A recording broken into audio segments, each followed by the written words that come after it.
Ladies and gentlemen, for many years, I spoke from this tribune about tragedies of aggression, occupation, and injustice experienced by Azerbaijan. Today, I will speak about our long road to victory and peace, and a new era in Azerbaijan's history, about how we managed to end the occupation through a liberation war and how we won peace by political means. For nearly 3 decades, almost 20% of Azerbaijan's sovereign territory remained under military occupation by Armenia. 1 million of Azerbaijanis were expelled from their homes as a result of the policy of ethnic cleansing and war crimes conducted by Armenia. Their fundamental human rights were grossly violated. 4 United Nations Security Council resolutions adopted in 1993 demanded immediate, complete, and unconditional withdrawal of Armenian armed forces from the occupied territories. Sadly, these resolutions were never implemented. Armenia demonstratively ignored them because no sanctions were imposed on it by international community. The OSCE Minsk Group, established in 1992 to facilitate a settlement, has failed in its mission. Instead of enforcing the norms and principles of international law, its co-chairs sought to preserve the status quo and keep the conflict frozen. In 2020, after almost 30 years of ineffective negotiations, Azerbaijan was forced to exercise its legitimate right to self-defense under Article 51 of the UN Charter. During the war, Armenia shelled our towns and cities with ballistic missiles and cluster munitions, killing more than 100 of innocent civilians. Azerbaijan, in its turn, conducted the war in strict compliance with international humanitarian law. We ensured protection of civilians and refrained from targeting non-military infrastructure. In 44-day patriotic war, our armed forces liberated occupied territories and restored Azerbaijan's territorial integrity in accordance with international law and relevant UN Security Council resolutions. The 10 November 2020 marked the capitulation of Armenia and restoration of Azerbaijan's territorial integrity after nearly 30 years of occupation. Right after our victorious war, Azerbaijan declared its readiness to open a new page in relations with Armenia, based on mutual recognition of territorial integrity and sovereignty. We proposed 5 basic principles rooted in international law. We tabled the proposal for a peace treaty. Then we initiated a negotiation process on its draft text, which lasted from October 2022 to summer 2025.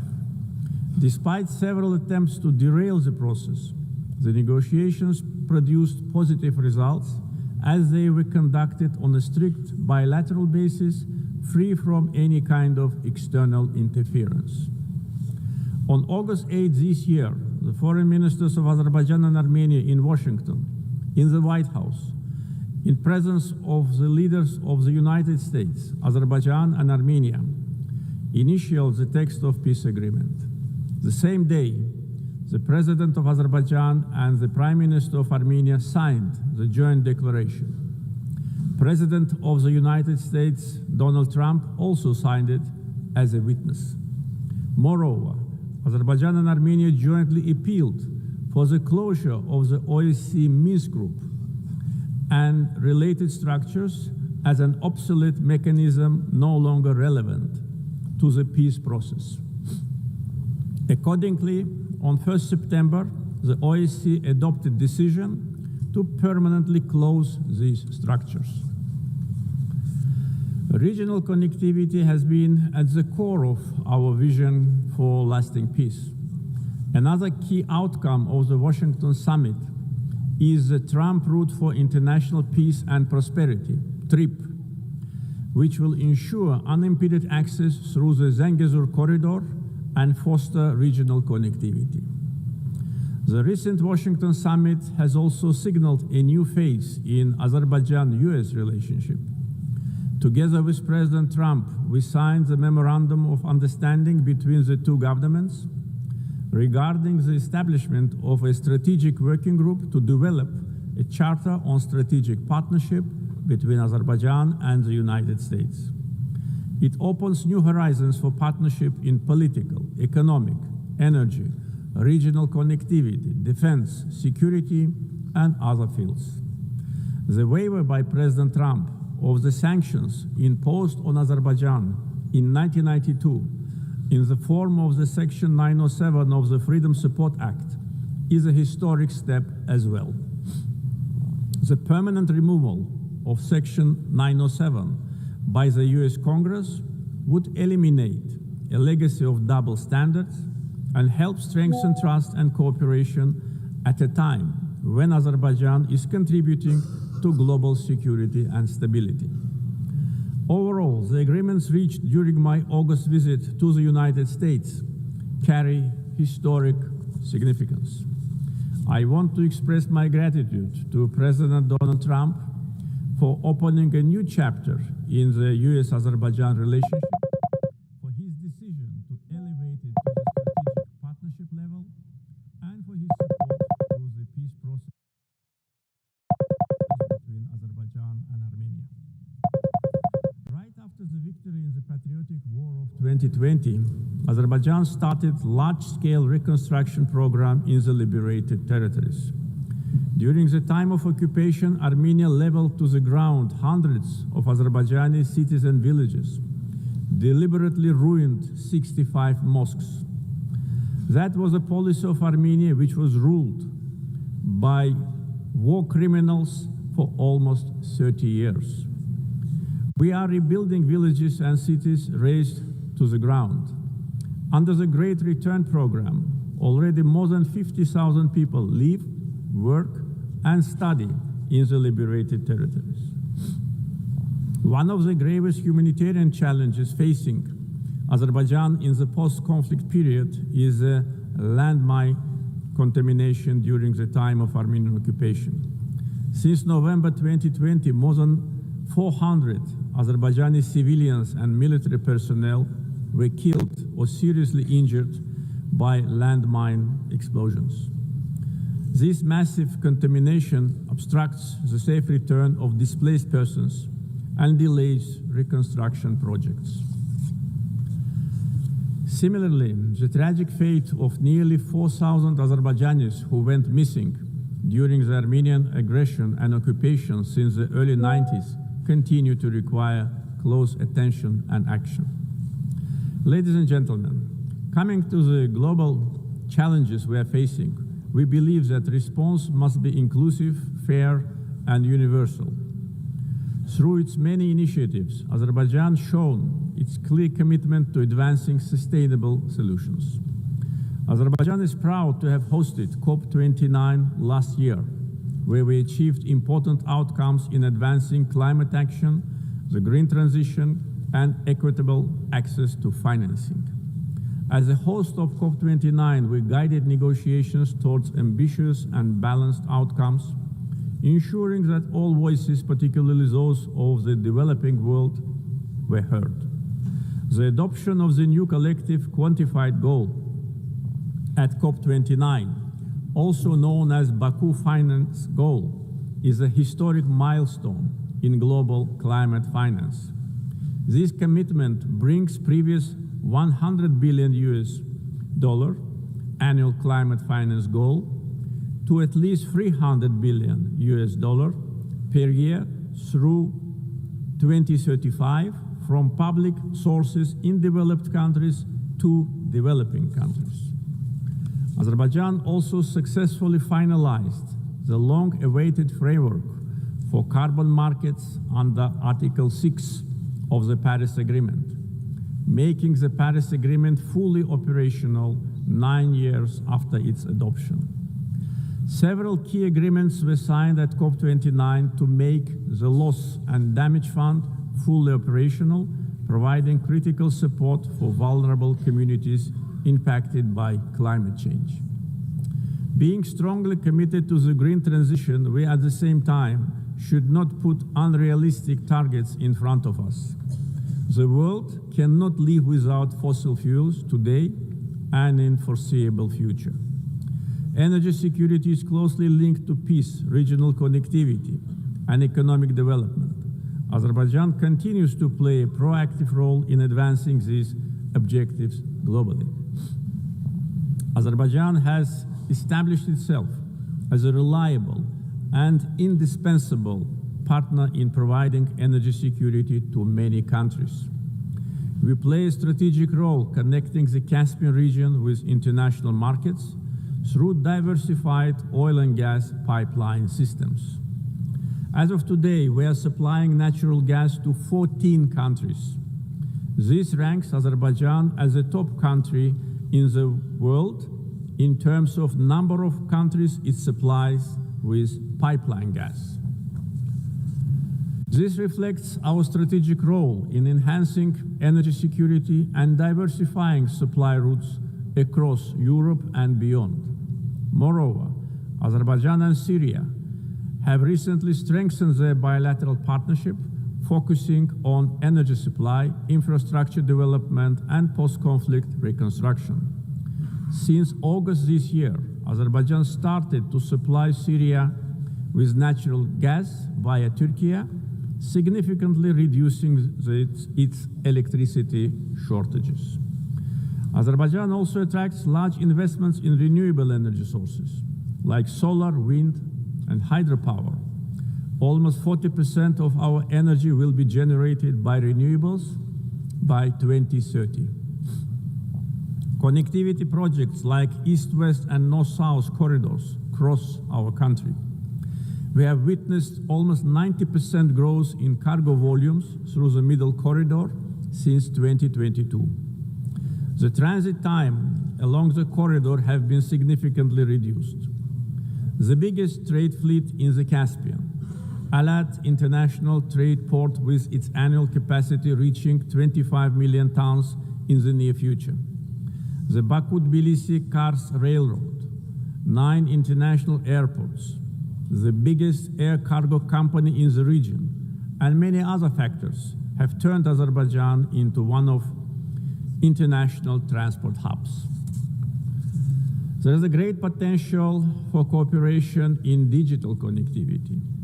Azerbaijan leads the Digital Transformation Initiative through such ambitious projects as the Digital Seaway. This project includes plans for the advanced fiber optic cable network under the Caspian Sea, establishing Azerbaijan as a key regional digital hub. Azerbaijan achieved significant economic growth by focusing on diversifying its economy beyond oil and gas, developing the non-oil sector and improving the investment climate through reforms and transparency.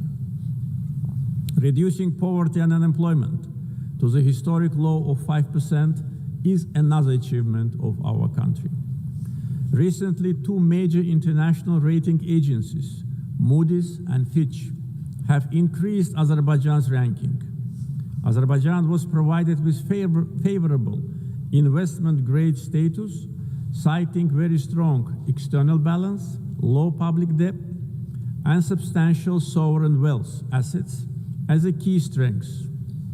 This underscores our economic resilience, strong fiscal discipline, and favorable investment climate. Our foreign debt is only 6.5% of GDP, which is one of the lowest in the world. Azerbaijan's foreign exchange reserves exceed its foreign debt almost 16 times. Back in 2022, at the summit of the Caspian littoral states, I raised the issue of environmental degradation of the Caspian Sea. Today's situation is much worse. Caspian Sea is shrinking rapidly. The main reason is not climate change. Joint efforts of littoral states are needed to stop ecological catastrophe with unpredictable consequences. Azerbaijan is also ready to cooperate closely with the UN to tackle this problem. Ladies and gentlemen, Azerbaijan is proud of its global humanitarian assistance efforts. We are providing aid to countries affected by natural disasters, conflicts, and public health emergencies. Azerbaijan contributed to the COVID-19 response, donating financing, protective equipment, medical devices, and vaccines to more than 80 countries in need. Azerbaijan has entered a new era. We won both war and peace. We ended the occupation and started reconstruction. Justice has triumphed. Sovereignty has been consolidated, and peace is de facto reached. We stand prepared to share our positive experience. The achievements of the recent years are not only a victory and success of Azerbaijan, they are also a demonstration that international law must ultimately prevail. Our vision is clear: peace and development based upon international law, non-interference in internal affairs of states, mutual respect and cooperation. Let us together build a world without double standards, where justice is not selective, the rule of law is respected, and peace is achieved not through words alone, but through actions. Thank you.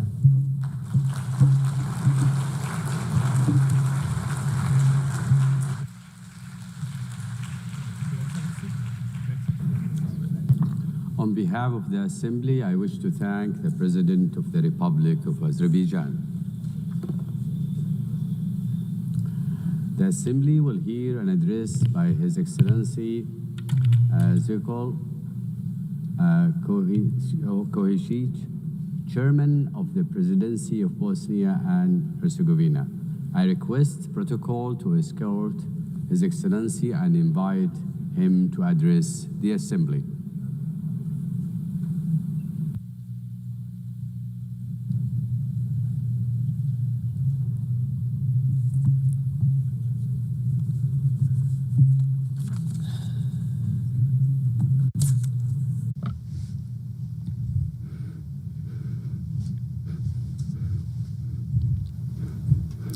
Dear Chairperson, Secretary General, dear colleagues, ladies and gentlemen. To start with the theme of this year's session of the United Nations General Assembly, Better Together, 80 years and more for peace, development and human rights, allow me to express my congratulations to the United Nations from this important place on behalf of Bosnia and Herzegovina and all its citizens. The UN is celebrating 80 years since its founding, and at the same time 80 years of continuous work on the fundamental goal of this organization. That goal is to secure and maintain peace in the world. History will give the final judgment on how successful the UN has been in the past, as well as on the results of the work and participation of several generations in the United Nations itself, its bodies and organizations. At the same time, I believe it is important to clearly express our common position today. Peace in every part of the world has no alternative. We must continue to work together persistently on this. I would like to believe that we all share the same positive opinion, that we must protect peace in every part of the world. However, reality and what is happening today in different parts of our planet clearly show us that world peace is often not in the interest of certain geopolitical actors. For them, conflict or war is a means to realize their own political and economic interests. These interests largely diverge from the goals set out in the United Nations Charter. If we add to this the fact that attempts are being made to change the borders of state around the world by means of armed force in a manner that is contrary to the United Nations Charter, we can draw a simple conclusion. International law is not applied equally to all states that are subject of that very international law. We have been witnessing that in the past period, certain armed conflicts have been deliberately provoked. What follows is the use of significant armed force, which a state with a smaller or weaker armed forces simply cannot resist. After that, the attacked state is required to sit at the negotiating table and sign a waiver of parts of its territory, ostensibly in the name of peace, but in reality in the name of force. I believe that all of us in this room know that the United Nations Charter allows for the changing of state borders. However, this can only be done by voluntary agreement between states. Armed forces or political pressure backed by armed forces cannot be used. However, if armed force is used to force the other side to agree to an imposed agreement in which it loses part of its territory, then there is no good and sincere will. Only coercion is present, which is contrary to several acts of international law. In this particular case, I'm speaking of Ukraine and the pressures it is under as a sovereign state. These pressures require Ukraine to give up parts of its territory in order to achieve a supposedly lasting and sustainable peace. Are we, in this particular case, participants in a change in the world order? In such an order, peace is not set as the ultimate goal. On the contrary, war and armed force appear as a legitimate means to achieve the political goals of major geopolitical actors. Changing international borders through the use of armed force creates political pressure to force a state to give up parts of its territory. This creates a dangerous precedent in international law, which can easily become the rule. Ultimately, it means living in an unstable world in which peace no longer has value. This is certainly not the desired outcome. Such a thing cannot be justified by any provision of the United Nations Charter or other acts of international law. Today, we have an equally unwanted situation in the Gaza Strip. There, such violence is perpetrated against the local population, which in its form indicates the existence of several elements of genocide, as established in the Convention on the Prevention and Punishment of the Crime of Genocide. Let us recall, in addition to the fact that genocide represents the physical liquidation or removal of a national, ethnic, racial, or religious group from a certain territory, it can also be committed in the event that such difficult living conditions are consciously imposed on that same national, ethnic, racial, or religious group that threaten to ultimately destroy that group completely in a certain territory. Ultimately, such an aggressive genocidal approach is used as a means to forcibly occupy and take over territory. Under international law, these territories cannot belong to those who initiate and produce aggression. However, this is exactly what is happening in the Gaza Strip today. In Gaza, the people of Palestine face these two elements of genocide prescribed by the aforementioned Convention on the Prevention and Punishment of Genocide.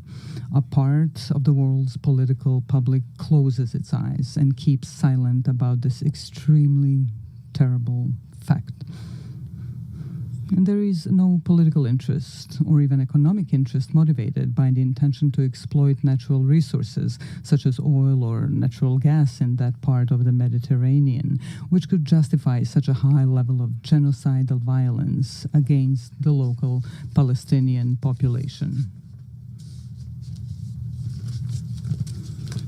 Such violence is unjustified and unacceptable. Equally unacceptable is the silence and occasional approval that comes from various political circles around the world. What kind of peace, development, or protection of human rights can we even talk about if this kind of violence is allowed? Violence with forms of genocide against the Palestinian people. Does something like that mean that the political interests of individual countries or the interests of corporate capital are stronger and more important than our common obligation to protect peace in every part of the world and the human rights of every individual in the world? This obligation is a prerequisite for the development and self-sustainability of various societies. This is a major challenge that we are facing today, and we cannot run away from that challenge. We must not continuously silence this interest for the sake of some higher opportunistic interests. Let us just remember the phrase, silence is actually an expression of either cowardice or approval of cowardice. Dear sir, allow me to briefly say something about my country, Bosnia and Herzegovina. A little more than 30 years ago, Bosnia and Herzegovina was faced with aggression coming from neighboring countries. At that time, the United Nations formed a peacekeeping military force called UNPROFOR, with the participation of countries that expressed interest in such endeavor. The role of UNPROFOR was such that they were, to a large extent, mere observers of a series of war crimes, ethnic cleansing, and ultimately genocide committed by the aggressors of Bosnia and Herzegovina. Of course, there were also positive examples of UNPROFOR's activities, which should certainly not be forgotten, and we are sincerely grateful for that. Unfortunately, a stain remains on that United Nations mission. Certain UNPROFOR commanders did not want to activate airstrikes in order to prevent ethnic cleansing, especially the genocide committed in Srebrenica in July 1995. Unfortunately, genocide was committed in Srebrenica. Hundreds of thousands of citizens throughout Bosnia and Herzegovina lost their lives during the aggression. Many more were injured, and more than 1 million citizens of Bosnia and Herzegovina were displaced around the world. I would like to briefly remind you that the International Criminal Court in The Hague, established by these very United Nations, has found the guilt of several individuals for committing genocide, as well as the existence of a series of joint criminal endeavors. They all had the same goal, ethnic cleansing, with the creation of ethnically pure parts of the territory in Bosnia and Herzegovina, in order to separate these parts from Bosnia and Herzegovina and annex them to neighboring states. A little over a year ago, here at the United Nations, we worked together on the adoption of the resolution on the genocide committed in Srebrenica. I consider that a major step forward and an important document, not only for Bosnia and Herzegovina, but also more widely. The strength of that resolution lies in its intention to prevent the possible commission of some new genocides, which could happen anywhere in the world. Although we were faced with lobbying from several countries not to adopt such a resolution, it was nevertheless passed. This created a new environment of preventive action through a culture of remembrance, so that genocide, the most terrible war crime, would never happen again. This is when we realized that there were states that, for their own political reasons or political convenience, were not ready to support the text of that resolution. That text is based on the rulings of the International Criminal Court in The Hague, which, I repeat once again, was founded by the United Nations. May such a refusal to support the text of the resolution serve to honor of those who lobbied against its adoption and those who did not give clear support to the resolution. I would like to remind you that during that period, in the 90s, the international community, through the United Nations, imposed an embargo on Bosnia and Herzegovina on the purchase of defensive weapons. This prevented the defense of our country from double aggression. In any case, defense would significantly shorten the duration of the war, and many lives would have been saved, because a peace agreement would be reached much sooner. A necessary condition for a peace agreement was the creation of a balance of military power between Bosnia and Herzegovina and the two neighboring countries that committed the aggression. Due to that embargo, the aggression against Bosnia and Herzegovina lasted for almost 4 years, and a large number of human lives were unnecessarily lost. Such a war ended with the signing of the Dayton-Paris peace agreement. That agreement brought the necessary peace, and we are grateful for that. However, at the same time, it created such a sui generis political system in Bosnia and Herzegovina, which today, 30 days after its creation, poses a problem for the normal functioning of the state of Bosnia and Herzegovina. Such a political system does not contain democracy, but a deviant form of democracy, a form that is unheard of in practice anywhere in the world. Ethnicity is put to the fore, and basic human rights are completely denied.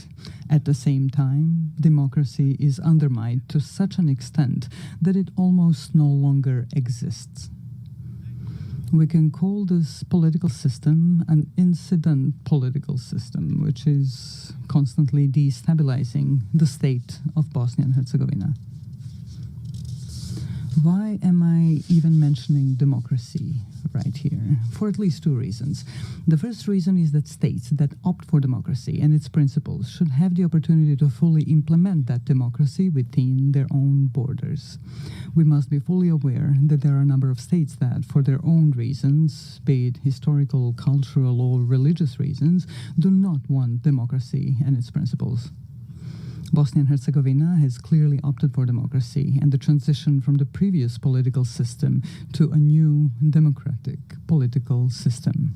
However, this is continuously being prevented in reality through elements of the political system established by the Dayton-Paris peace agreement. The second reason I mentioned is that after facing an embargo on the import of defensive weapons during the 90s, Bosnia and Herzegovina is now facing an embargo on democracy.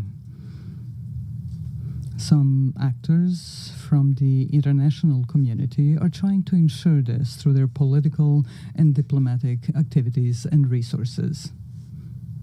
So after we had an embargo on defense, today we have an embargo on democracy and democratic development of Bosnia and Herzegovina. How else to explain such activity by that part of the international community? They're trying in various ways to ensure this incidental political system in which the minority governs the majority. This undermines one of the fundamental principles of democracy, which requires a system in which the political majority should actually govern the state. That is not the case in Bosnia and Herzegovina. The aforementioned actors describe this as an alleged distribution of political power between ethnic communities in Bosnia and Herzegovina. However, that undermines democracy so much at its root that it almost no longer exists in my country.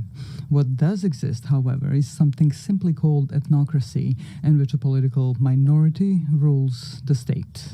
This current deviant political system makes this possible. Are such actors of the international community trying to ban or impose an embargo on democracy in Bosnia and Herzegovina because of its demographic picture? Are they trying to create a situation to reopen talks on Bosnia and Herzegovina with an uncertain outcome for its existence within its current borders? These questions remain open. I would like to remind you here that without democracy, there is no rule of law. Without the rule of law, there is no protection of individual human rights. An argument for such action by a part of the international community may be the so-called Kovacevic case before the European Court of Human Rights.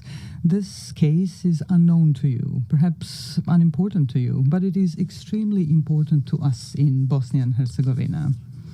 This is a case in which the appellant sought simple, justified, and logical protection of his active rights to vote, which was denied to him. The case was resolved in favor of the appellant, Mr. Kovacevic, in the first instance. The court also found the existence of ethno-territorial discrimination. However, a part of the international community invested enormous diplomatic and financial efforts in its attempt to annul the verdict during the second instance proceedings. One of the countries, which is completely incomprehensible and unacceptable, made a financial donation to the European Court of Human Rights. That country later came forward in the same case as an interested party. This is an expression of classic political corruption. Because of all this, a logical question arises here. Can the judgments of international courts be bought? Are they for sale? The High Representative of the international community in Bosnia and Herzegovina actively participated in overturning that verdict. Also, he was not given such powers by the Dayton Peace Agreement. He also invested enormous financial resources from unknown sources. He did not have the necessary consent of the Peace Implementation Council for such actions. So, a completely identical situation occurred as with the adoption of the resolution on the genocide in Srebrenica. Some countries tried to negate the judgment of the International Criminal Court in The Hague by lobbying against the resolution.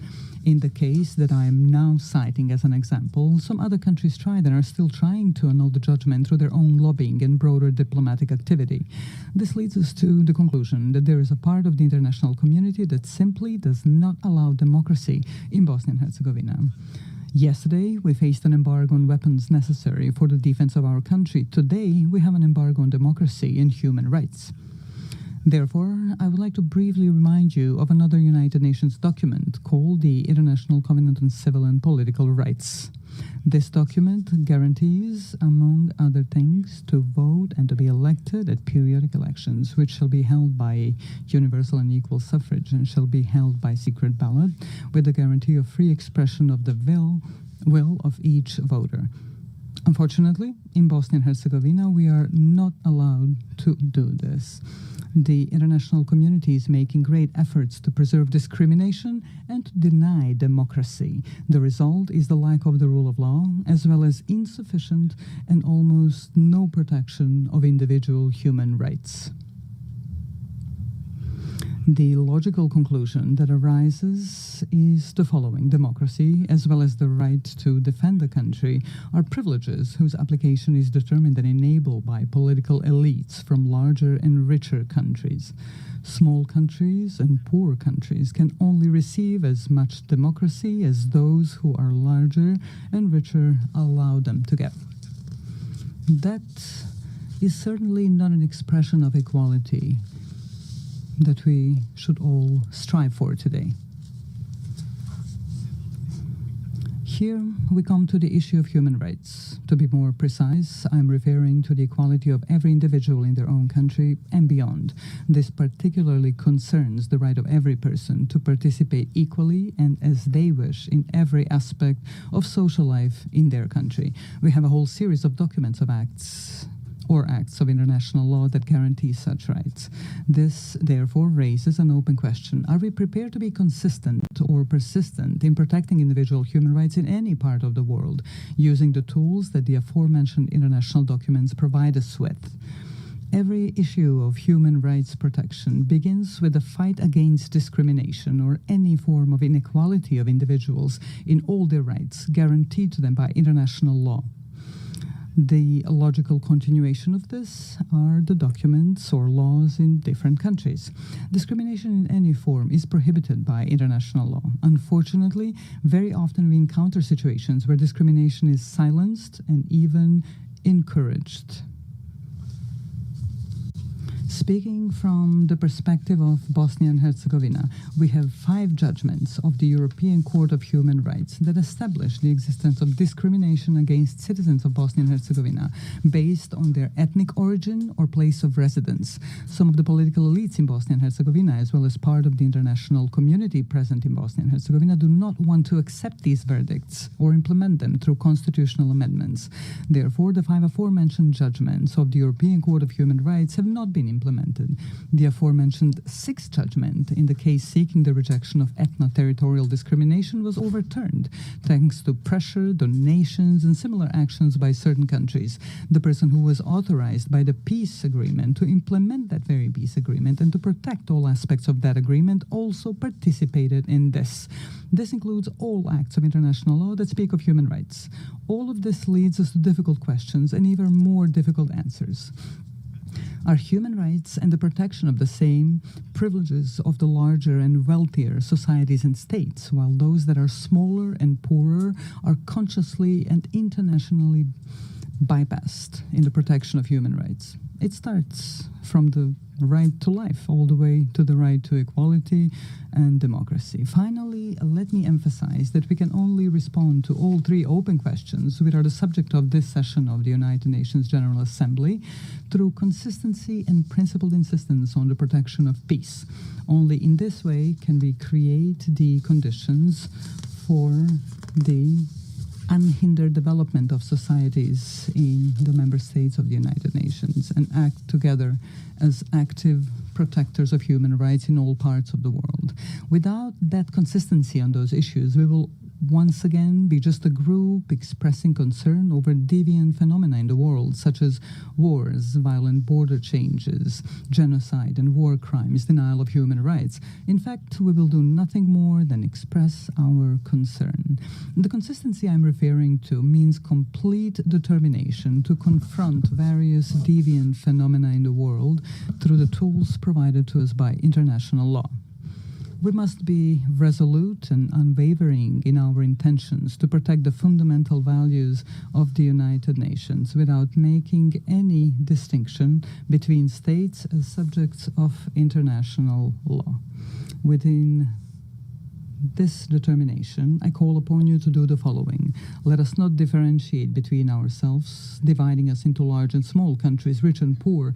Together, as an organization, let us actively seek and facilitate solutions to all the outstanding issues that arise in the world.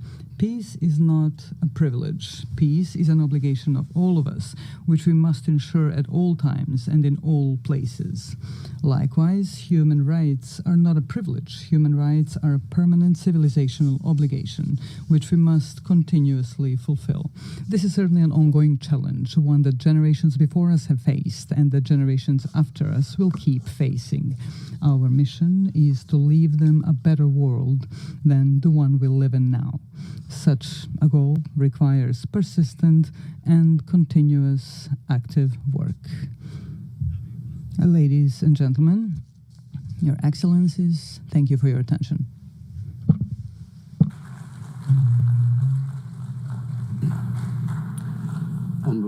On behalf of the Assembly, I wish to thank the Chairman of the Presidency of Bosnia and Herzegovina.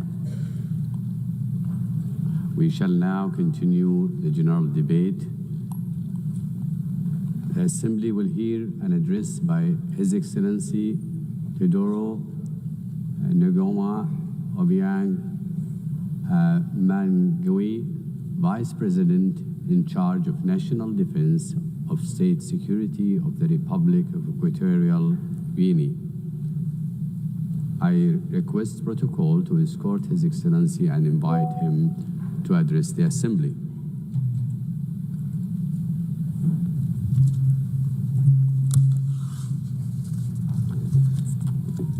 Excelentíssima. Your Excellency Ms. Annalena Baerbock, President of the 80th session of the United Nations General Assembly. Heads of State and Government, Heads of Delegations, Excellencies, Your Excellency Mr. Antonio Guterres, Secretary General of the United Nations. Ladies and gentlemen, I am honored to take the floor on behalf of His Excellency Obiang Nguema, President of the Republic of Equatorial Guinea, to share with you my country's most dearly held convictions at this 80th session of the General Assembly, being held at a time in which the world is calling for a fairer, more equitable and effective international system. Madam President, 80 years ago, the founding states established this organization, aspiring to build a multilateral system based on cooperation, respect for international law, and the dignity of all human beings. This commitment was enshrined in the United Nations Charter. That charter remains a lodestar for states' collective action. Today, under the theme Better Together, 80 years and more for peace, development and human rights, we celebrate important achievements. The UN, over these 8 decades, has been a universal forum for dialogue and a space for international cooperation. It has helped to avoid conflicts. It has supported decolonization processes. It has promoted sustainable development. And it has served to pique our moral conscience in service of human rights. However, this anniversary must serve as an opportunity for critical self-reflection. It would be a mistake to simply mark the anniversary and not to recognize the woeful shortcomings of our multilateral system. Excellencies, the peoples of the world trust in the United Nations to tackle the major challenges of our time.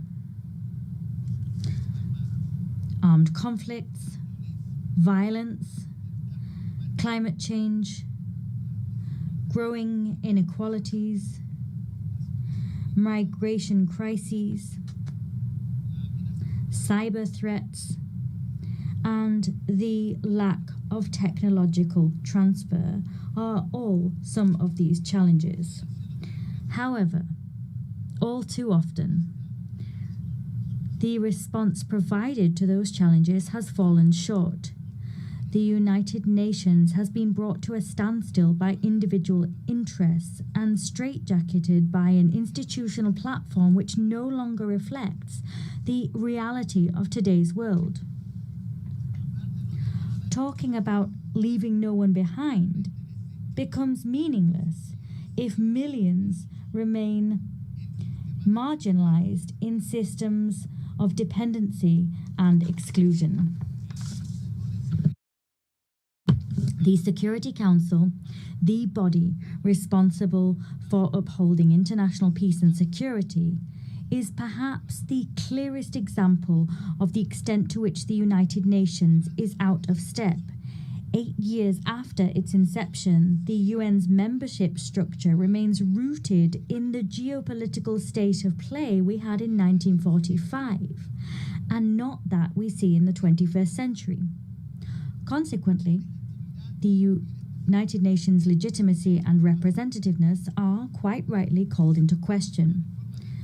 Security Council reform is an urgent need. Without that reform, the Security Council will continue to be perceived as an exclusive club of historical privileges, powerless to respond legitimately to current threats.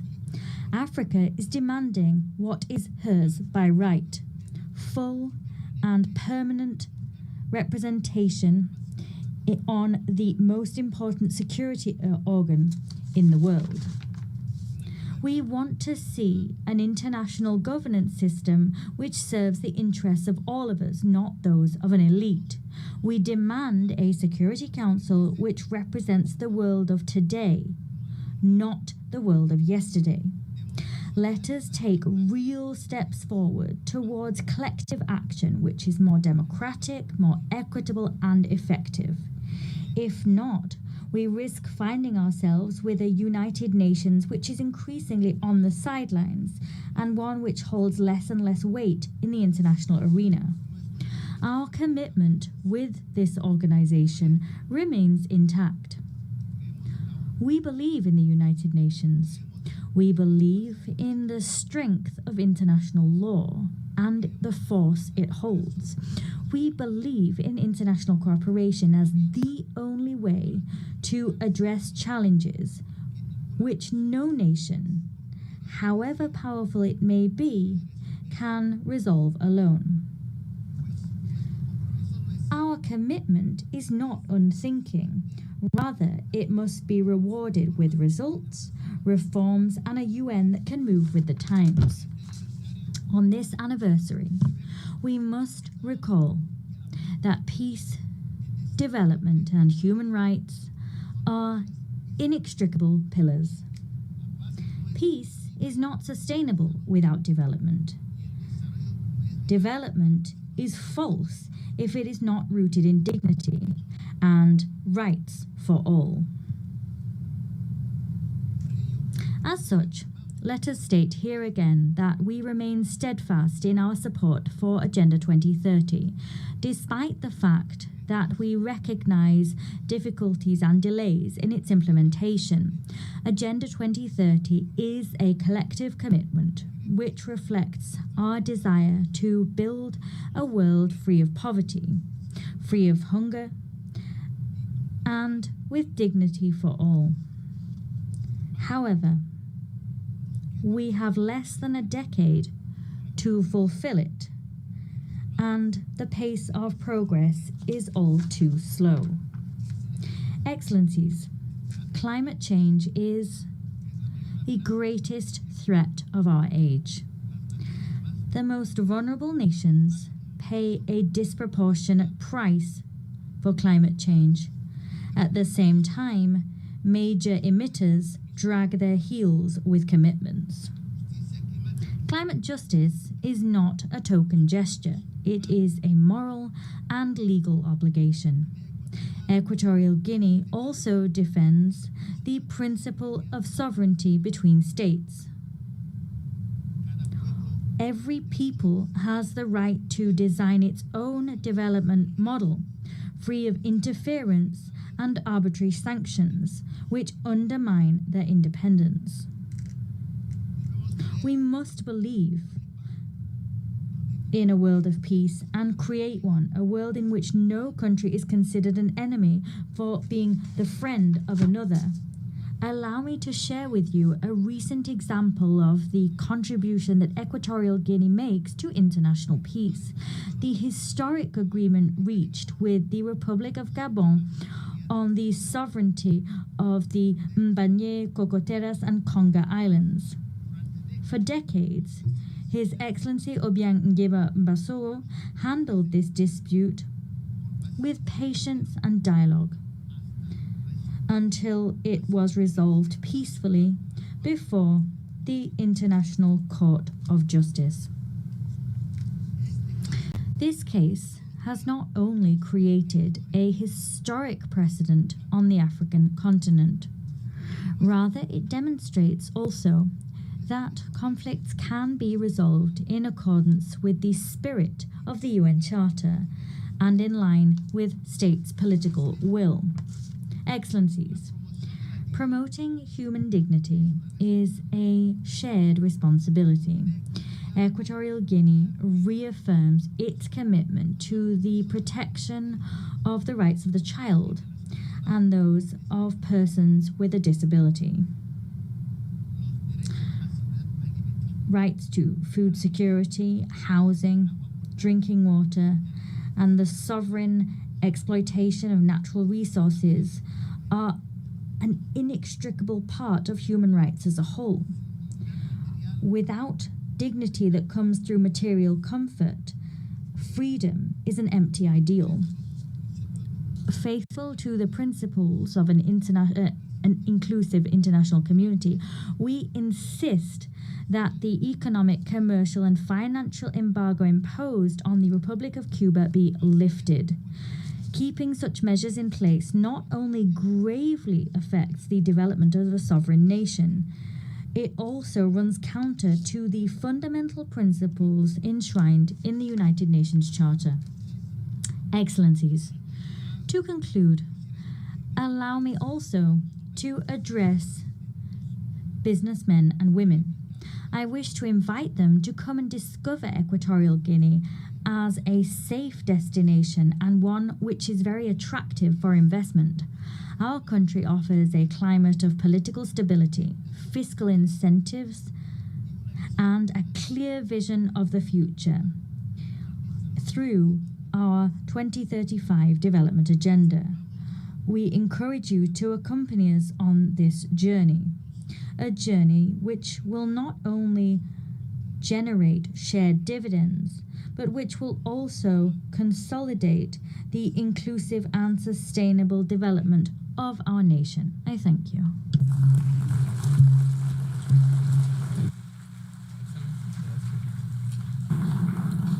On behalf of the Assembly, I wish to thank the Vice President in charge of National Defense and State Security of the Republic of Equatorial Guinea.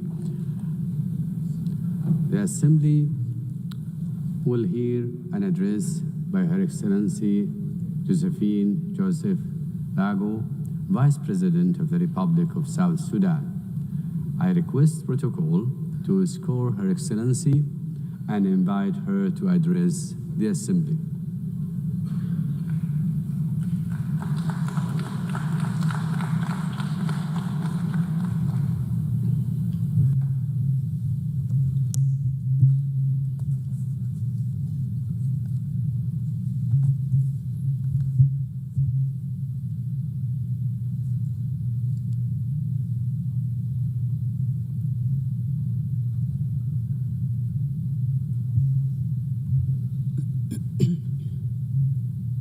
Madam President, Excellencies, heads of states and government, distinguished delegates, ladies and gentlemen. I bring you warm greetings and best wishes from my President, His Excellency Salva Kiir Mayardit, the President of the Republic of South Sudan. I also bring you greetings from the government and the people of South Sudan, a message of peace, unity, development, and unwavering commitment to global partnership. I wish to extend my sincere congratulations to you, Madam President, on your election to preside over the 80th session of this esteemed Assembly.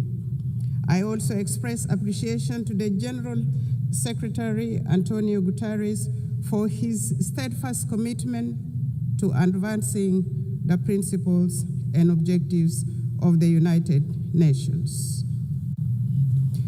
The theme of this year's session, Better Together, 80 years and more, for peace, development, and human rights, resonates with objectives and aspirations of our country. South Sudan is the youngest country in the world and the 193rd member of the United Nations. After 50 years of brutal armed liberation struggle, it gained independence in 2011.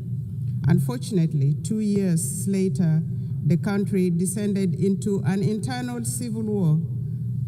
With the support of regional and international community, a peace agreement was signed between the warring parties in 2018, known as the Revitalized Agreement for the Resolution of the Conflict in South Sudan. This led to the formation of the current revitalized transitional government of national unity, a coalition government comprising the warring parties, other peace partners, and stakeholders. The peace agreement has provisions on governance structure, security sector reforms, transitional justice mechanism, economic sector reforms, and Truth and Reconciliation Commission. The agreement also stipulates 35% affirmative action on women representation at the national, state, as well as local government levels. The presidency consists of a president and 5 vice presidents, 2 of whom are female, thus achieving 40% of female representation at the highest level of government. In the first phase, the unified forces have been trained, some of the forces have been deployed, and the rest are waiting deployment. The second phase of the security sector reforms is due to start imminently this October 2025. This will complete the second phase of the second protocol of the agreement. Other protocols, including public finance management reforms, are ongoing. Transitional justice mechanisms are in progress, and the Truth and Reconciliation Commission will be established under the auspices of the African Union. Although the implementation of the peace agreement has been slower than we would have wanted due to financial constraints, some of the members of the international community have been contributing in kind. On the whole, the implementation of the peace agreement is about 60% executed. The agreement has held for 7 years, and a relative peace has been attained, thus giving hope to our people. Many South Sudanese have returned from the neighboring countries and the diaspora and are rebuilding their lives and contributing to national development. Work is ongoing, including preparations for general elections in December 2026. Until recently, the permanent cessation of hostilities was observed and relative peace attained throughout the country. Climate change and environmental sustainability. South Sudan is one of the countries adversely affected by the impact of climate change, despite contributing minimally to global emissions. For the last 5 years, our country has suffered recurrent floods on the one hand and prolonged droughts on the other, thus contributing to crop failures, biodiversity loss, and mass displacement. These challenges intensify food insecurity, undermine livelihood support, and threaten social stability. In this regard, the government of the Republic of South Sudan calls on equitable and predictable climate financing to strengthen adaptation and resilience. The Paris Agreement and subsequent COP summits made commitments which must be honored. South Sudan requires support in technology transfer, capacity building, and foreign direct investment in national frameworks such as the South Sudan Development Plan, nationally determined contribution, and national adaptation plan. This support is essential to address the intertwined challenges of development and environmental stability. The global community cannot afford to ignore climate injustice. Collective action is imperative for these challenges which transcend national borders to be addressed effectively.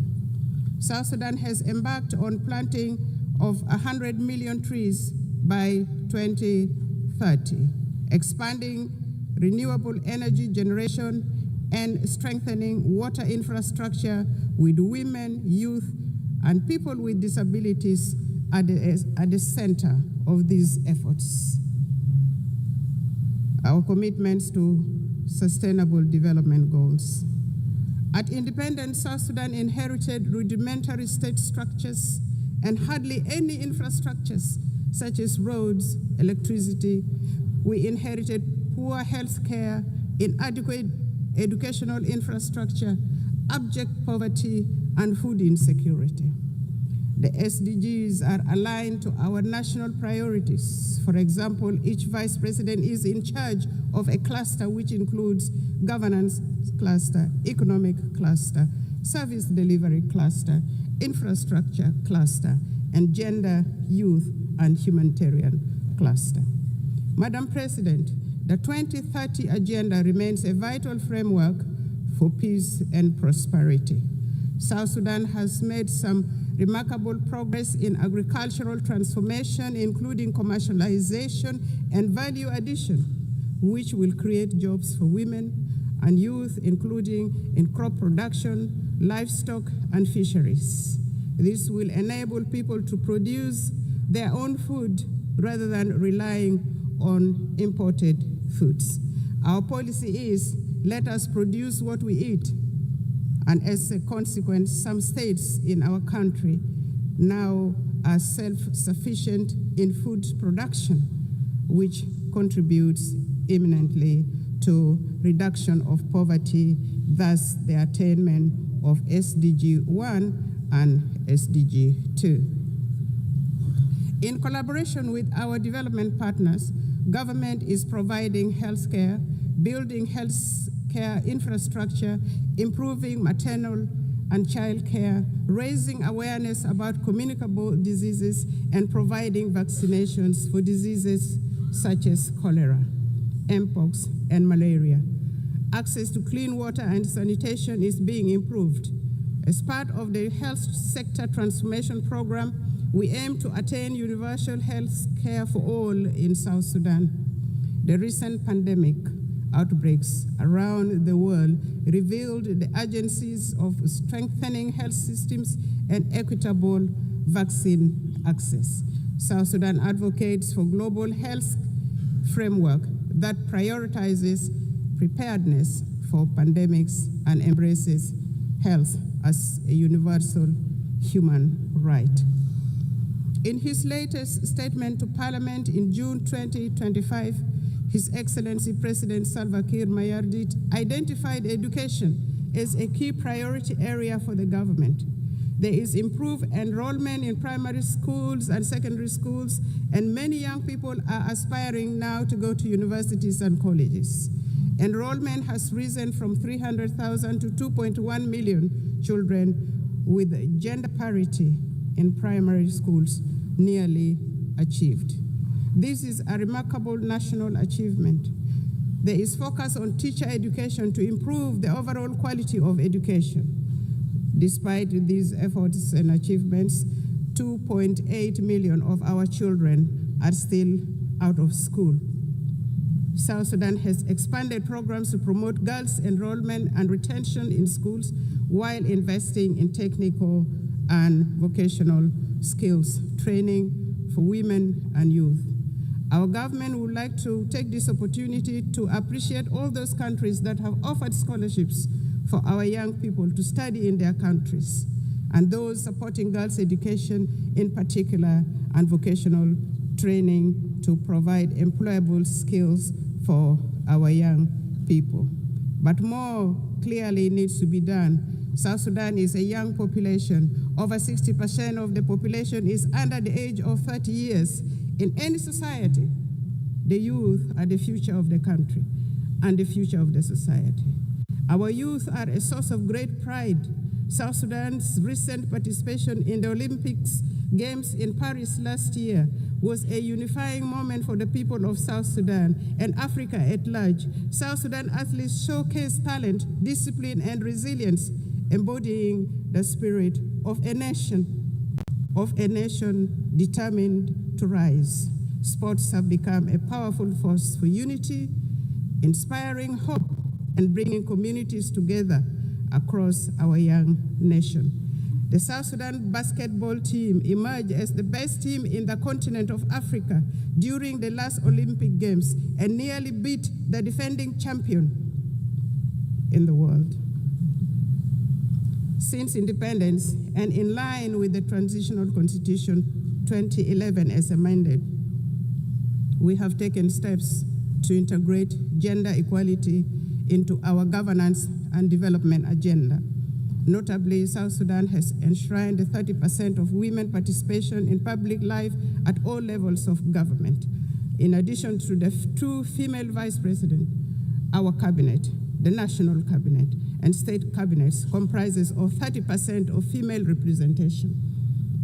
And our speaker, the Speaker of the National Transitional Assembly, is also a female.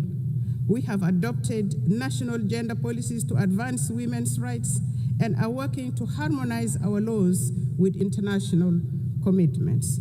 Efforts have been made to address gender-based violence through new legislation and establishment of a special court. We have mainstreamed gender into the National Adaptation Plan and nationally determined contributions for climate change. We are committed to advancing women's economic empowerment by improving access to land rights and credit facilities while creating opportunities for women entrepreneurs. To achieve the SDGs, we must shift from commitments to action, emphasizing multilateral cooperation, fair trade, debt relief, and tailored support for fragile and conflict-affected states. South Sudan has been advocating for debt cancellation and the support of the international community to complement these efforts will be appreciated. Financing for development. Transforming aspiration into results require adequate financing. We urge developed nations to scale up contributions to the International Development Association, which plays a central role in protecting vulnerable populations, reducing poverty, and financing sustainable development in fragile states. South Sudan supports reforms of international financial institutions to enhance the representation of developing nations, ensuring that financing mechanisms align with objectives of development priorities. Together, we can build a more inclusive and just global financial system. Internal peace and security. We acknowledge the delays in implementation of the revitalized peace agreement. However, the government has renewed its political will and is accelerating key benchmarks, including the deployment of the unified forces, electoral legislation, and launching of national civic education campaigns. His Excellency President Salva Kiir Mayardit announced on several occasions that he will not take this country back to war. And this became a theme of our engagement to restore peace and stability in the country. We reaffirm our commitment to world peace and security. In South Sudan, peace and stability remain our highest priority. Since the 2018 revitalized peace agreement, government has been working to consolidate peace through implementation of the peace agreement, transformation of the governance system, and security sector reforms. Additionally, government is also engaged in promoting peace building at subnational and community levels using the principles of people-to-people peace initiatives. The civil society, women's group, youth group, and faith groups are all actively involved in peace building activities supported by UNIMIS, the United Nations mission in South Sudan, among others. The security sector reform is progressing well. In phase one, the first batch of unified forces are already trained, as mentioned earlier. The second phase is ongoing. At the same level, the governments at state levels are disarming civilians to bolster security.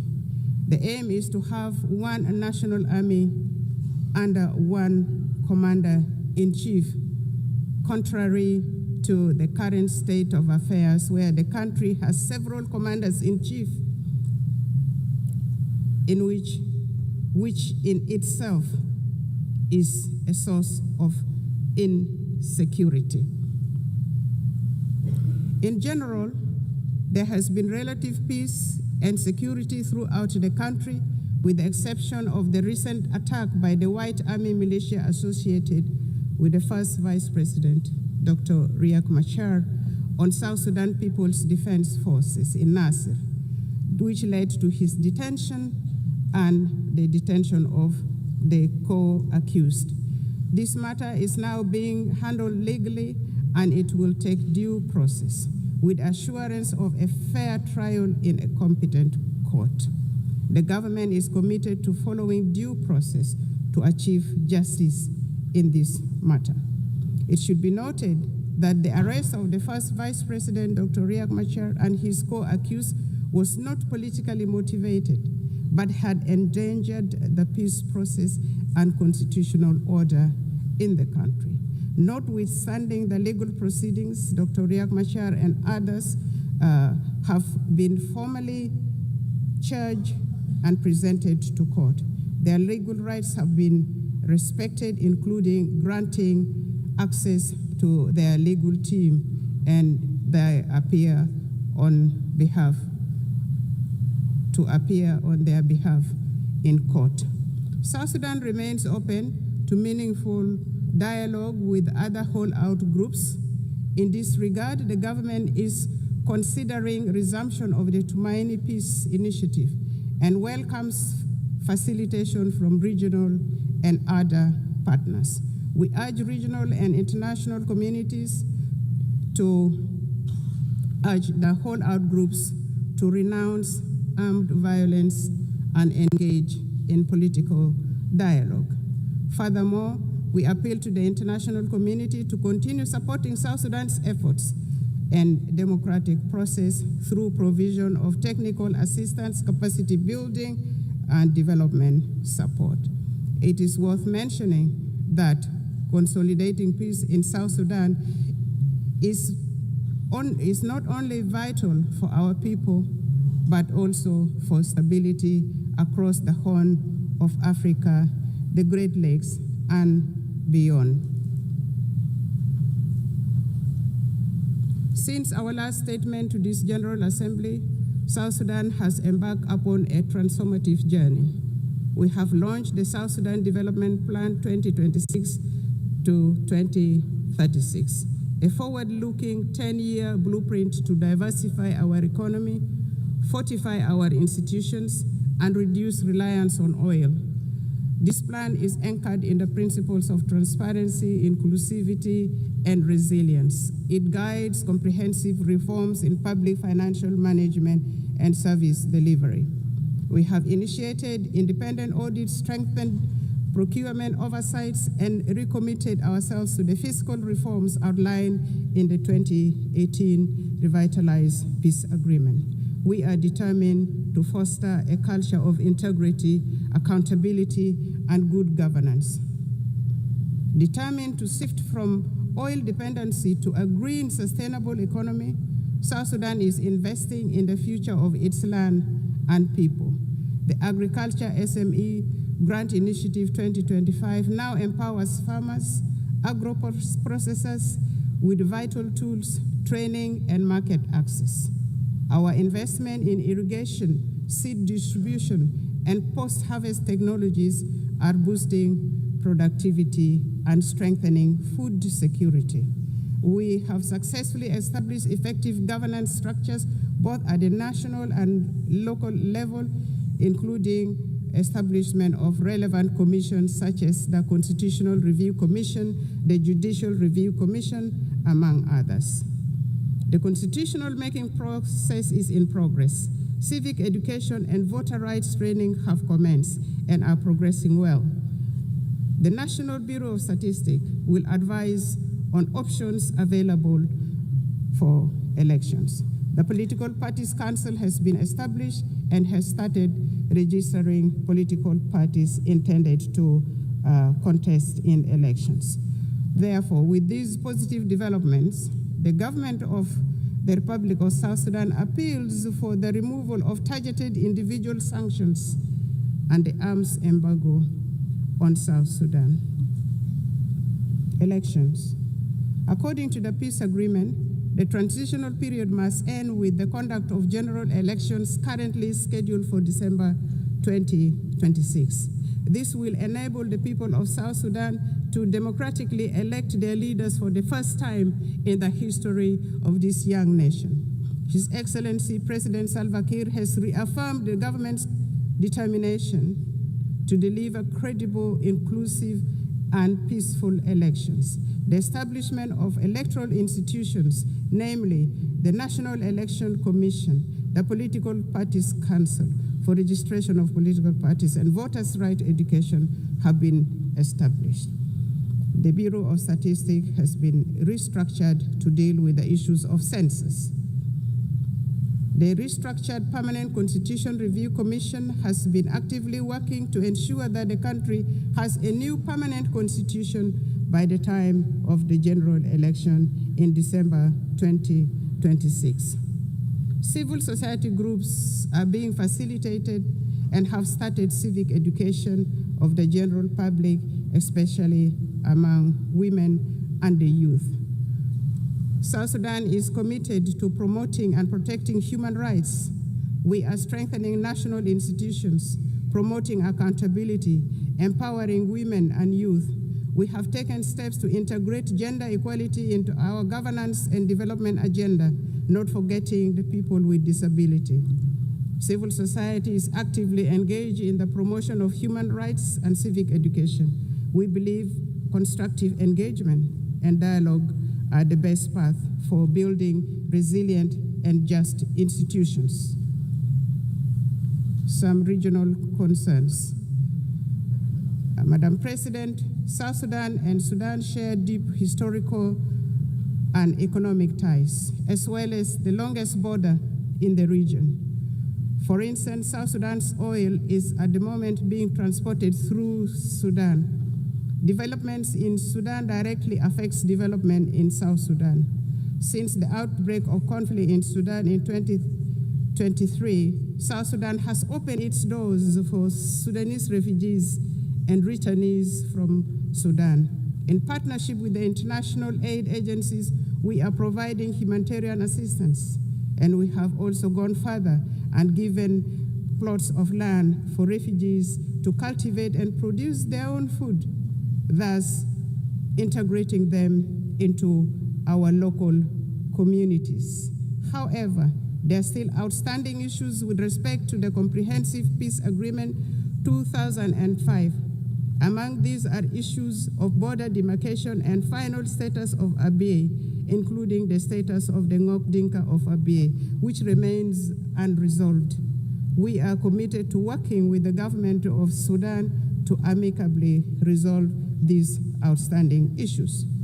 Furthermore, the current composition of the Security Council no longer, in our view, adequately reflects the realities of today. And for this reason, South Sudan supports the call for the expansion of the permanent membership to include African representation. Furthermore, we advocate for the removal of sanctions and arms embargo on South Sudan and other sisterly countries. Madam President, at independence, South Sudan inherited a rudimentary state structures, hardly any infrastructures. The government is now working simultaneously on nation building, state building, provision of services, including healthcare, education, capacity building, poverty reduction, and food security. South Sudan is seeking to transition from humanitarian aid to development aid. What we are asking for is for the international community to continue supporting South Sudan, a country with immense potential, abundant natural resources, and a young population.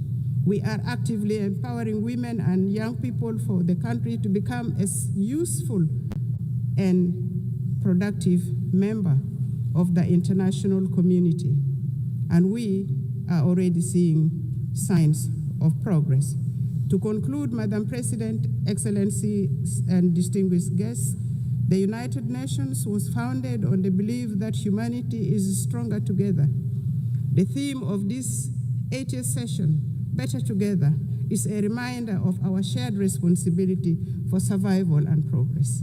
Notwithstanding the challenges, South Sudan, with the resilience of its people under the leadership of His Excellency President Salva Kiir Mayardit, remains committed to a multilateral solidarity and partnership with an aim of building a fairer, safer, and more prosperous world for all, for us in South Sudan. It is, a more prosperous world for all. And for us in South Sudan, we all know that it is better together. It is better together for us nationally. It is better together for us globally. Permit me in closing to reaffirm our unwavering faith in the principles of the United Nations and the possibility of a better world built upon solidarity and shared purpose. May God bless the people of South Sudan. May God bless the nations of the world. I thank you for listening. Thank you.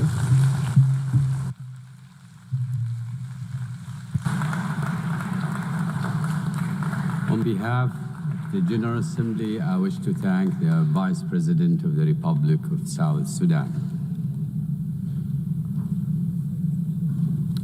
The Assembly will hear an address by His Excellency Mohamed, the Vice President of the Republic of Gambia. I request protocol to escort His Excellency and invite him to address the Assembly.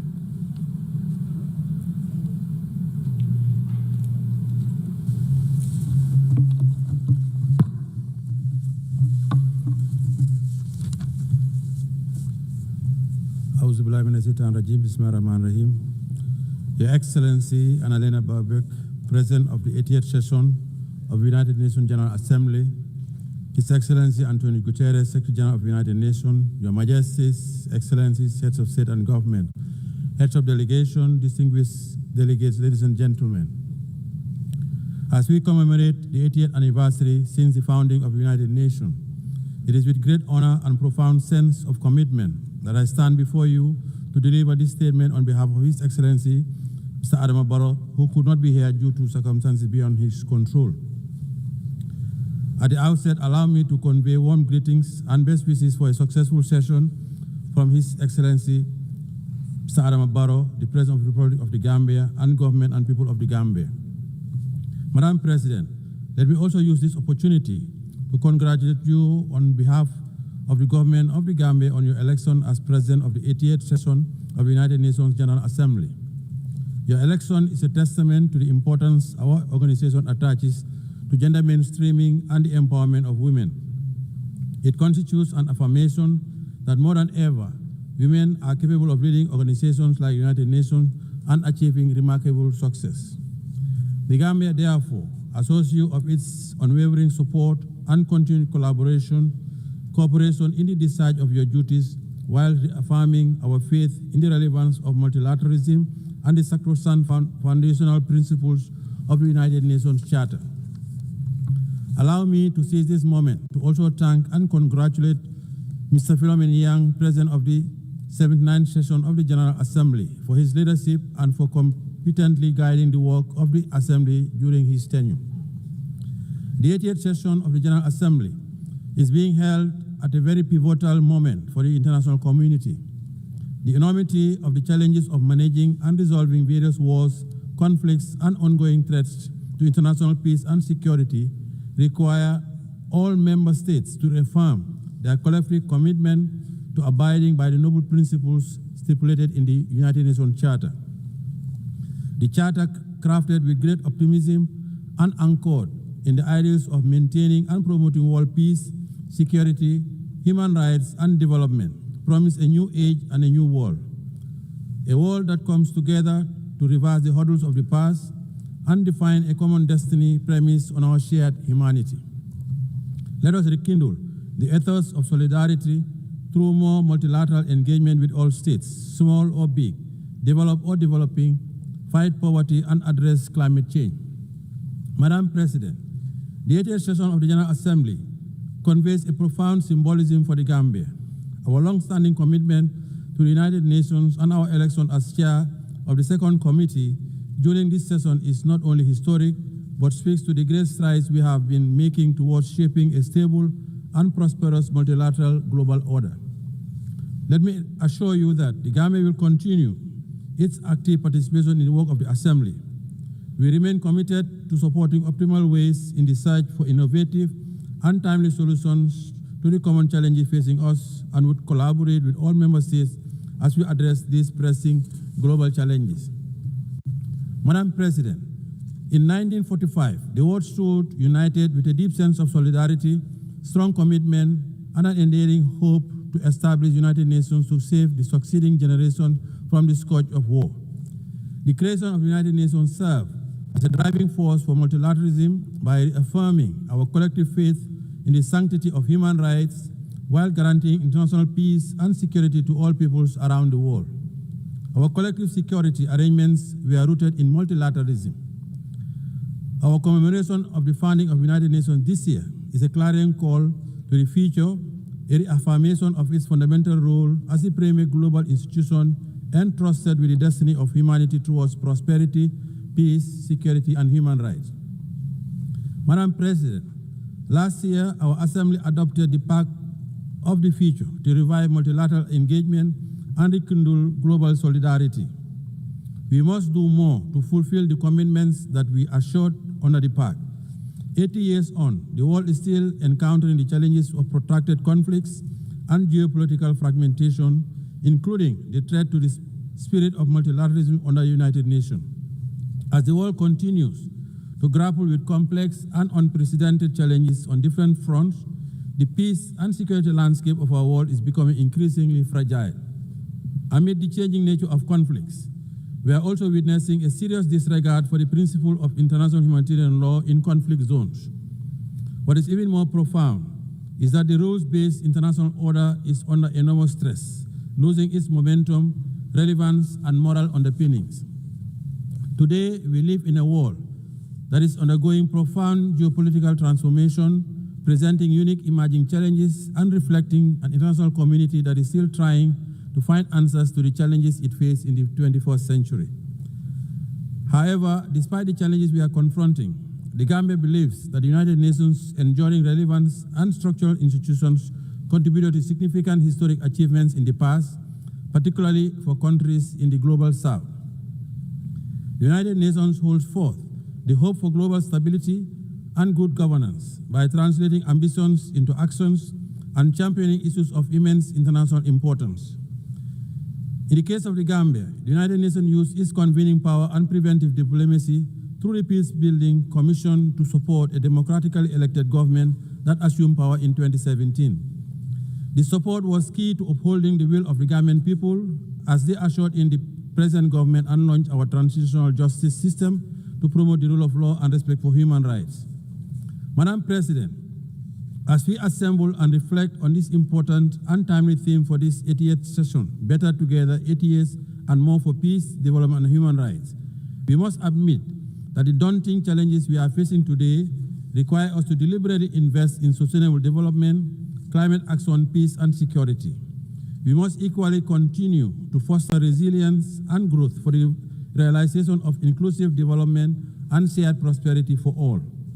Since the change of government in 2017, the administration of His Excellency President Adama Barrow had strived towards a path of development, peace, and respect for fundamental rights and freedoms. 8 years ago, we set out to build a stable and viable country, making sure that the needs of our people are placed high on our national development agenda. With our current reform agenda that is inclusive, the Gambia is eyeing a future without the realm of immense potential and possibility. By addressing the grievances of the past through the implementation of recognition of the Truth, Reconciliation, and Reparations Commission. In the past 8 years, the government has also organized several elections in a credible, impartial, and transparent manner, in line with domestic laws and international norms and standards, and plans are on for holding presidential elections next year. We are committed to consolidating participatory democracy, sustainable development, and good governance, as we have done for the past 8 years. Madam President, in our drive for greater reform, the government of the Gambia will continue to take the appropriate people-driven and informed policy decisions to strengthen institutions and design processes aimed at promoting and protecting human rights as well as addressing past violations. As we look forward to consolidating, building strong state institutions and reinforce the never again principle, the government is ushering in legislative reforms and expanding the scope of our criminal jurisdiction to prosecute international atrocity crimes.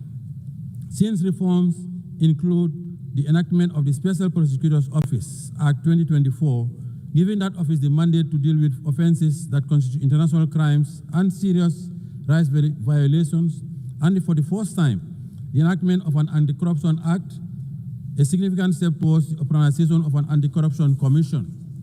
These are all part of our national efforts to deliver restorative and transformative justice, build a clear path towards nation building, and lay a foundation for social justice, as well as prevent impunity. Our goal is to consolidate and nurture a more a national culture of accountability and respect for human rights in fulfillment of our domestic and international obligations. To support our national development ambitions as enshrined in our National Development Plan, we continue pursuing a national budgeting mechanism that is grounded on human development, fiscal stability, education, and building critical infrastructure to promote development and investment. Madam President, our primary social contract with the Gambian people is to meet the demands of our socio-economic challenges whilst at the same time encourage citizen participation and engagement in democratic governance. This propels us to ensure that our democracy continues to thrive, respect for fundamental rights, robust, expansive, and comprehensive, and the building of institutional mechanisms. In building a peaceful society, we continue to recognize the integral role of women and their representation and participation in political affairs and public life. We also continue to promote media freedom and the right to assembly and freedom of expression as guaranteed inherent rights through coordinated and sustained actions. As a government, we encourage constructive engagement with our citizenry, particularly the young people, and respect their rights to participate in democratic functioning of the state. In view of our own experience with governance challenges, we value the need for addressing the consolidation of democracy and good governance in our neighborhood. It is in this spirit, the Gambia recently hosted the Sahel Governance Forum, which seeks to galvanize a multi-stakeholder convergence to address the governance challenges that continue to hamper regional peace, stability, and development. We are confident that such forum will provide the right opportunity for systematic discussion on finding definitive solutions to the rising tide of violence, insecurity, and instability of the Sahel. Madam President, with its strong commitment to the promotion and protection of international peace, security, and human rights, the Gambia continues to be a member of the African Union Peace and Security Council, the United Nations Human Rights Council, and a police and troop contributing country to UN, AU, and ECOWAS peacekeeping missions around the world. By serving on this important council of the continent and taking part in peacekeeping operations, the Gambia continues to prioritize the maintenance of international peace and security, including the consolidation of political and democratic governance and strengthening partnership for African security. It is significant that the African Union and the United Nations continue to work together to address regional peace and security matters, including the recalibration of our preventive diplomacy tools for maximum impact. We need to strengthen the early warning mechanisms as well as prioritize the protection of children affected by armed conflict. Madam President, by echoing the mantra of the Africa we want and an Africa at peace with itself, the Gambia believes that more needs to be invested towards conflict prevention as part of efforts to respond robustly to challenges of insecurity and underdevelopment, particularly through resilient building. We call on the United Nations Security Council to step up and meet its responsibility towards the resolution of conflicts in Africa and beyond.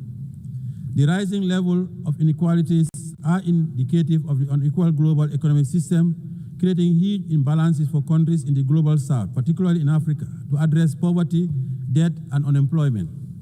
It is indeed disheartening that 5 years towards the end of the targeted Agenda 2030 deadline, much remains to be accomplished and the realization of its goals and ambitions appear to be profoundly remote. Madam President, in 2025, when the world should be forging towards a path of development and prosperity, we are once again confronted with the scourge of more conflict and war.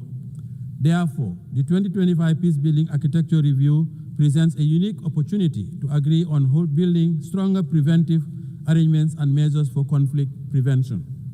The ongoing conflicts raging around the world would need to stop immediately. The unnecessary deaths, displacement, and untold suffering of civilians from Palestine to Sudan, Lake Chad Basin, Ukraine to Russia, Haiti, Libya to the Sahel, and in other corners of the world is unacceptable. As members of the United Nations and as conscientious global citizens, we cannot relent on our collective quest for durable peace. We must continue to pursue responsive and purposive actions by exhorting the parties to the conflicts and make progress on key milestones on their journey to political dialogue. We must all assist by putting in necessary security arrangements and frameworks for ending conflicts, including the protection of civilians, particularly women, children, and the elderly. Parties to the conflicts must allow immediate and uninterrupted humanitarian aid to reach the suffering population, and they must commit to ending the hostilities. It is the responsibility of the international community to collectively muster the necessary political will and courage to end intractable conflicts. The bleeding must stop. Madam President, as we celebrate the 80th anniversary of the founding of the United Nations, the plight of the Palestinians remains unresolved, with the people continuing to face alarming difficulties under dire humanitarian conditions. The situation of Palestine continues to be about the core principles of justice, respect for international humanitarian law, and self-determination. The ongoing situation needs to stop. We cannot remain unperturbed by these worsening conditions, and it is imperative that we act urgently and collectively by utilizing our leverage to revitalize the prospects of an inclusive peace process for Israel and Palestine and the region. In this context, we reaffirm our call for the two-state solution to urgently enable the Palestinian people to regain their legitimate national rights as recognized by the international community through its recognition of the state of Palestine within the 1967 borders with Al-Quds al-Sharif as its capital. We also support the membership of the Palestine in the United Nations. In this spirit, we express our appreciation to the Kingdom of Saudi Arabia and France for the recently concluded high-level conference on the question of Palestine.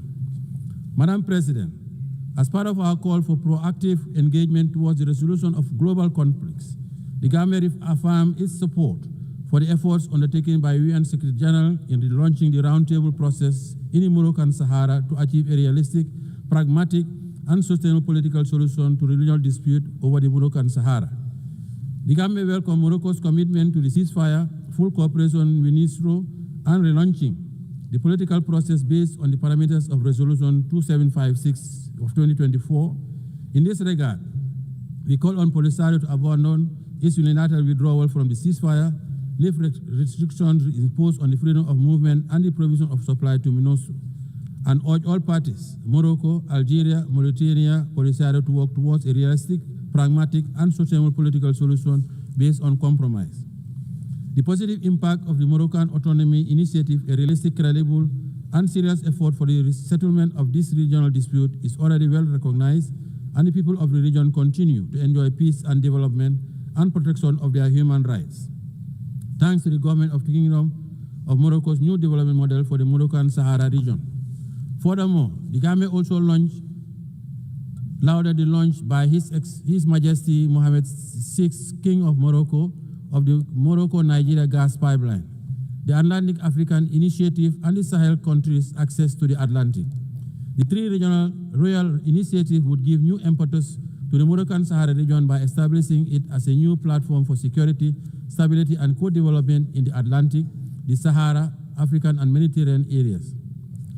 Madam President, the government also continues to stand with the government and people of the People's Republic of China on the One China policy. China's commitment to international cooperation and support for the critical spaces of development in different sectors demonstrate that the sustainable development of South-South and triangular cooperation are possibilities. The government continues to reiterate the call for the lifting of economic embargo against the brotherly people of Cuba. The embargo continues to inflict undue hardship and economic devastation, occasioning substantial challenges for the government and people of Cuba.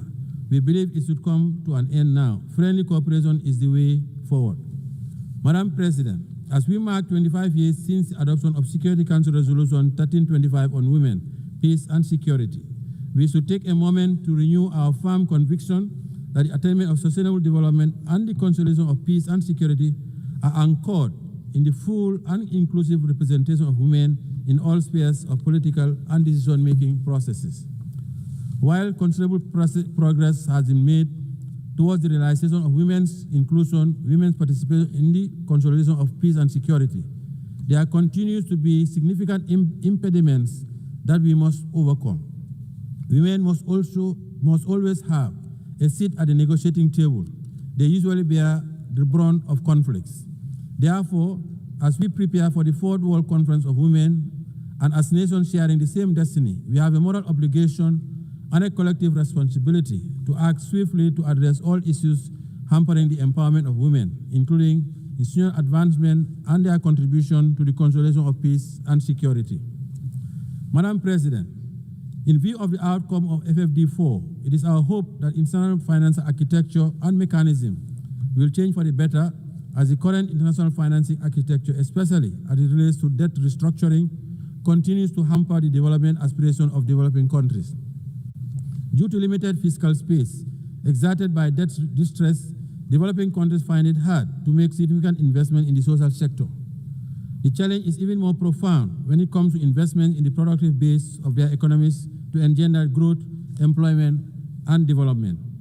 This situation significantly contributed to the dismal attainment of only 17% of the SDGs. Therefore, to accelerate the full and effective implementation of the SDGs within the targeted framework, we must enhance international finance cooperation and review of the international financial architecture to create arrangements, facilities, and mechanisms that would cater for targeted investments, industrialization, mechanized agriculture, provision of quality education, energy, health, and water. Madam President, the Pact of the Future adopted last year at the 79th session of the General Assembly presents a unique opportunity to review our realities, invigorate the implementation of the SDG Agenda 2030, and intensify our efforts towards confronting the pressing challenges of our time. The Pact is about advancing our advanced prosperity. The Gambia supports the convening of the preparatory process for the review of the Pact in 2028 to align effectively with the prevailing and upcoming intergovernmental processes such as the 2025 Peacebuilding Architecture Review, the high-level plenary meeting to commemorate the 30th anniversary of the World Programme of Action on Youth and the World Social Summit. The success of these reviews will depend primarily on our commitment and concerted push to build a more equitable and resilient global governance framework that supports the attainment of our global goals. Madam President, our reform agenda is still incomplete without reform of the Security Council. The Gambia supports the reform of the United Nations Security Council and the Common African Position on the reform of the Council as set out in the CIRT Declaration and the Sylvanie Concession. We strongly believe that the ongoing review and reform process of the United Nations needs to make good progress, and Africa's underrepresentation in the permanent and non-permanent categories of the Security Council is a historical injustice that urgently needs to be corrected. Africa has always contributed to global peace, and Africans also paid the ultimate price during the two world wars. Hence, the Gambia believes that the time has come for the international community to support Africa's call for meaningful representation in the Security Council. The reform of the Council guarantees its legitimacy and credibility as the body responsible for the maintenance of international peace and security.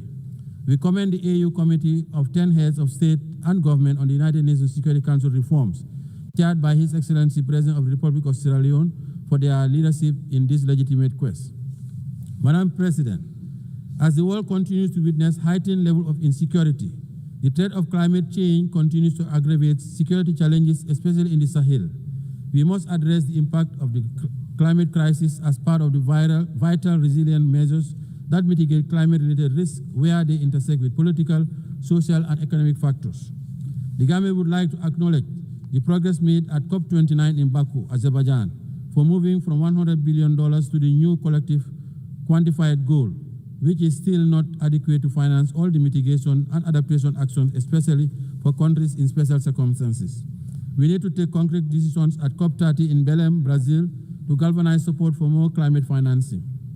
The Gambia calls for more ambitious nationally determined contributions by all states due to their submission this year to achieve net zero emissions by 2050. Madam President, as I conclude, allow me to call on member states to use this 88th session of the General Assembly to forge a new consensus to confront our new reality, a consensus that unites us behind our shared determination to make the United Nations a potent instrument to serve our common purposes and aspirations as one human family. This is our only planet. Let us preserve it for posterity. The Gambia is ready to play its part in making our world a better place for all.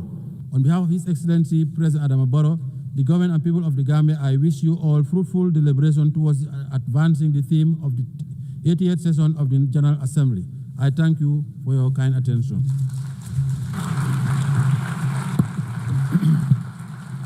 En nombre de la Asamblea. On behalf of the Assembly, I wish to thank the President of the Republic of Gambia.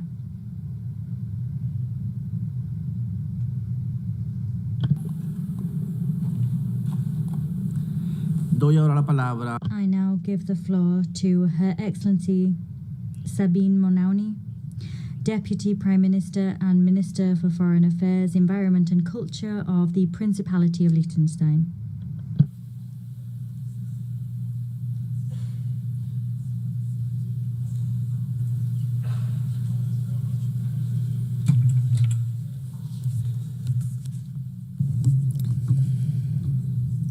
President, ladies and gentlemen, let me begin by saying how happy I am to see a woman preside over this assembly.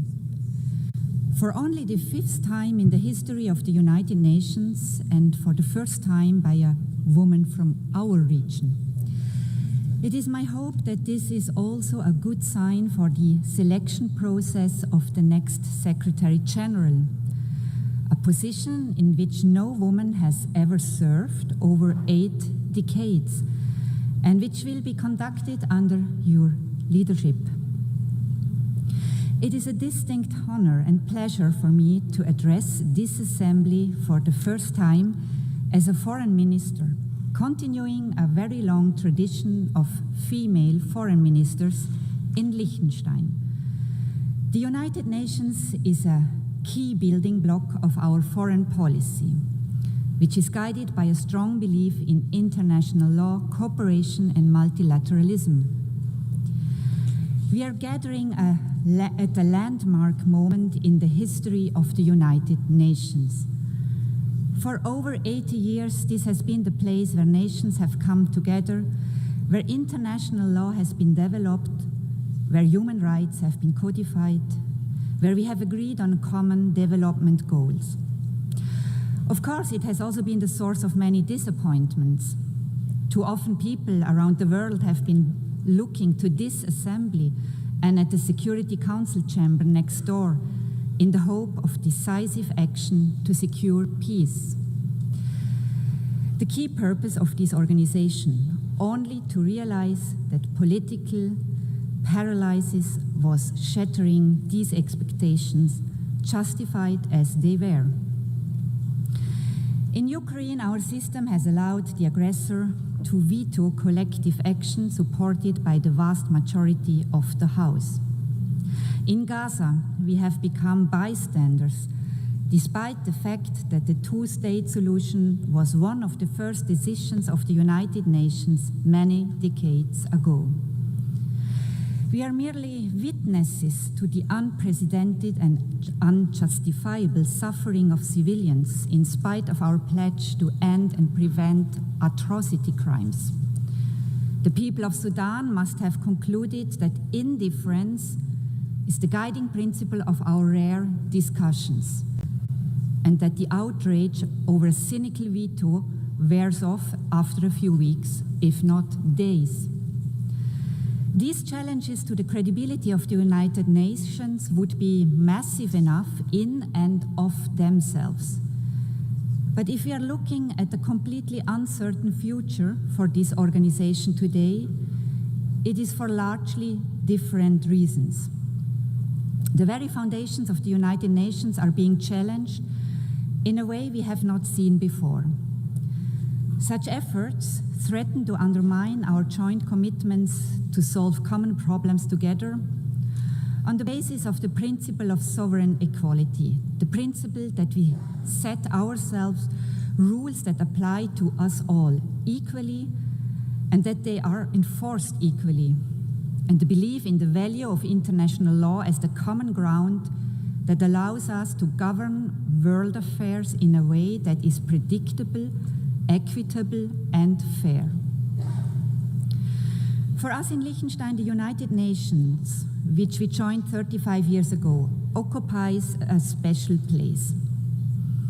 It has been instrumental in our progress towards gender equality. Our membership in the organization has helped to put human rights at the center of our foreign policy.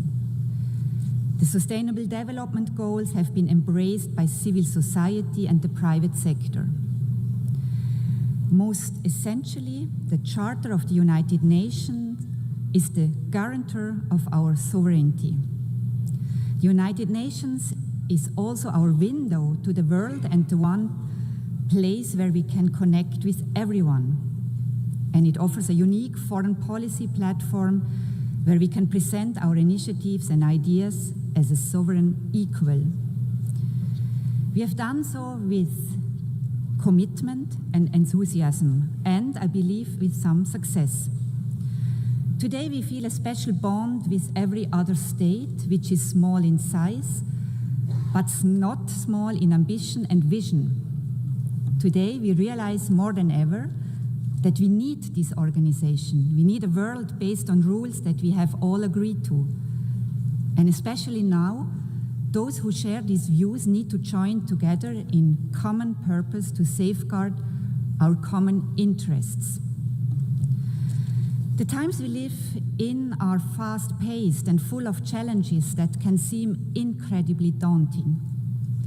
Many years ago, we identified climate change as the biggest threat to us all, big and small, wherever we are located on the globe. And yet, we are ever closer to the climate abyss and ever further away from agreeing on a path away from disaster. Artificial intelligence is developing with lightning speed, largely unchecked, with obvious risks to our social fabric, but without any agreement on rules and boundaries. In my part of the world, priorities have shifted dramatically in the last 3 years. We are now mostly preoccupied with the fallout of the destruction of the European security architecture by the Russian Federation and with preserving our trade relationships, which we had believed were on a firm basis. Liechtenstein is no different to our neighbors in this regard, and any responsible state will prioritize imminent challenges as we have to. But none of this will be meaningful if it is not embedded in a larger vision, if we do not give ourselves the space to tackle the long-term risks and dangers. The place for us to do this is the United Nations, and we are committed to doing this together with all of you represented in this room. President, today the continued existence of the United Nations is at stake. This is a sobering observation, certainly.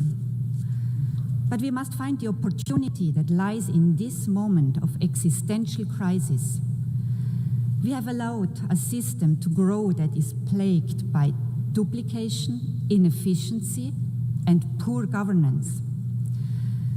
The UN 80 process is the chance, the only chance that we will have to make the organization leaner, more effective in its use of resources, and more productive in generating meaningful outcomes.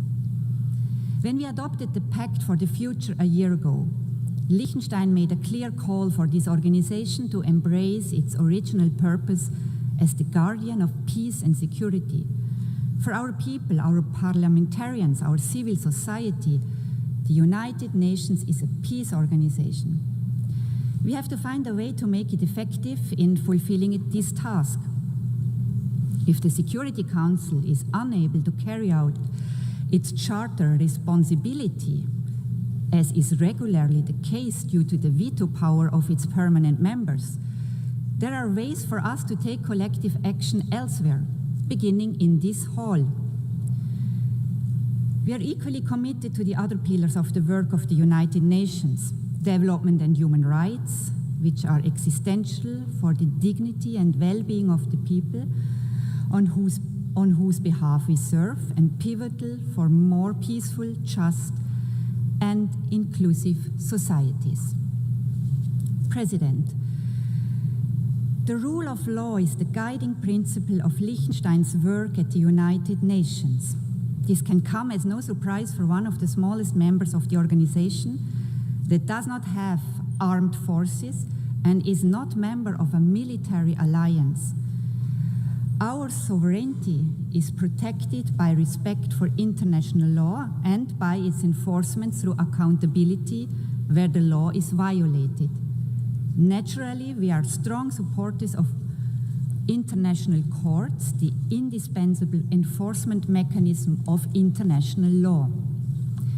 Key amongst them is the International Court of Justice, which Liechtenstein joined decades before becoming a member of the United Nations. Liechtenstein has been an active participant in the court's proceedings. We are very pleased to see the attention the court's work has been given, particularly in recent years, and the high respect its decisions enjoy among governments and beyond. The recent advisory opinion on the question of climate change stands out in various ways. The initiative to ask for such an advisory opinion originated in the youth climate movement. The mandate to request it was adopted by this assembly by consensus, and Liechtenstein is proud to have been among the states drafting the text of the decision. The proceedings before the court found unprecedented attention inside and outside the courtroom. Finally, and importantly, the advisory opinion was agreed on unanimously by all 15 judges, giving it further authority. We have welcomed this decision, in particular its focus on the area of human rights, where important questions remain unaddressed, and we look forward to working with all of you to put it to the most productive use possible. For us, the International Criminal Court is a complementary and equally important institution. It is the first permanent court in the history of humankind that has jurisdiction over the crimes that are defined as the most serious ones under international law: genocide, crimes against humanity, war crimes, and the crime of aggression. Almost 2/3 of all states have joined this project, the most ambitious treaty since the adoption of the Charter itself. Its central statement is unique and also uniquely important for the rule of law. Nobody is above the law.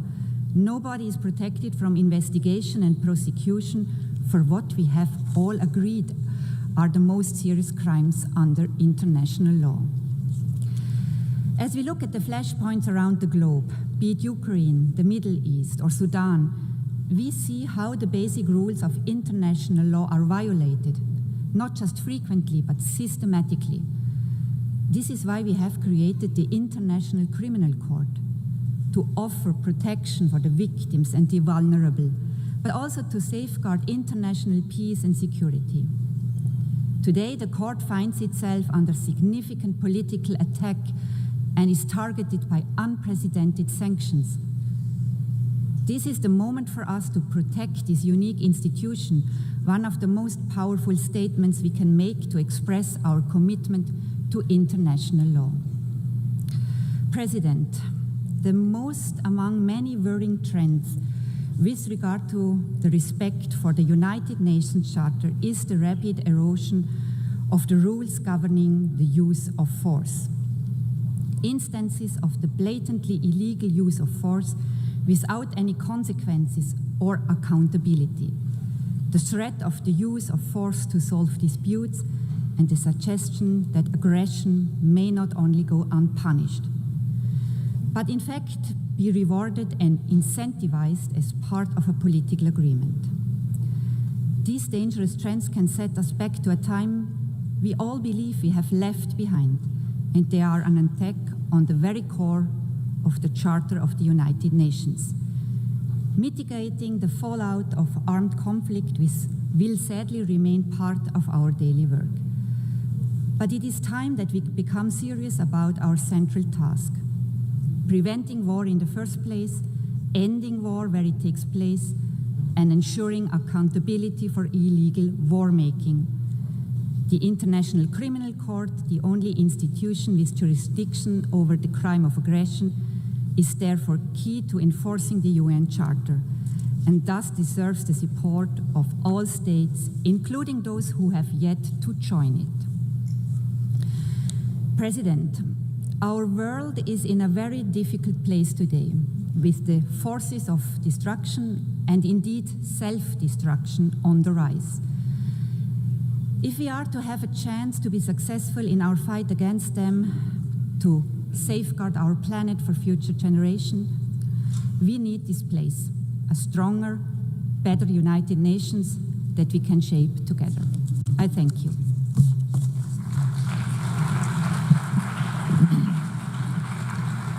Muchísimas gracias. I thank the Deputy Prime Minister and Minister for Foreign Affairs, Environment and Culture of the Principality of Liechtenstein. Hemos escuchado. We have heard the last speaker in the general debate for this meeting. We will continue the general debate at 1500 hours. The meeting is adjourned. And then.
Thank you very much.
Declaro abierta la The 9th plenary meeting of the General Assembly is called to order.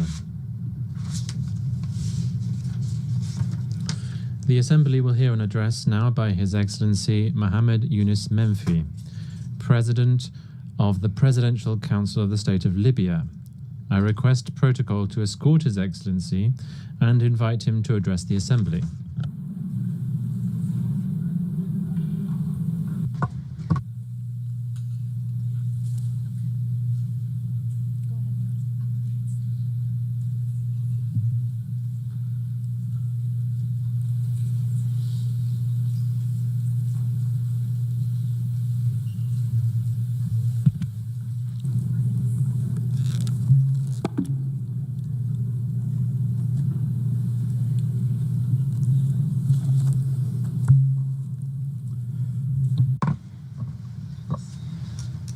Your Excellency Annalena Baerbock, President of the 80th session of the General Assembly of the United Nations, Your Excellency Antonio Guterres, Secretary General of the United Nations, Your Majesties, Your Highnesses, Your Excellencies, ladies and gentlemen.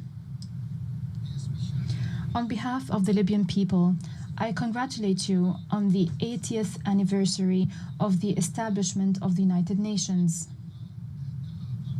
It remains one of the greatest pillars of the international order, one of the beacons of multilateralism over the history of humanity.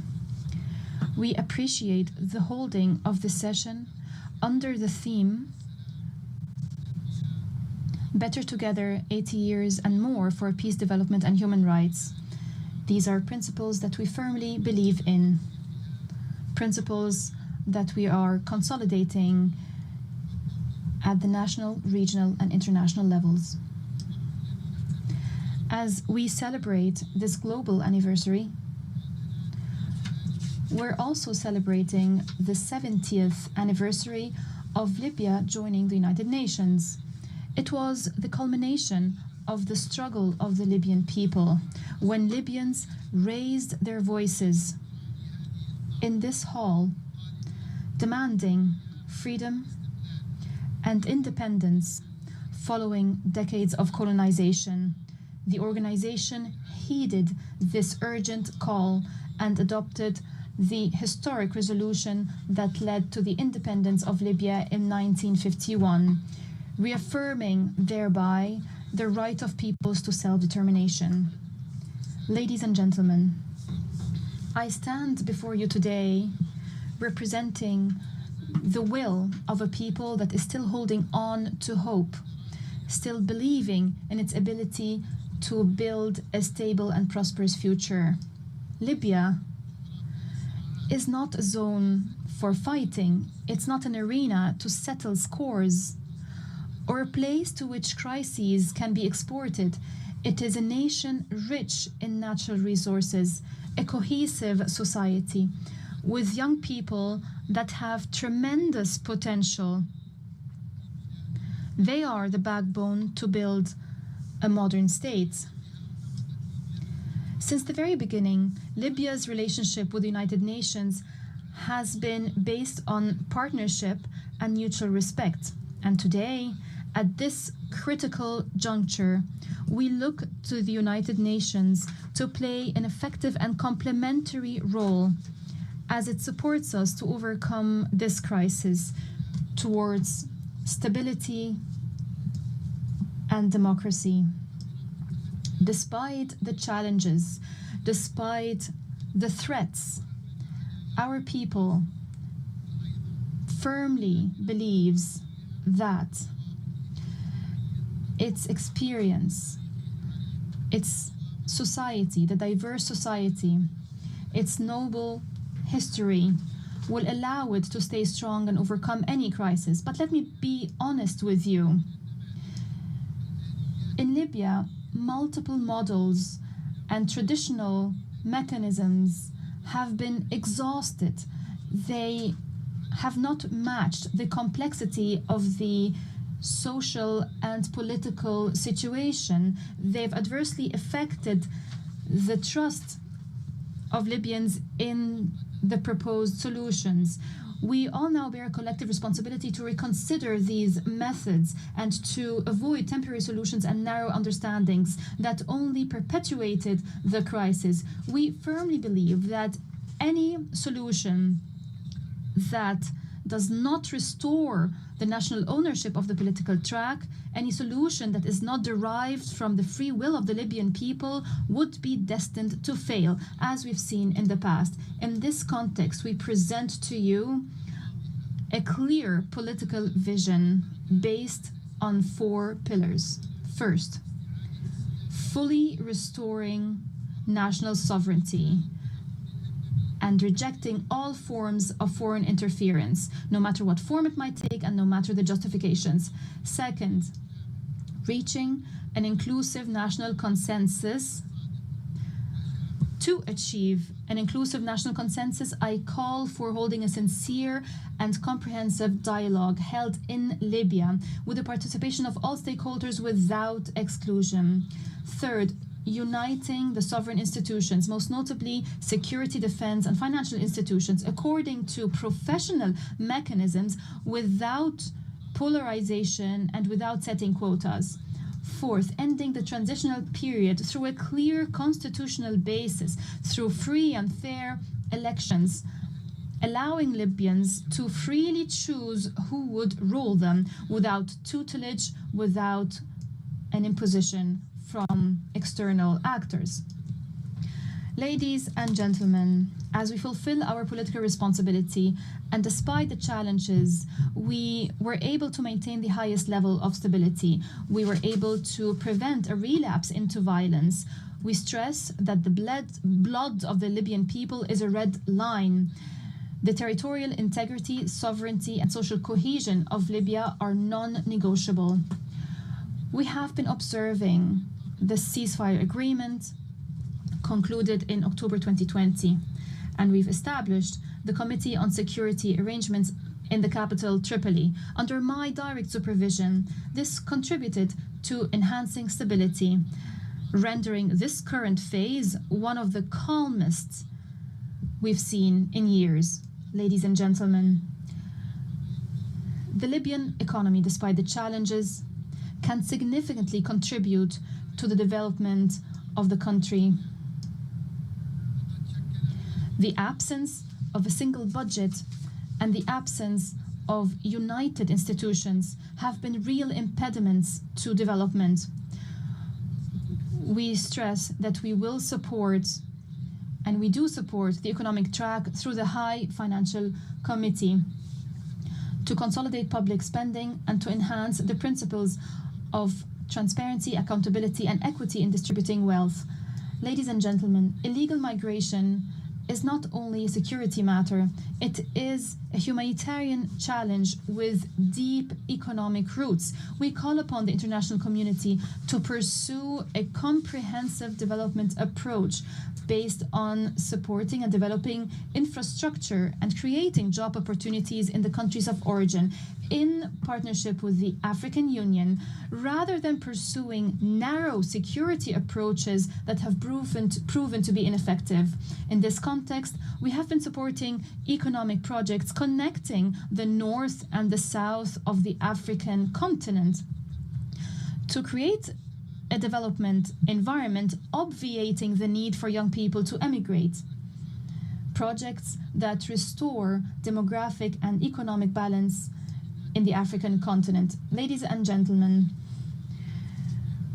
our firm position towards the question of Palestine is based on humanitarian principles and based on our commitments towards the Arab and Muslim world. Against this background, we condemn in the strongest terms the countries that are still hiding behind immoral neutrality towards the genocide and flagrant violations of international law to which the Palestinian people are being subjected, especially in Gaza. It was 8 decades ago that the United Nations was established, and the Palestinian people is still languishing under the yoke of occupation. We call for responsible international action that ends the occupation and guarantees the legitimate rights of the Palestinian people. Ladies and gentlemen, despite the crises, despite the conflicts, despite the divisions that Libya had to endure, the Libyan people is still committed to the democratic track, is still believing that the rule of law and democratic institutions are not a dream but a legitimate right. It is time for the world to look at Libya not as a complicated political file but as a story of resilience and free will, a nation that can be successful with a noble history, cohesive society, promising resources and free people, aspiring to peace, democracy and prosperity. Democracy is our choice, and peace and reconciliation are our destiny. Our history proves that our people can achieve reconciliation, can promote tolerance and justice. We most certainly can turn the page on the past. National reconciliation is not only a necessity to build the state, it is a national legacy that we cherish. We see the future Libya, a stable state, a sovereign state with united institutions, strong with its people, peaceful, open to the world, and an effective partner at the regional and international levels. Long live Libya, united and independent. Long live the Libyan people, free and dignified. May the peace, blessings, and mercy of God be upon you.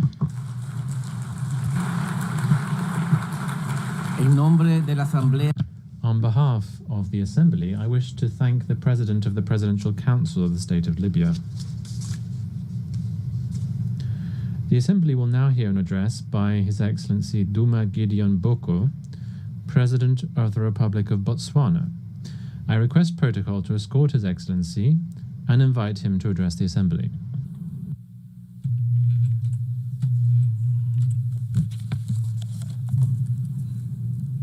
Madam President, Secretary General, Excellencies, ladies and gentlemen, we meet here today and this whole week in these hallowed precincts to remember the overwhelming gravity of the circumstances that gave birth to the United Nations, the ruins of war, a world poised to descend into further mayhem if courageous choices were not made. Leaders of great vision and courage stepped up. They realized that the charms and allurements of our unity trumped any tendencies to divide us. And from their conviction that humanity is better together, this institution was born. Their courage and fortitude merit our recurrent admiration. So I stand on this enchanted spot today to express my thanks and the gratitude of the people of Botswana to our forerunners and to all of you. We must recommit ourselves to the vision, peace, development, and human rights for all people in all nations. I stand here today in the composite capacity of citizen of Botswana and as an African. Yes, I am an African stamp and root. For Botswana, the ideals of the United Nations are not abstractions.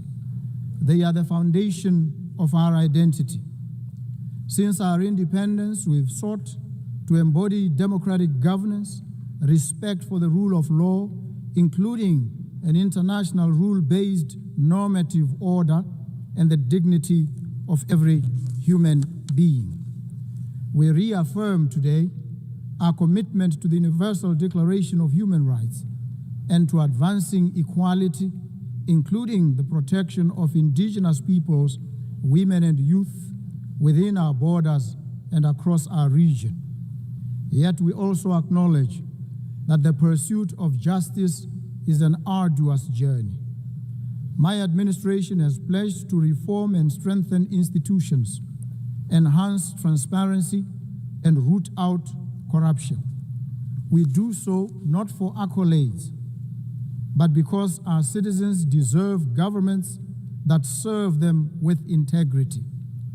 We are on a quest for integrity in African leadership. Excellencies, Botswana has been blessed with the gift of diamonds. For decades, this resource has financed schools, hospitals, and infrastructure. But today, we confront the fragility of that reliance. Diamond markets fluctuate. Our people's needs do not recede. Our vision is clear: to diversify our economy, empower our people, and create resilience.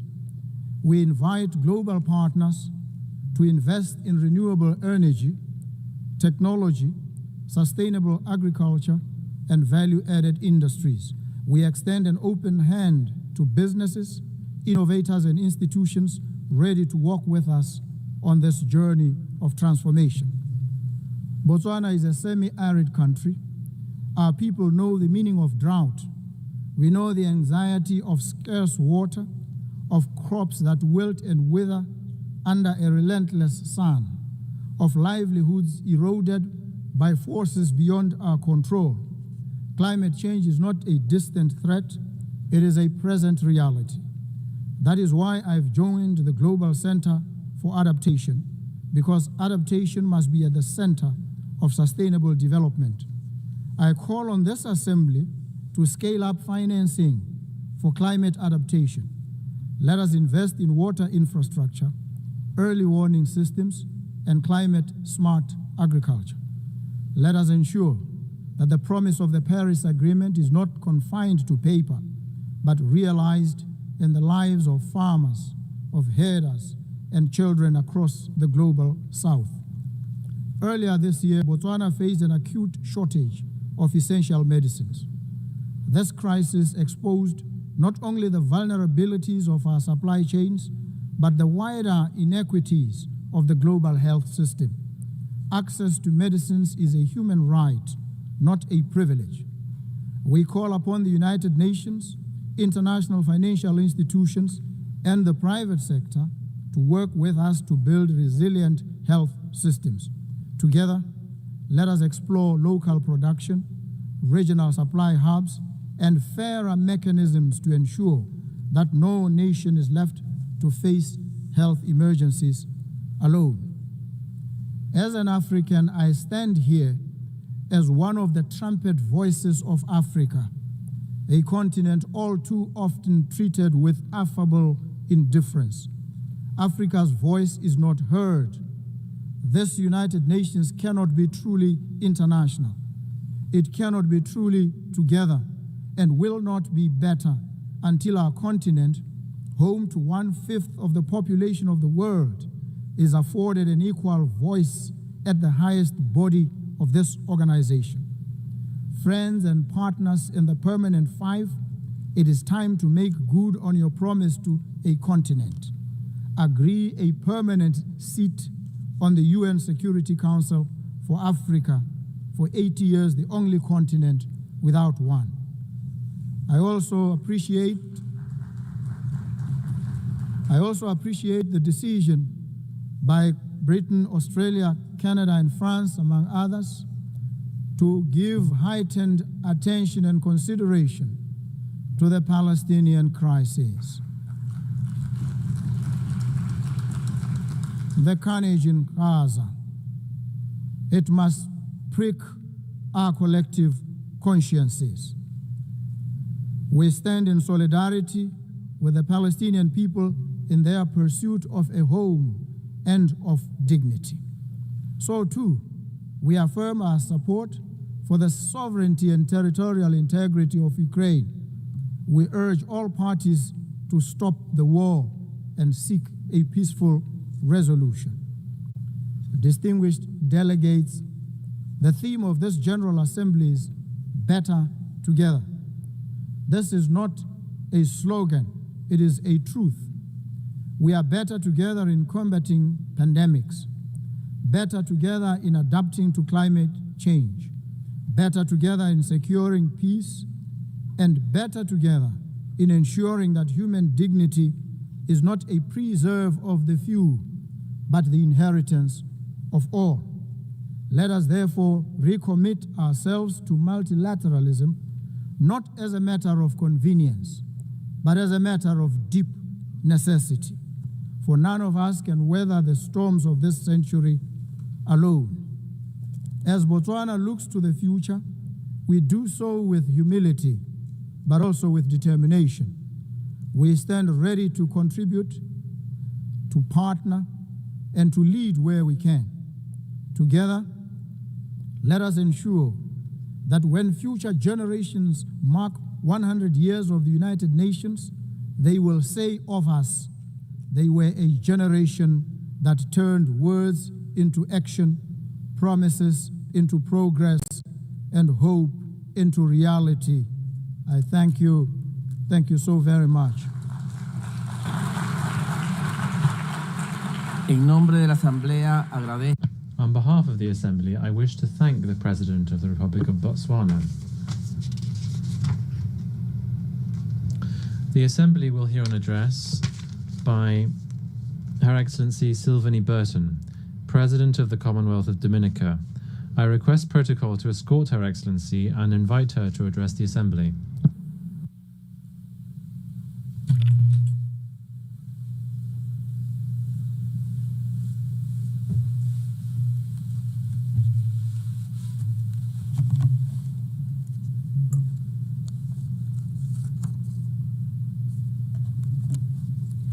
Excellencies, distinguished delegates, ladies and gentlemen, Mabrika, I bring you greetings in my native Kalinago language, the language of the first people of the Caribbean, whom I am proud to call my ancestors. Madam President, on behalf of the government and people of the Commonwealth of Dominica, I am pleased to congratulate you, my fellow woman, on your appointment to guide the affairs of the 80th session of the United Nations General Assembly, a responsibility for which you are eminently qualified. We wish you every success in your new role. Excellencies, I address you at a pivotal time in the history of this organization, and indeed of this world.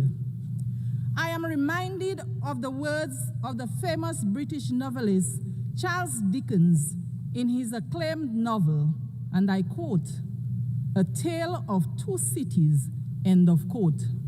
A novel set in a time of social upheaval, division, and transformation. I quote, "It was the best of times. It was the worst of times," end of quote. Although this novel was written over 160 years ago, these words remain relevant today. As we celebrate 80 years of the existence of the United Nations, we are living a tale of two worlds. For some, it is indeed the best of times.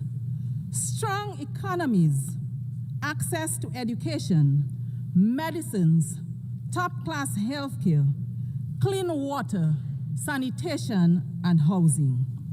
They are at the frontier of the artificial intelligence and other emerging technologies with expanding digital infrastructure and rising standards of living.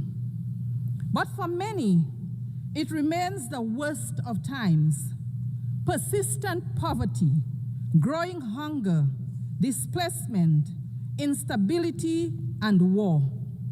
Nations on the front lines of climate change, enduring the worst impacts and debt crises, not of their own making, but a price they pay for the excesses of others. Unfortunately, this is not fiction, but our shared reality. If we as the United Nations do not confront this duality, this inequality, we will write a catastrophe of our own. It bears restating that the UN was created 80 years ago to prevent wars, to promote peace and international cooperation based on ideals of mutual respect, human rights, and the rule of law. It has championed multilateralism, recognizing that no one country has the answer for the world's problem, that the world is interconnected, and to maintain peace, we should operate a rules-based and not power-based approach. A Tale of Two Cities portrayed a society where the powerful live in luxury and the oppressed suffer in silence. We can take heed of the warning that we glean from Dickens' work, that injustice should not be ignored, that when powerful nations impose their will on the less powerful without accountability or regard for the rule of law, they plant seeds of discord and future unrest. What have the lessons taught us? What should we ask ourselves as we gather year after year in this chamber? Are we truly listening to the nations that take the podium every year to decry poverty, inequality, climate change, underdevelopment, and conflict? Do we have a system where resources and decision-making are truly being equitably shared, or are we instead operating a system where power protects itself? I am reminded of the old African proverb, and I quote, "When elephants fight, the grass gets trampled," end of quote. We, the small island developing states, we are the grass. In today's geopolitical landscape, we feel the brunt of the impact when global powers engage in political, economic, or military confrontation. Economic sanctions, trade restrictions, aid conditionalities, conflict, and wars, to name a few, affect global supply and the affordability, availability, and transportation of goods and materials. This significantly increases the cost of doing business and the prices of basic foods on our supermarket shelves, putting several goods out of the price range of many. Madam President, we have come here time and time again to advocate for fairness, to advocate for understanding, to advocate for change in respect of matters that concern our very viability as small nations, on matters that affect our very lives and livelihoods. A major area for us is the devastating impact of climate change on our nations. Yet, in climate negotiations, powerful nations still drag their feet. Polluters enjoy protection, and adaptation and mitigation efforts are underfunded. Meanwhile, our countries, which everyone accepts contribute the least to the climate crisis, continue to risk extinction from rising seas, extreme flooding, devastating storms, drought, amongst many other negative impacts of climate change. Madam President, how can this be fair? How can this be morally defensible? While we complain about these things, equally horrifying is the indiscriminate and deliberate loss of life that we see around the world from bombings, from induced hunger, from sanctioned violence and genocide. We do not have the power to prevent the storms and to bring the rains where there is drought, but we do have the power to limit further climate change and help countries adapt and mitigate its impact. So too, we have the power to end wars and not start new ones. We have to be willing to talk to each other, to empathize with each other. We should return to the founding principles of the United Nations.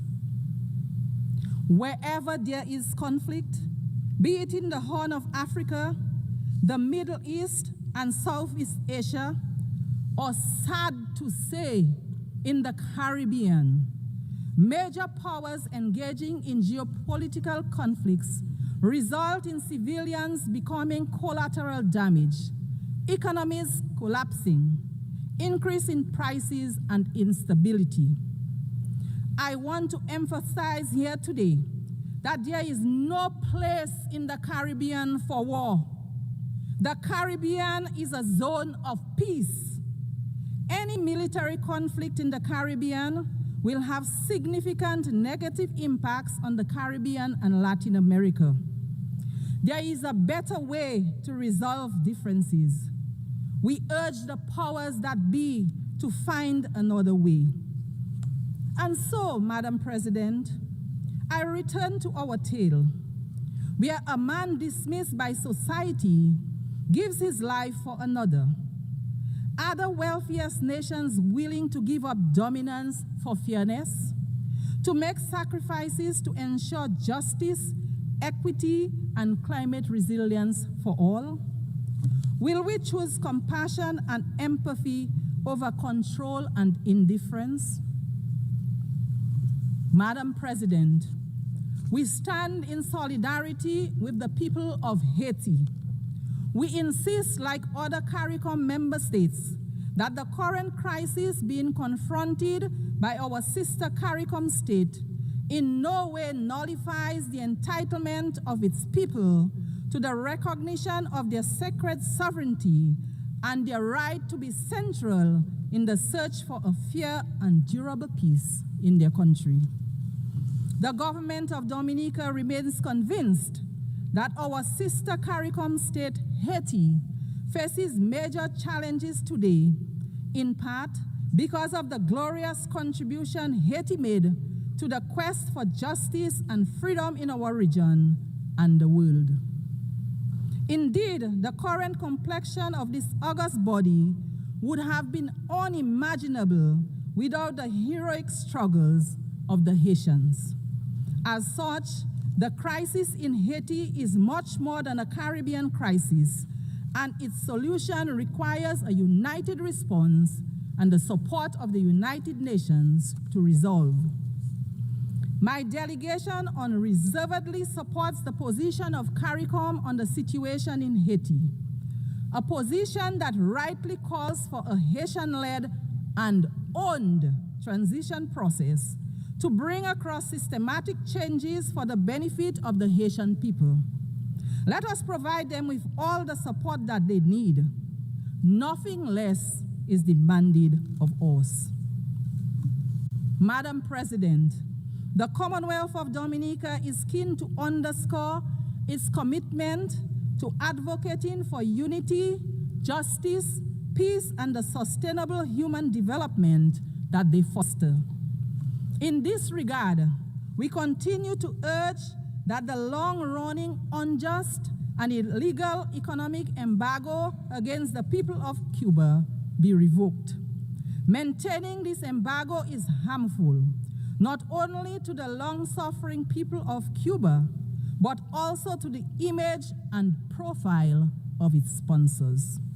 Cuba, like every other country, has a right to its self-determination. Dominica continues to stand in solidarity with Cuba. The trade and economic embargo imposed against our brothers and sisters in Cuba continues to be of great concern to us in the Caribbean. Its lifting grows increasingly urgent. Therefore, the Commonwealth of Dominica once again joins its voices with the voices of the overwhelming majority of members of this global organization to call for the immediate lifting of trade restrictions and export bans imposed on the good people of Cuba. They are unjustified. They are unjustifiable. They belong to a bygone era. They should cease to exist. They fall, in our view, within the grand narrative of yet another Caribbean people's struggle for liberation. It is for these reasons that the government of Dominica strongly urges a radical reconsideration of these actions. Madam Speaker, our steadfast advocacy for respect for the United Nations norms of sovereignty and non-interference impels us as well to urge that the right of the government and people of Venezuela to resolve internal challenges without outside interference be respected. We renew our condemnation of the imposition of sanctions on Venezuela. The resulting hardship forced upon the people of Venezuela needs an immediate and complete end. We also call for restrained and strict adherence to the rule of law as it relates to the presence of U.S. military assets in the blue waters of the Caribbean Sea. The solution to conflict, to challenges, should never be aggression and war. We urge that all diplomatic efforts be pursued to respect the sovereignty of states, preserve the dignity of human life, and promote peace. Madam President, as we celebrate this 80th year of these United Nations under the theme, and I quote, 80 years and more for peace, development, and human rights, end of quote, let it not be just mere words. Let it instead be a call for respect and adherence to a rules-based order that applies to all nations equally, weak and strong, not just when it is convenient to the most powerful. The UN arose out of the ashes of a world torn by devastating wars. Let us not return to those dark days, but instead be guided by law, diplomacy, and shared values. Let us reform the system where small and developing nations have a real seat at the table, that we may have the opportunity to influence decisions that shape global climate policy, security, and economic well-being for all. Let it be where we build solidarity and cooperation, and where power is exercised with humility, compassion, and restraint. Madam President, let the history books say that in this chamber, in our time, we chose a better path. In the words of Charles Dickens, and I quote, "It is a far, far better thing that I do than I have ever done," end of quote. Let those words not only be the end of a novel, but also the beginning of a new era for us, the beginning of our collective resolve, where our actions are guided by the desire for true peace, by respect for others and the rule of law, for upholding the sanctity of human life, of ensuring true development and prosperity for all. Let us judge the strength of our global system, not by how loudly the elephants roar, but by how well we protect the grass beneath them. Excellencies, the challenges before us are too great and complex for any one nation to solve alone. We all need each other. So let us leave this hall committed to action, committed to partnership, and committed to each other. Because the truth is simple, yet profound. We are always stronger, wiser, and better together. Madam President, I look forward to the day when a woman leads this great institution as Secretary General, which to my mind would be a symbol of true equality. I thank you for the courtesy of your attention. Thank you. Muchísimas gracias a la... I would like to thank the President of the Commonwealth of Dominica. The Assembly will now hear an address by His Excellency Wesley Simina, President and Head of Government of the Federated States of Micronesia. I request protocol to escort His Excellency and invite him to address the Assembly.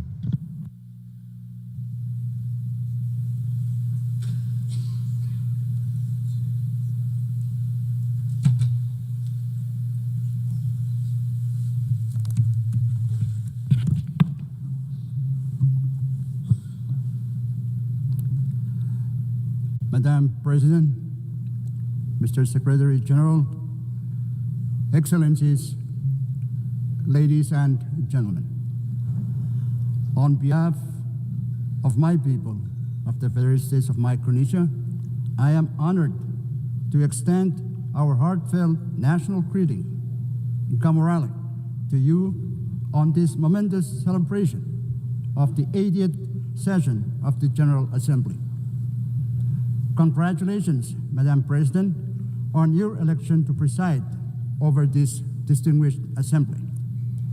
Your leadership and insights will guide us moving forward. I also wish to commend the leadership of our outgoing president. At this time, I also want to express my gratitude to the Secretary General for his tireless and unwavering commitment in guiding our collective work. We are grateful for your dedication and efforts in keeping hope and cooperation alive across our global community. Madam President, Micronesia joins the United Nations in commemorating its 80th anniversary.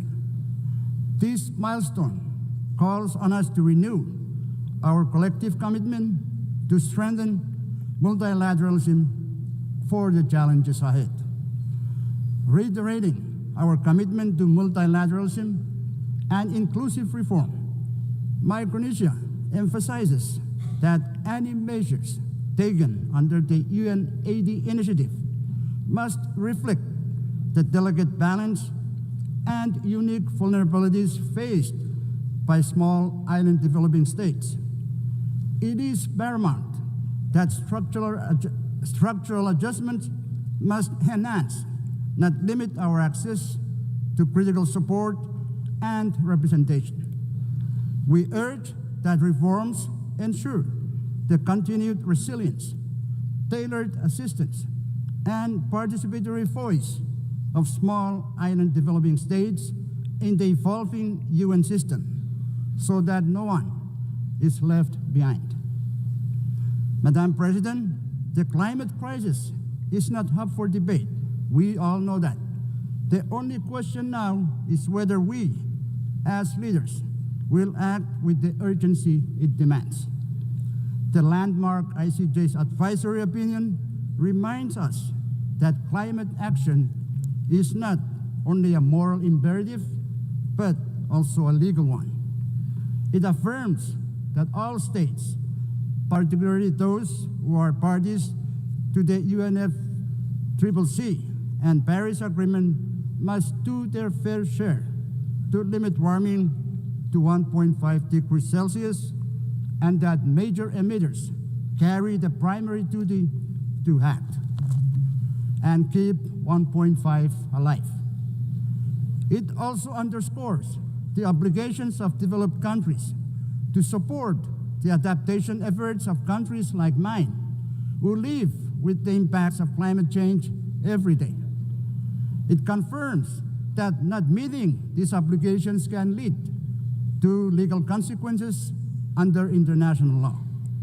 This points to the simple truth that at the core of this climate crisis lies the pursuit of justice. Justice for the most vulnerable, justice for future generations, and justice for our shared planet.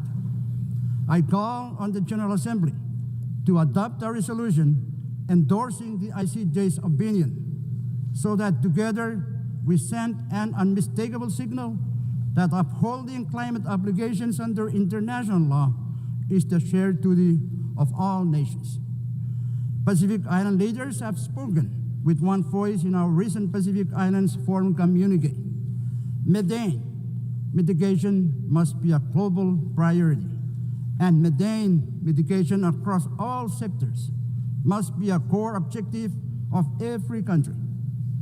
Cutting methane now could prevent 0.3 degrees Celsius of warming by the 2040s, slowing ocean heating and buying us time for long-term decarbonization. This is the only scalable near-term solution that can protect vulnerable nations and peoples today, while we build the future of clean energy tomorrow. The COP30 will be the first opportunity since the ICJ's advisory opinion for us to take ambitious and aggressive actions to put the world back on track for 1.5 degrees. There is no time to waste.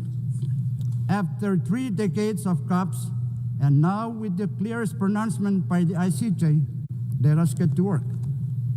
Madam President, Micronesia remains committed to achieving an ambitious global agreement to end plastic pollution, including the marine environment. Micronesia actively participated in the Intergovernmental Negotiating Committee on Plastic Pollution. We are proud to have stood with over 100 countries, making clear that the pollution emitted from the full life cycles of plastics requires a full life cycle approach to address all pollutions from plastics, from the production and design stages all the way through the waste management and remediation. This pollution, including climate warming greenhouse gases and thousands of other toxic chemicals, severely impacts our health, our environment, and our economies. Despite the failure of the INC to produce a plastics treaty in Geneva, we are not giving up. The plastic pollution crisis is far too dire to ignore. Madam President, the year 2025 is an important year for the ocean.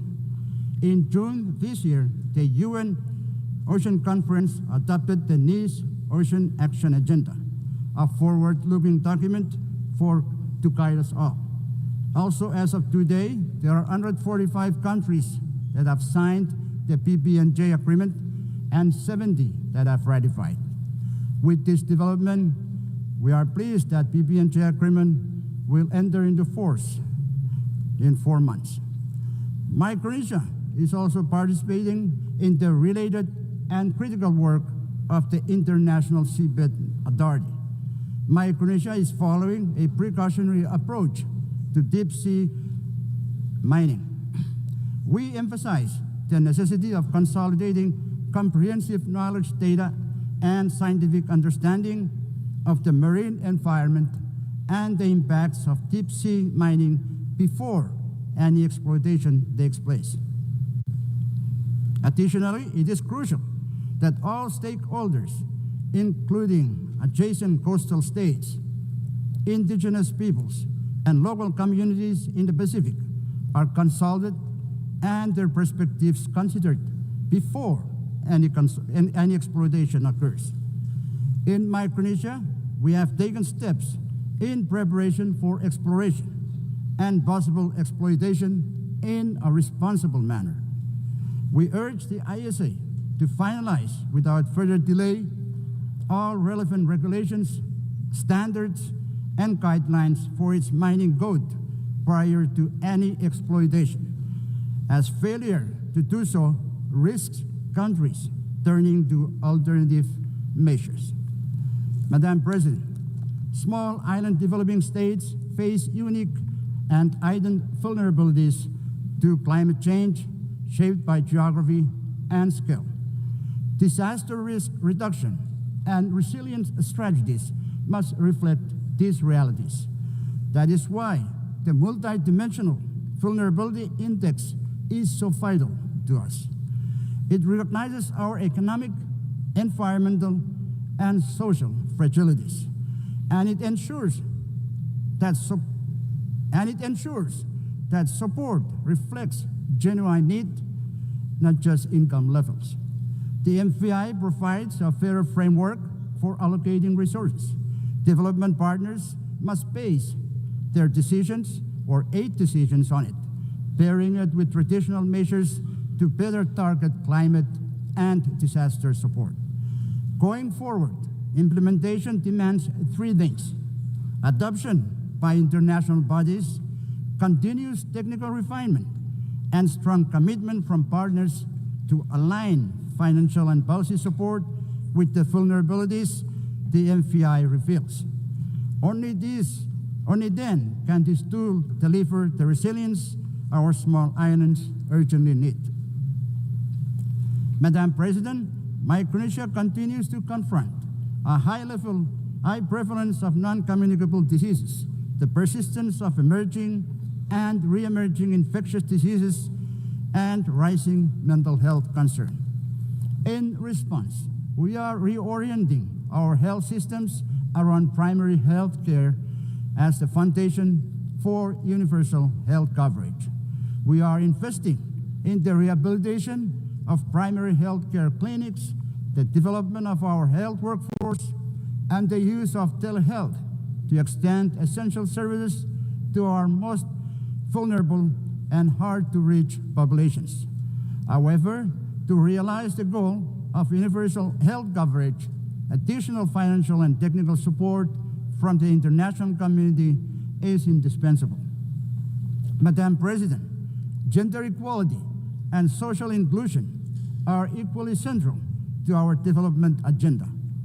Our strategic development plan places this at its core, with the objective of ensuring equal access to services, equitable participation, and opportunities for all our citizens to thrive. Madam President, peace and unity are the foundation of our nation. Our FSM Constitution, or Micronesian Constitution, reminds us that we must, and I quote, live together in peace and harmony, to preserve the heritage of the past and to protect the promise of the future, end quote.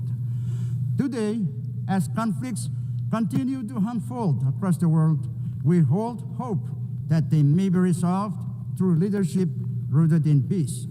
In our region, while we uphold peace and unity as guiding values, we find ourselves navigating the geopolitical and geostrategic competition among major powers. As leaders of the Pacific Islands Forum, we recently adopted the Ocean of Peace Declaration at the 54th annual meeting in Honiara. In doing so, we affirmed that no single member state can face the growing threats to peace and security alone. We must act together as one Pacific family. Madam President, Micronesia co-sponsored the first ever UN resolution on AI alongside 120 member states. While AI holds great promise for economic development, it also carries the risk that must be carefully managed. The inclusive and constructive dialogue that shaped this resolution offers a model for future discussions, including those on peace, security, and the responsible military use of AI. As the digital world advances at an unprecedented pace, global cooperation is essential to ensure that AI systems remain safe, secure, and trustworthy. Micronesia, through our own cybersecurity efforts, is committed to developing national strategies and policies to safeguard our digital data and mitigate the risk of malicious attacks.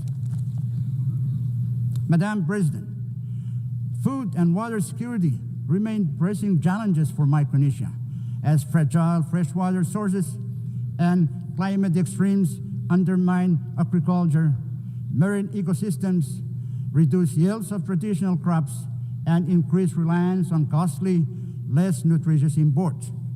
Compounding these challenges, just days ago, I was compelled to declare a national state of emergency due to an ongoing oil leak from a World War II sunken vessel in Chuk Lagoon. This ship, together with more than 60 other wartime wrecks, has rested in our waters for nearly 80 years since the war's end. But now, these remnants of conflict pose new dangers as toxic oil seeps into our ocean, threatening our fisheries, coastal communities, and livelihoods. The scale of this crisis far exceeds Micronesia's capacity to address alone. As we mark the 80th anniversary of the war's end, we appeal to the international community to work with us in transforming this legacy of war into an opportunity for cooperation. Madam President, Micronesia again emphasizes the urgent need to address the current structure of the United Nations Security Council, which fails to represent the geopolitical realities of the 21st century. The exclusive nature of its permanent membership creates inequities and hampers effective responses to global crises. To enhance legitimacy and accountability, we must restructure the Council to include underrepresented voices, including Japan, India, Germany, Brazil, and the African continent. Such reforms would better reflect modern international dynamics and strengthen the Council's role in promoting peace and security. Madam President, 8 years ago, the United Nations was founded on a simple but enduring truth. Every nation, big or small, has a voice, a vote, and a role to play in shaping the world we share. Micronesia may be small, but our voice, our vote, and our place within the international community is committed to choosing that we are, in fact, better together. That truth must guide us still, because, big or small, every nation has the power to choose peace over conflict. Big or small, every nation has the power to choose peace over conflict. Big or small, every nation has the duty to protect our planet from harm. Big or small, every nation has the responsibility to defend justice and human dignity. Big or small, we always have been and always will be better together. I thank you. Muchísimas gracias al presidente. I would like to thank the President and Head of Government of the Federated States of Micronesia. The Assembly will now hear an address by His Excellency Taye Akse Selassie Amde, President of the Federal Democratic Republic of Ethiopia. I request protocol to escort His Excellency and invite him to address the Assembly.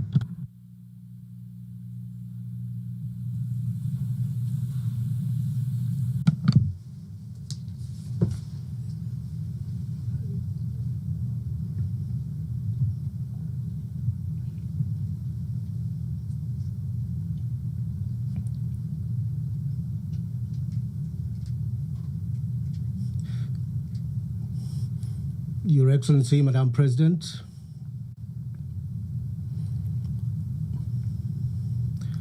Your Excellency, Secretary General Antonio Guterres, ladies and gentlemen,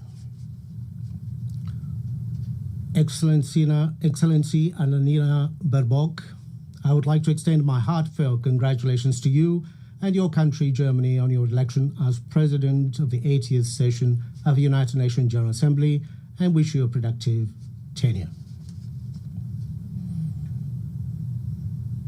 I would also like to thank His Excellency Philemon Yang, President of the 79th session of the General Assembly, for his able leadership. It is a great honor for me to address this August Assembly representing my country, Ethiopia, a founding member of the United Nations, on this historic occasion, which marks the 80th anniversary of the organization.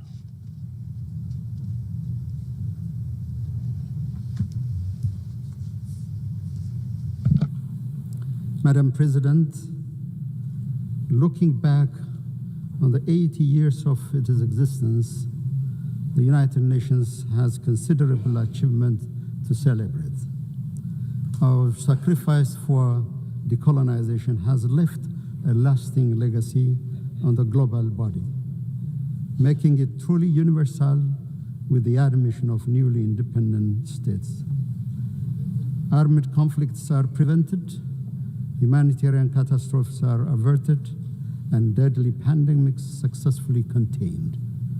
Global cooperation under the framework of the Millennium and Sustainable Development Goals has resulted in a reduction of extreme poverty and paved the way for climate action. These achievements, however, could not conceal the outstanding need for reform and revitalization. The most glaring one is the inequitable representation of states in the global security, political, and financial architecture. The United Nations must also overcome the systemic problems it suffers from a lack of impartiality, selectivity, and double standards. The emerging controversy over the fundamentals of the international system and the principles of the United Nations Charter is risking the very foundation of international cooperation. These trends should not be normalized or serve as a baseline in the determination of our standards and targets. We are also deeply concerned by isolationist policies, unprecedented military buildup, arms race, and the disturbing trend of retraction from development and climate commitments. These worrying trajectories are counterproductive to the collective progress of humanity and undermine the very premises of peaceful interstate relations. It is Ethiopia's conviction that the remedy lies within our reach. No state can single-handedly manage global challenges. We therefore call on fellow member states, especially developed countries that have historical responsibilities, to reverse recent downward trends and intensify efforts towards the collective public good of development and peace. Madam President, Ethiopia supports the peaceful resolution of all conflicts. The path of violence must yield to the power of diplomacy. We affirm our historic position on the right of the Palestinian people for self-determination. Direct negotiation among the warring parties is an immediate necessity. Humanitarian assistance must reach to all the people in need. This is not a political preference, but a moral imperative.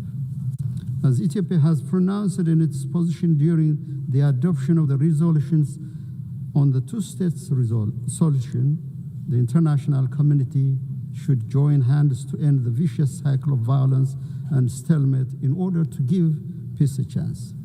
We wish to underscore any proposed peace and reconstruction plan in the Middle East should not create complications to adjacent countries and regions.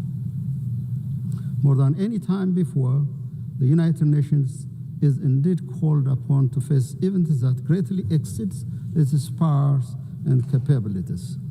It was in 1949, at the fourth session of the General Assembly, the Ethiopian delegation forewarned the risks of ineffectiveness and intrusion into the mandates of the General Assembly. This was caused by the excessive number of bodies and mechanisms created.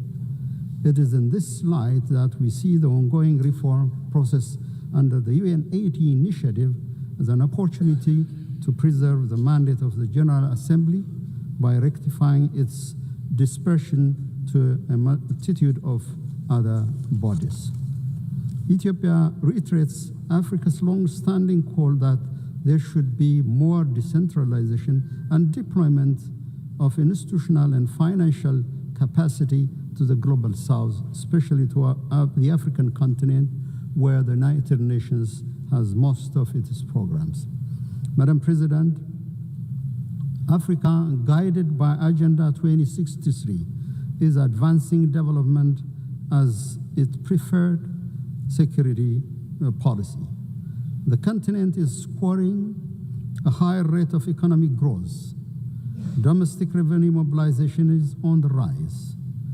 Africa's climate action in renewable energy development, emission reduction, and afforestation is indeed unmatched in any other parts of the world. Efforts to enhance public welfare, combat transnational threats, and decrease inequality are being intensified. Despite these achievements, the global crisis continues to impact Africa's capabilities to deliver on development aspirations. Chief among this is the compounding debt crisis. In line with the Addis Ababa Action Agenda and Civil Outcome document, we emphasize the need to advance an ambitious agenda on development finance. Coercive measures and trade restrictions, in particular those targeting Africa, must be lifted immediately. More importantly, Ethiopia calls for a new global action for debt cancellation, restructuring, and suspension.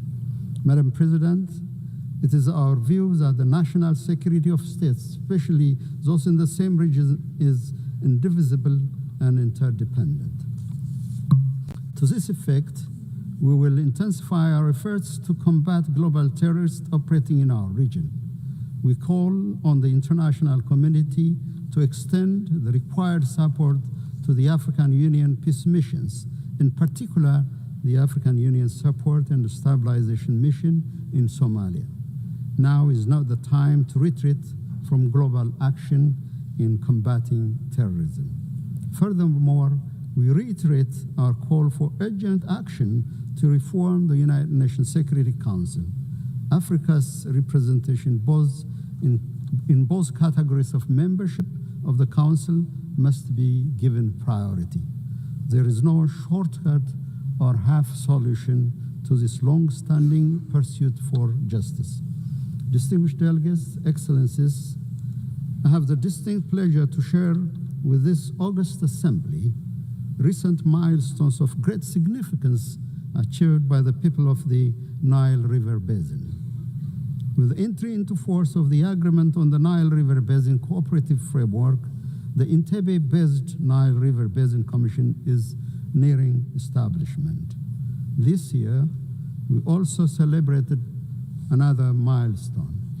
On the eve of the Ethiopian New Year, Ethiopia commissioned the Grand Ethiopian Renaissance Dam, which transforms Ethiopia's renewable energy generation capacity.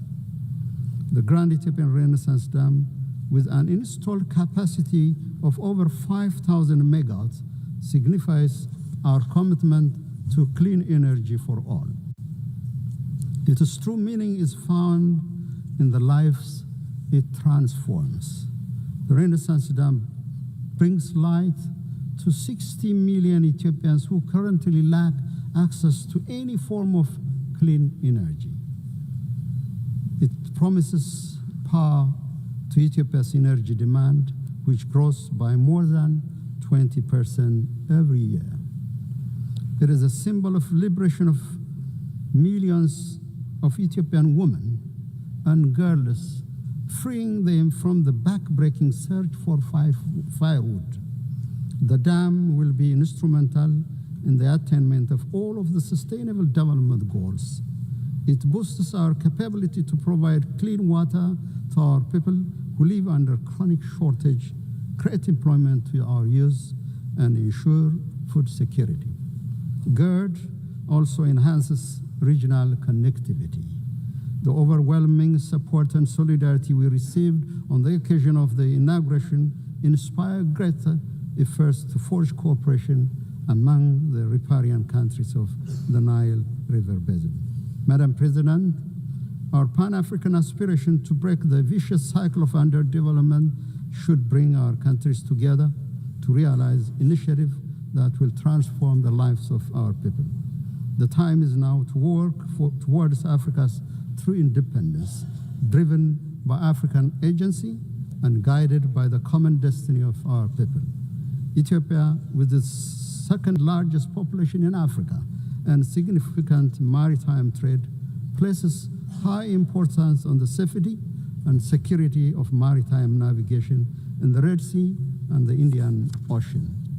We concur with the Secretary General's statement during the Awaza conference that no state should be locked out of opportunities for growth, finance, and technology due to geographical circumstances.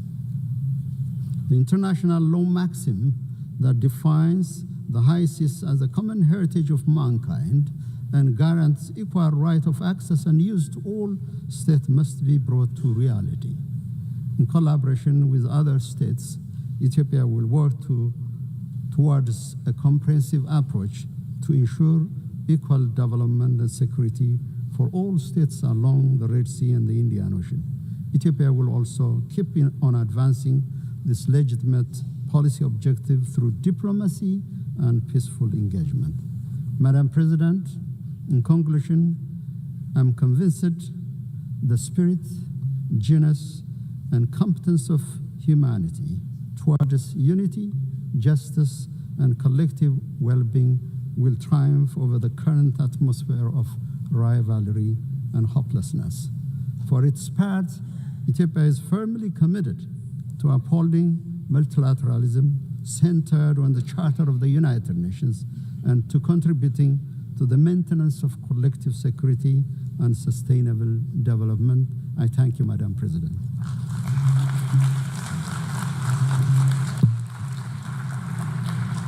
On behalf of the Assembly, I wish to thank the President of the Federal Democratic Republic of Ethiopia.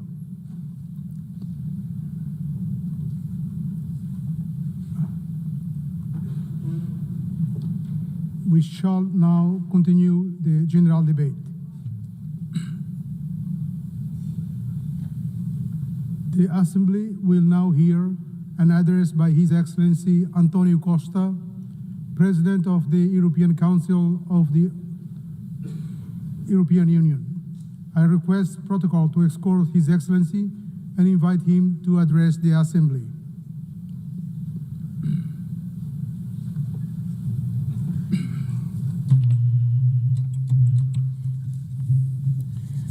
Senhor Presidente, Excellencies, ladies and gentlemen, the world faces a crucial choice. Do you want a rules-based international order that upholds multilateralism and the United Nations Charter, or a chaotic world based on unilateralism, violence, and disruption? The European Union knows where it stands. We are a project of peace, of reconciliation, of social justice. We are and will remain a steadfast defender of multilateralism, of the rules international based order, and of the United Nations Charter. The alternative to this international rules based order is a chaotic and violent world. As seen in Sudan, an unreported and devastating conflict with destruction of huge proportions, as seen in Gaza, as seen in Ukraine. In Gaza, where we witness an unimaginable suffering, children starving, families shattered, a humanitarian catastrophe that shocks the world's conscience, the use of starvation as a weapon of war is immoral and one that defies words. The European Union condemns terrorism in all its forms. The horrific attacks by Hamas cannot be forgotten. And we stand with Israel's right to security. Every country, every people have the right to live in security. The hostage must be released immediately.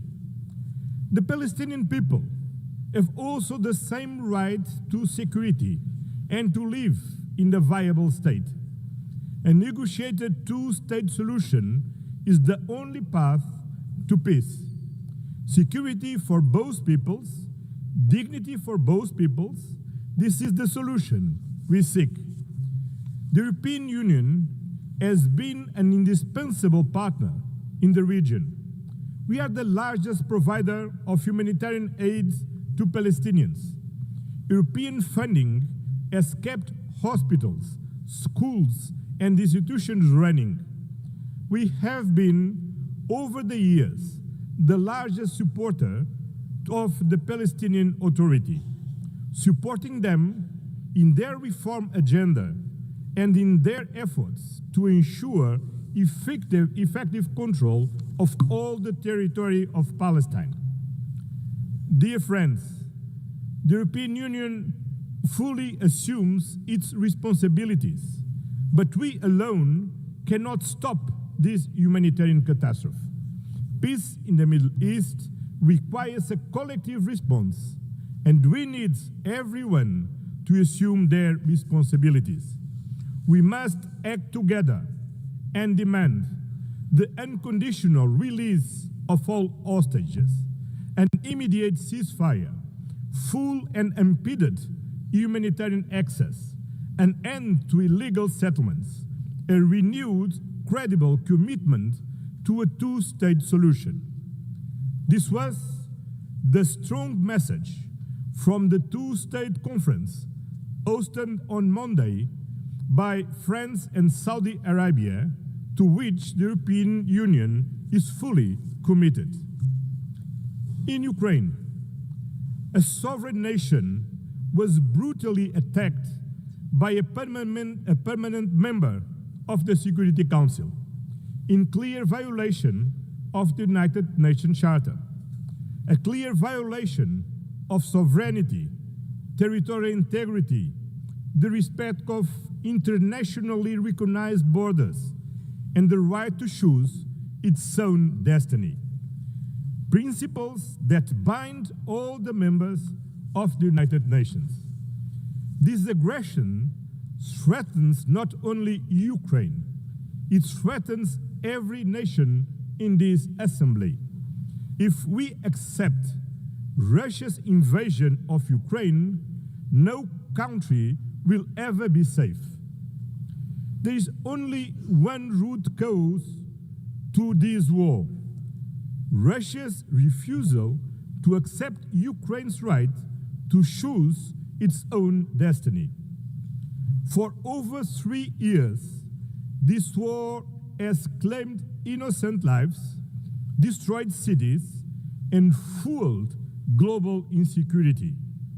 Our collective security is tied to Ukraine's resilience. The European Union stands firm in supporting Ukraine in their fight for a just and lasting peace, in their efforts to bring an end to the killing and Russia to the negotiation table, in their future reconstruction, in providing security guarantees to prevent future attacks, in their path to full membership in the European Union. We will continue to apply pressure on Russia to end this war. We call for meaningful negotiations and an immediate ceasefire and a just and lasting peace. This is not Ukraine's fight alone. It is a fight for the principles we all hold dear. Excellence. Your Excellencies, the European Union is determined to build a world founded on the fundamental values that we share with the United Nations: peace, human rights, and sustainable development. Human rights are the foundation for global peace and stability. Social protection, decent jobs, gender equality, and the fight against poverty are not optional. Rather, they are the guarantees of human dignity, of social stability, and of lasting peace between nations. The European Union defends freedom, democracy, and human rights, values which today are threatened by disinformation and by the abuse of digital technologies. We need to have global standards for transparency and accountability mechanisms. They also need to be as dynamic as the technologies that we are trying to regulate, to make sure that digital technologies give citizens means to act and not autocrats or the new technology oligarchs. The European Union is in favor of a human-centered approach to artificial intelligence. We are at the forefront of the first global regulatory framework in the world for responsible AI, and we are calling for an equivalent level of ambition in the international domain. We are doing this based on our fundamental values: dignity, democracy, and the rule of law. Excellencias. Your Excellencies, climate change is not fake news. It is a scientifically proven fact that is affecting our present and our future.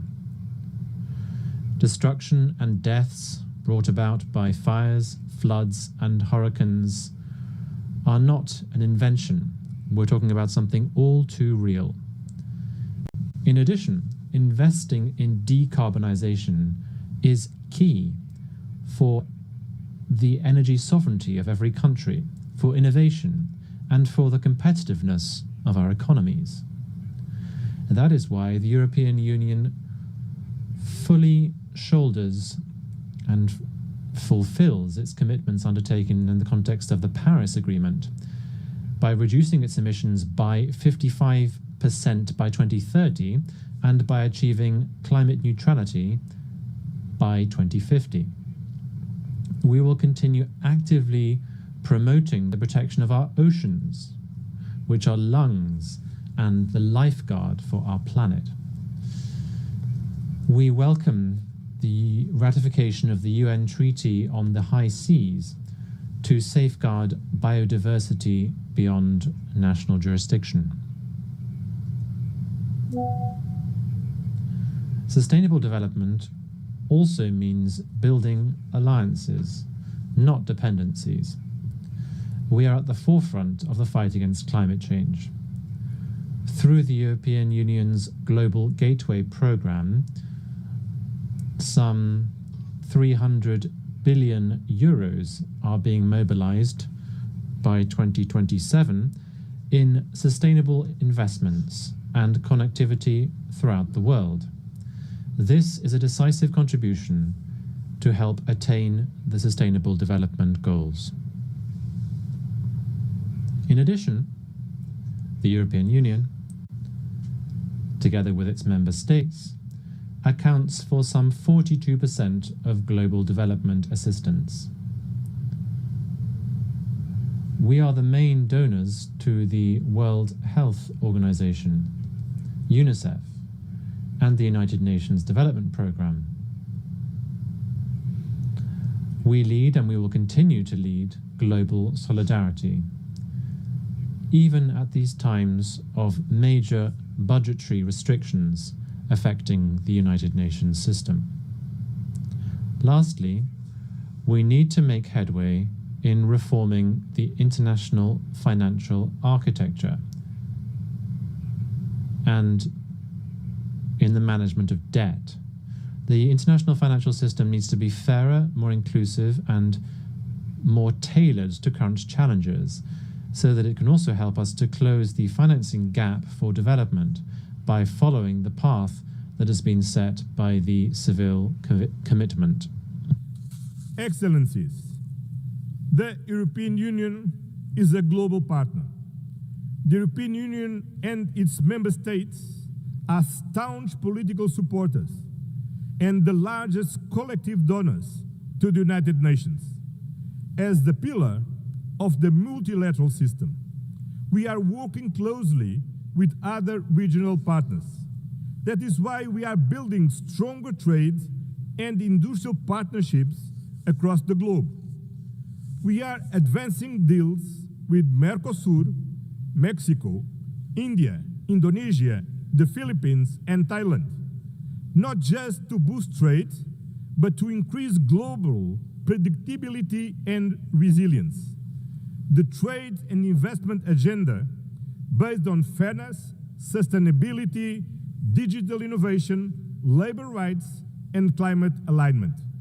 Because trade deals, not tariffs, deliver real benefits for all countries, companies, and citizens. In the multipolar world, we are building a powerful global network of partnerships with Africa, Latin America, and the Caribbean, United States and Canada, the Arab world, Asia, and the Pacific, as well with our European neighbors.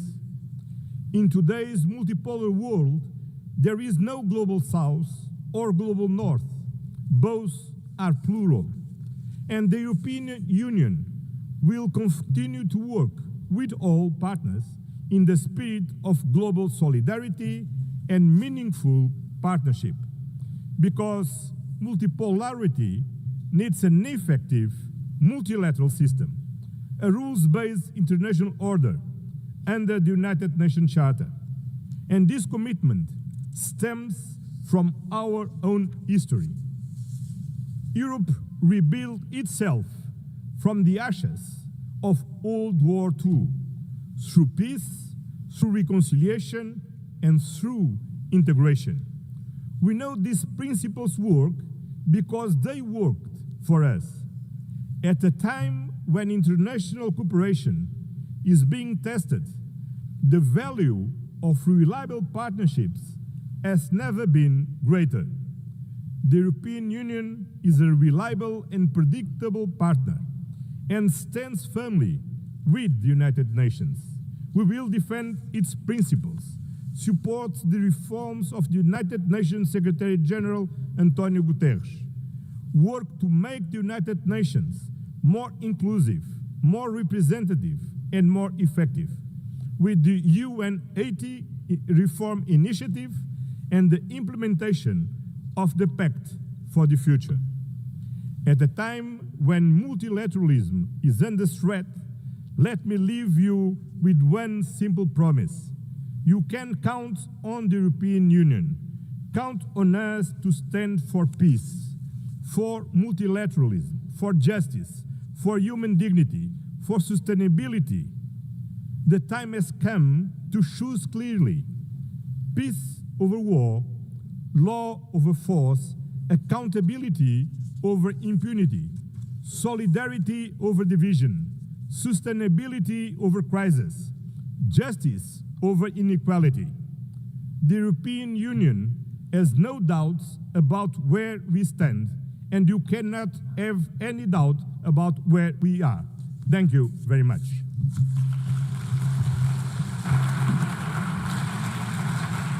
On behalf of the Assembly, I wish to thank the President of the European Council of the European Union.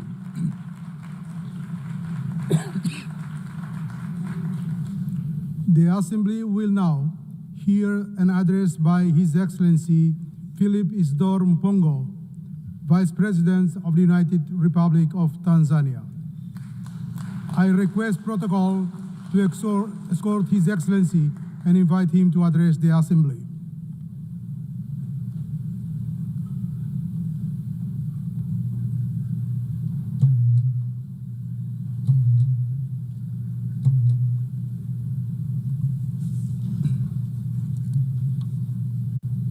Madam President, Excellencies, distinguished delegates, this year we gather at a historic moment when we are commemorating 80 years since the founding of the UN, but in a somber mood. The theme of this general debate, that is better together, 80 years and more for peace, development and human rights, reminds us that determined cooperation remains our best vehicle for addressing urgent global challenges of this century and beyond.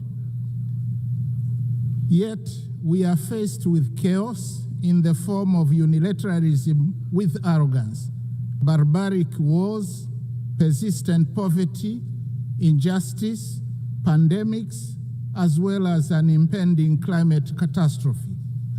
As we mark 80 years of the UN, we are called to rekindle the vision of its founders, anchored on two pillars. First, nations can overcome difficulties and accomplish more when they work together in solidarity.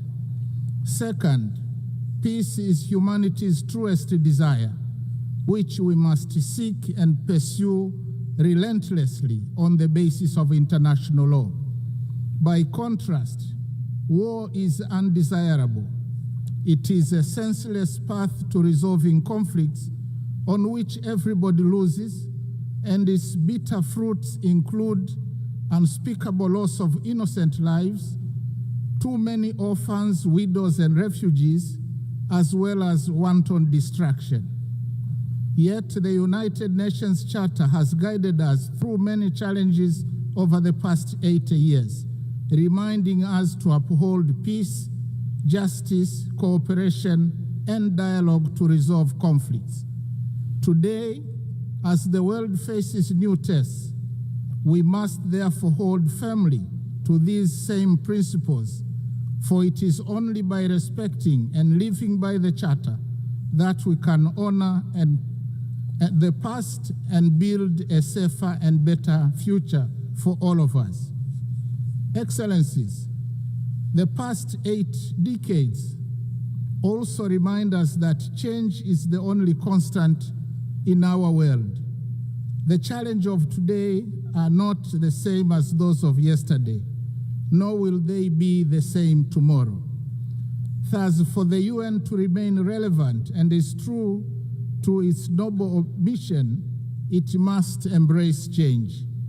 Tanzania welcomes the UN 80 reform initiative unveiled in March this year, which seeks to enhance efficiency across the UN system and strengthening effectiveness. My country stresses the importance of upholding the principles of transparency, equity, and objectivity in the process, so as to renew trust and foster inclusive global governance. We thank the Secretary General for engaging member states in this endeavor. Nevertheless, Tanzania reiterates Africa's position on redressing the continent's underrepresentation in the Security Council and calls for admission of at least 2 permanent seats for Africa with veto power, as articulated by the Zuluini Consensus. Tanzania also joined other countries of the Global South in demanding urgent and comprehensive reform of the global financial system. While we support the outcomes of the 4th International Conference on Financing for Development held in Seville, Spain this year, we renew the call for scaling up long-term concessional financing, revising sovereign credit rating frameworks, and rethinking debt sustainability assessments in order to unlock capital for investment in infrastructure, education, health, and climate adaptation. We reiterate our demand for increased voice and representation of Africa in the governance structures of the IMF and the World Bank. These noble demands have gone unheeded for a very long time and must be addressed now. Excellencies, SDGs remain our common plan for a better world. Yet, with only 5 years left before 2030, it has been established that over 80% of the targets are off track, with progress on more than half of the goals being weak and insufficient. The big elephant in the room, suffocating progress, is an estimated financing gap of $4 trillion per annum. Nevertheless, Tanzania remains committed and has made strides in implementing the 2030 agenda, with overall performance estimated at 60%. Examples include SDG 3, where maternal mortality declined from 750 deaths per 1,000 live births in 2000 to 104 in 2022. For SDG 6, access to clean and safe water increased in both rural and urban areas from 32 and 55% in 2000 to 79.9 and 94% respectively by 2024. On affordable clean energy, SDG 7, the number of villages connected to electricity increased from 8,587 in 2000 to 12,318 in 2024. Only 15 villages remain without electricity. However, significant challenges remain, especially on environmental sustainability, that is SDGs 13, 14, and 15. Going forward, we urge the international community to strengthen collective response to climate change, seizing the opportunity presented by COP30 in Belém, Brazil, prioritizing delivery on the pledges for climate action, including capitalization of the Loss and Damage Fund. We call for increased long-term concessional financing, technology transfer, and fairer trade terms to complement our zeal in domestic revenue mobilization, reversing capital flight, and pursuit of win-win partnerships in the exploitation of our natural resources. I am glad to inform the Assembly that in June 2025, we launched the Tanzania Vision 2050 that articulates our long-term development aspirations and dovetails quite well with the SDGs agenda. Excellencies, peace is not a bonus. It is a prerequisite for socio-economic development. We must therefore seek and pursue peace tirelessly. We commend the efforts of the UN Secretary General, world leaders and organizations that are active in conflict mediation and resolution in countries and regions such as Eastern DRC, Sudan, Russia, Ukraine, and the Middle East. As we commemorate the Beijing +30 and celebrate the progress made in promoting gender equality and the empowerment of women, we call for full involvement of women in the quest for peace.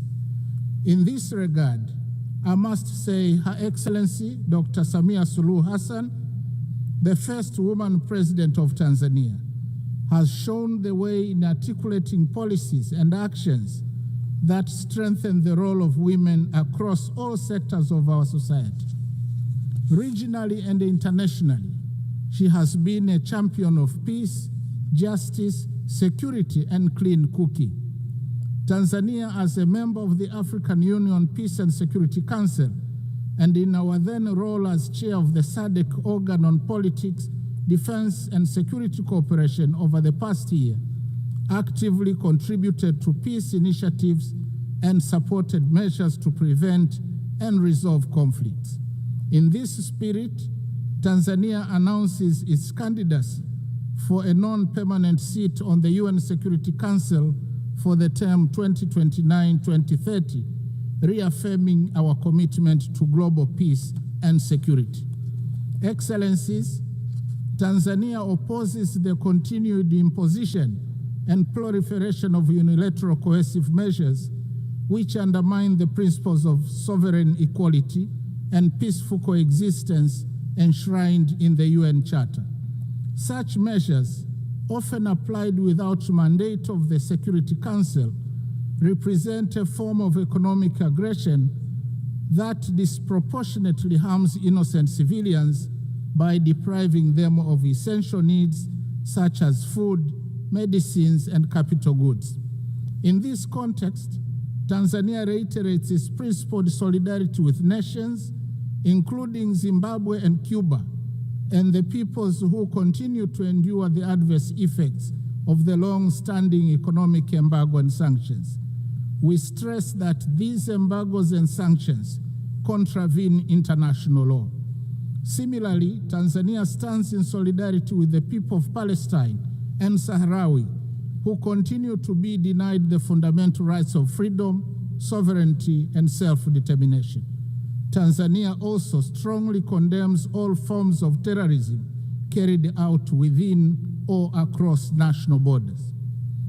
Madam President, Excellencies, and distinguished delegates, in his last speech to the United Nations General Assembly prior to retirement in 1985, Mwalimu Julius Nyerere, the founding president of my country, articulated the principle that, and I quote, "To be silent when we see danger, to refrain from attacking policies which are seen as contrary to the interests of peace and justice, to do these things would be to surrender our freedom and our dignity. That we shall never do." End of quote.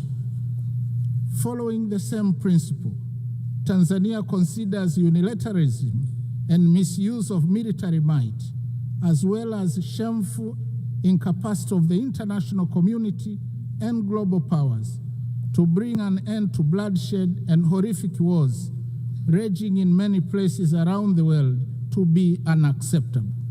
Similarly, Tanzania condemns the resurging use of the law of the jungle as a means of resolving conflicts, as well as committing atrocities that cast shame on the whole of humanity, particularly extreme violence against children, women, the sick, and the elderly in conflict situations, as well as imperial attitudes, including that of regarding Africa as a free mine to be exploited and ample land to be plundered. The hypocrisy and scandal of international companies, some of which are state-sponsored, to continue to prosper from the exploitation of Africa's natural wealth while causing or supporting conflicts should be brought to an end now. Instead, Africa needs win-win partnerships in the exploitation of our natural wealth. Tanzania also reminds the international community that increased military spending on research and manufacture of weapons for money is tragic and morally wrong. It obstructs the quest for peace in the world and takes away an enormous amount of resources that could have been used to propel sustainable development and prosperity for all humanity. I thank you.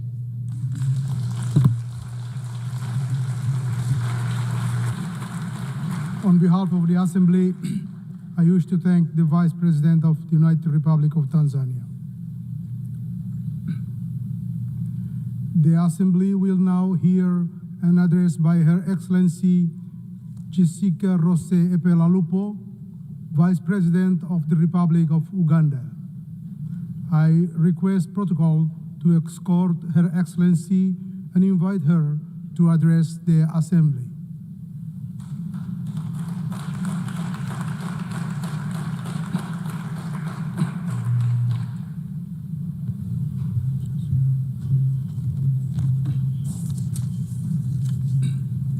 The President of the UN General Assembly, Excellencies, Heads of State and Government, distinguished delegates, ladies and gentlemen, I bring you warm greetings from His Excellency, General Yoweri Kaguta Museveni, who could not be present personally on this and on whose behalf I am privileged to address this 80th session of the UN General Assembly.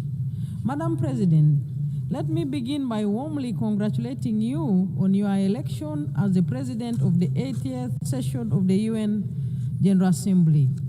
Uganda assures you of its full support throughout your tenure, and I also extend our appreciation to His Excellency Philomen Yang for his capable leadership during the 79th session.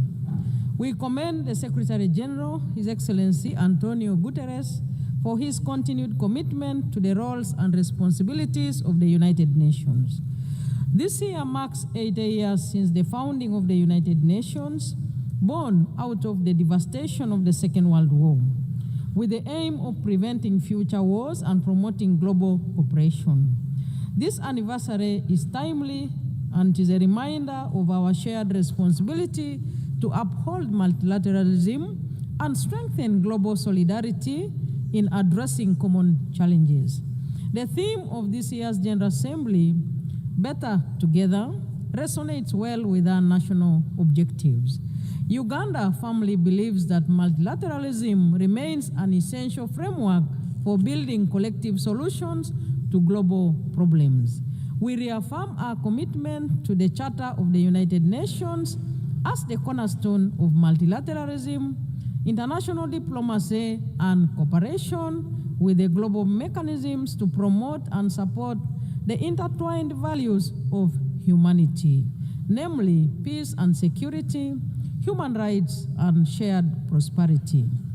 We are equally committed to fast-tracking the achievements of the 2030 Agenda on Sustainable Development and implementation of the Pact for the Future.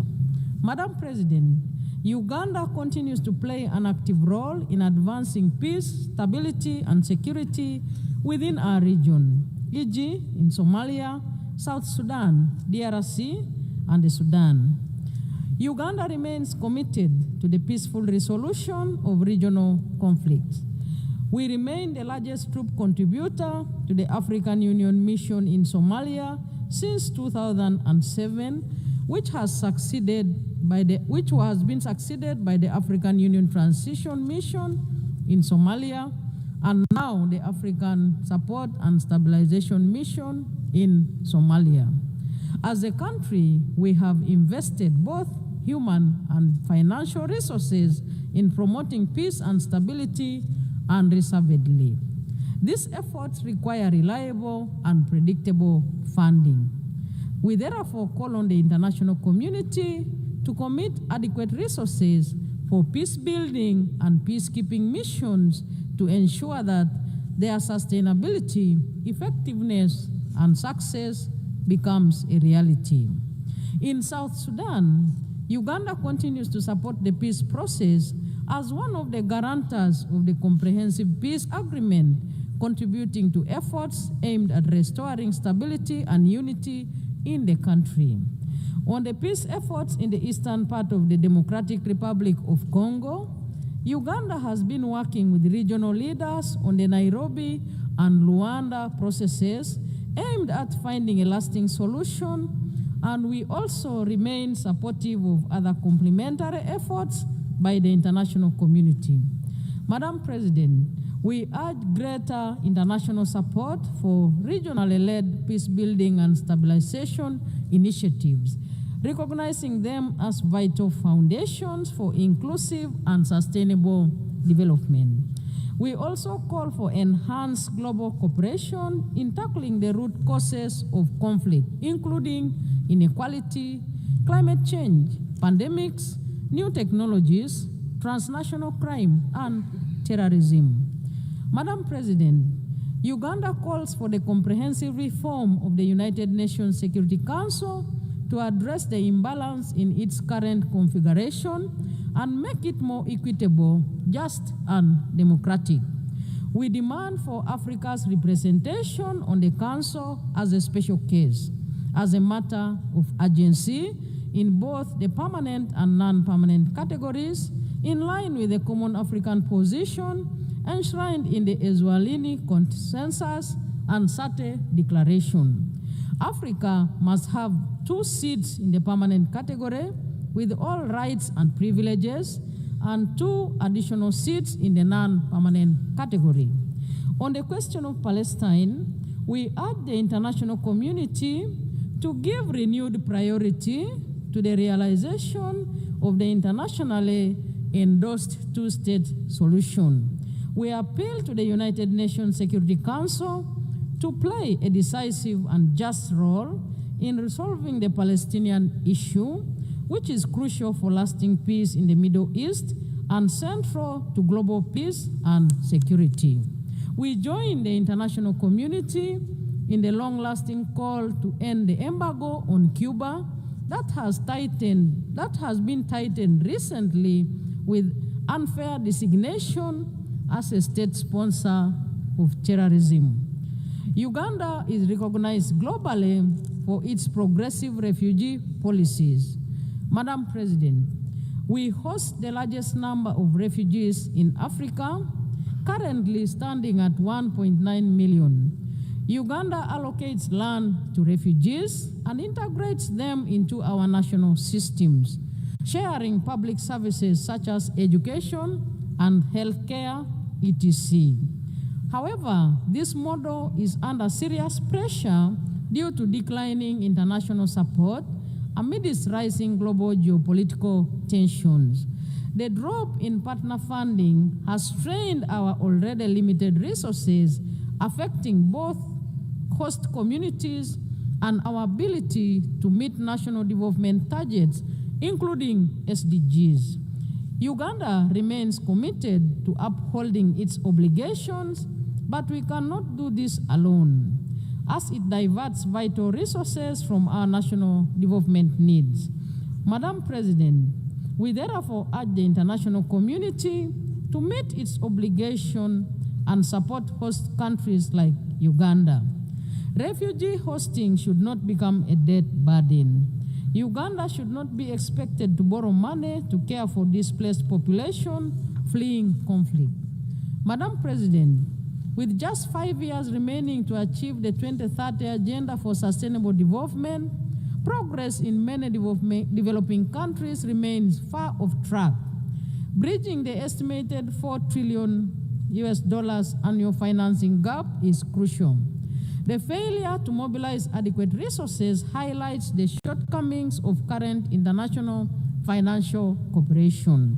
We call on international community to fully implement existing commitments, including the Sevilla Commitment, the 2015 Addis Ababa Action Agenda, the 208 Doha Declaration, and the 202 Monetary Consensus. These agreements provide a framework for enabling developing countries to expand their physical and policy space and drive balanced and inclusive development. Accelerating the SDGs requires renewed commitment to multilateralism, global solidarity, and the strengthening of international cooperation mechanisms to ensure that no one is left behind. Madam President, Uganda's commitment to the promotion and protection of human rights remains central to our national development agenda. Our Constitution guarantees civil and political rights, freedoms of association, assembly, and expression, and the right of every citizen to participate in democratic governance. Since the introduction of multi-party democracy, Ugandans have enjoyed regular, free, and fair elections at all levels in Uganda.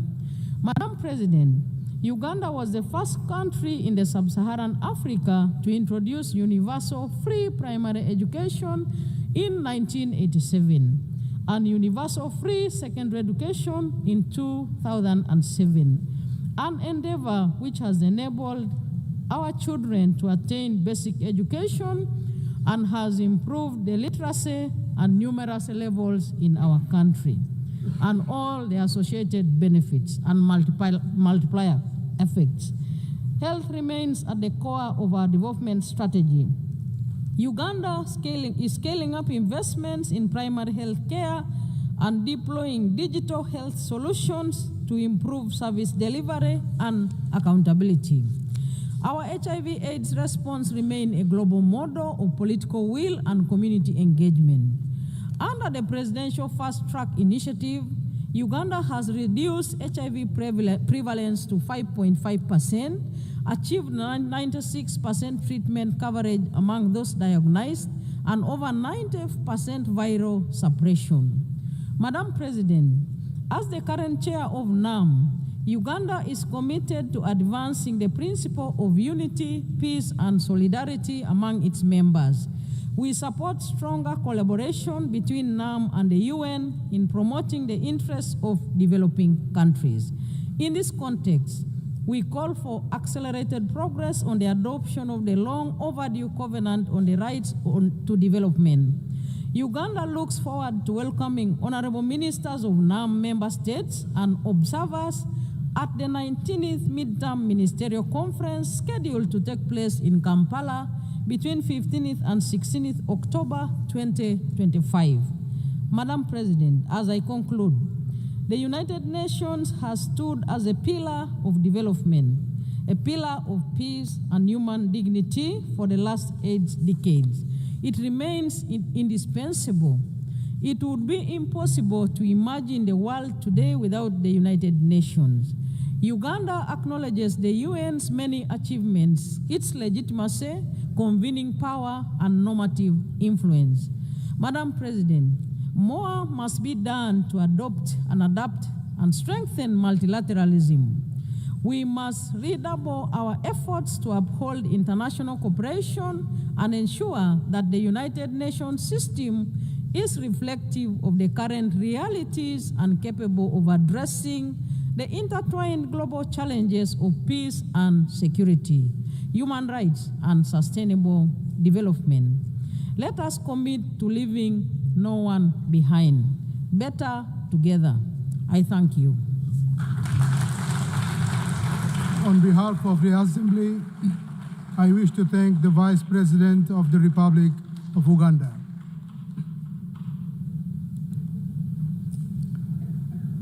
The Assembly will now hear an address by His Excellency Dick Schoof, Prime Minister of the Kingdom of the Netherlands. I request protocol to escort His Excellency and invite him to address the Assembly.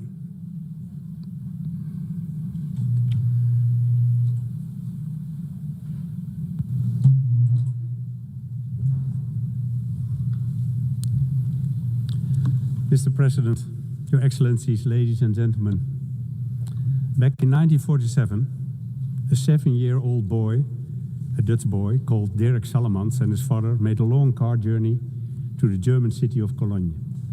When they arrived, Dirk couldn't believe his eyes. It was a shocking sight, he said in a recent newspaper interview. Rubble everywhere, people living in abject poverty, the entire city flattened by bombing.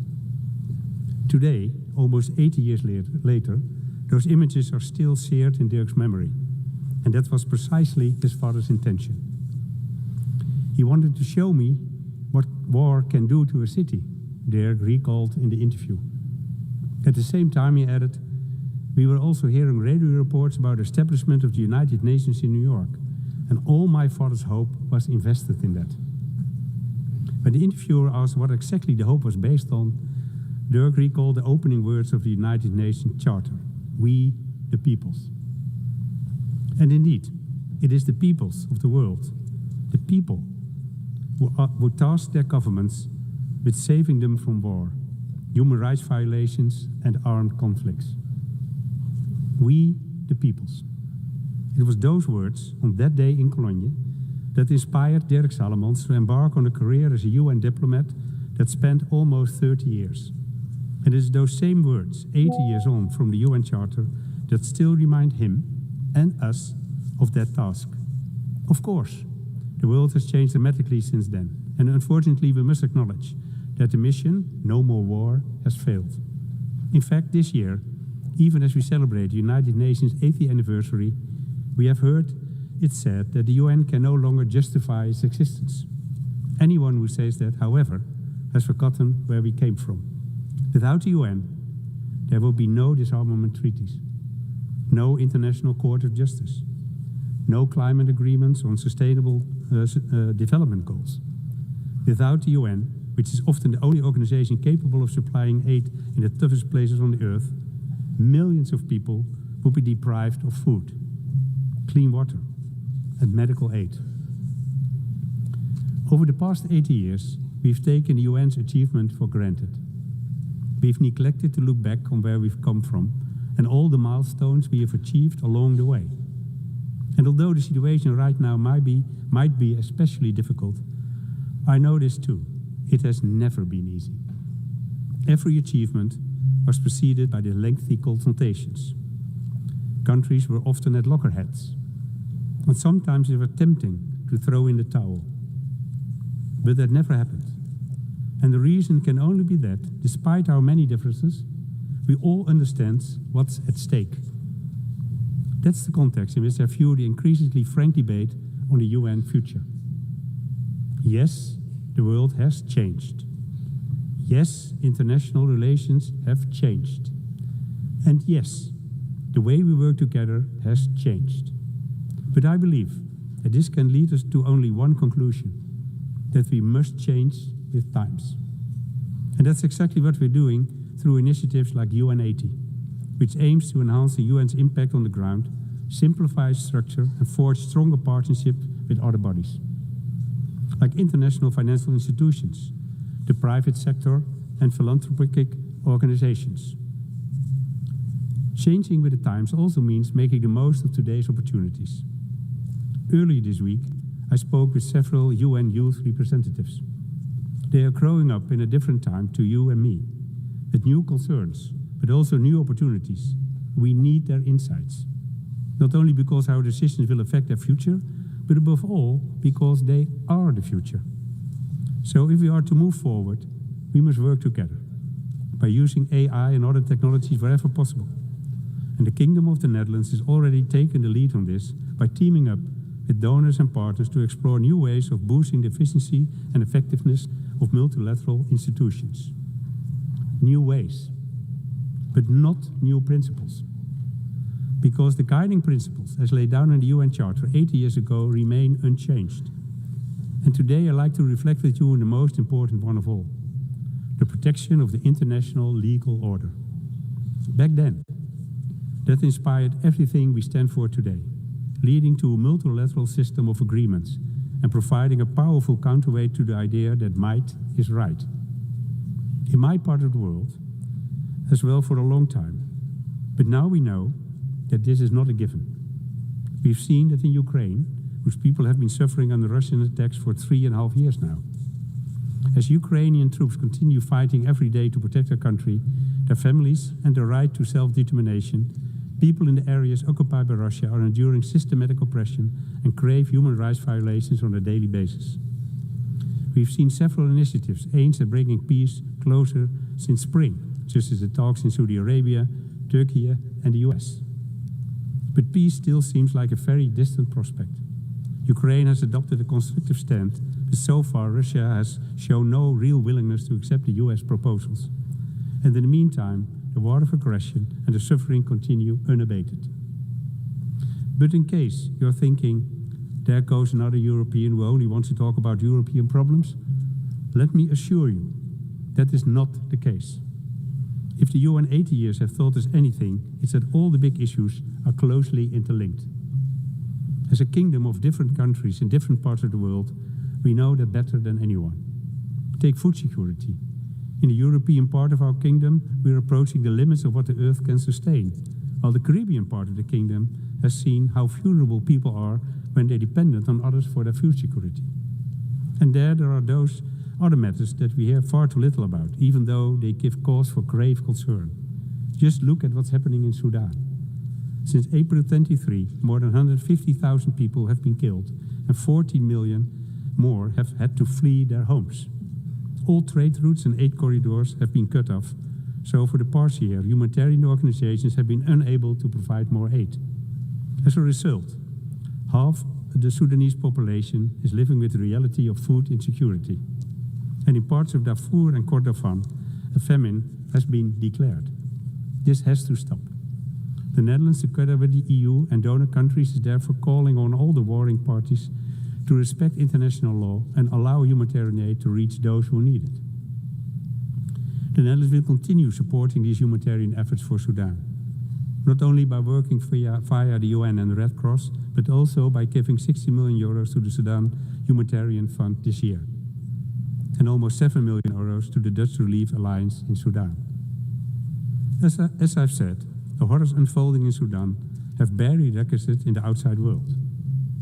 The same cannot be said of the horrors unfolding in Gaza. Every day, we see more heartbreaking images emerging from the region. Images we scarcely thought possible.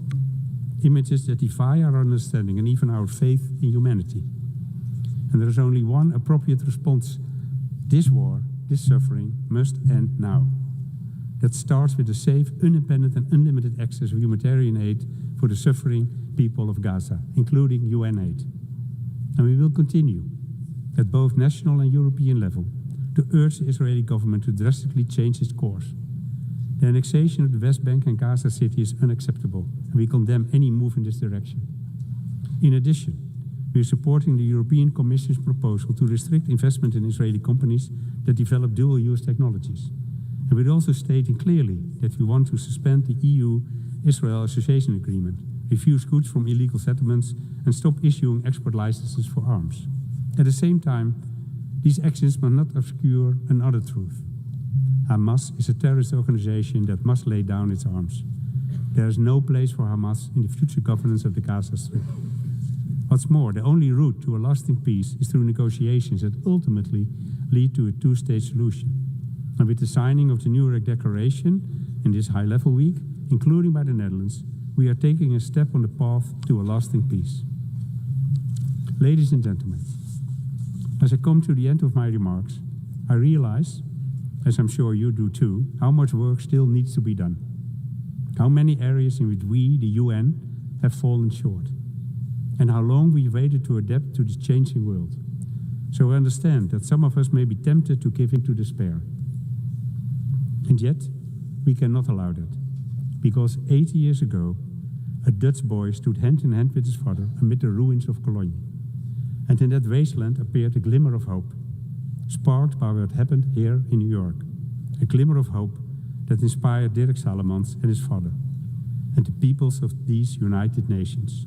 We, the peoples. Thank you. On behalf of the Assembly, I wish to thank the Prime Minister of the Kingdom of the Netherlands. The Assembly will hear an address by His Excellency Bart de Wever, Prime Minister of the Kingdom of Belgium. I request protocol to escort His Excellency and invite him to address the Assembly.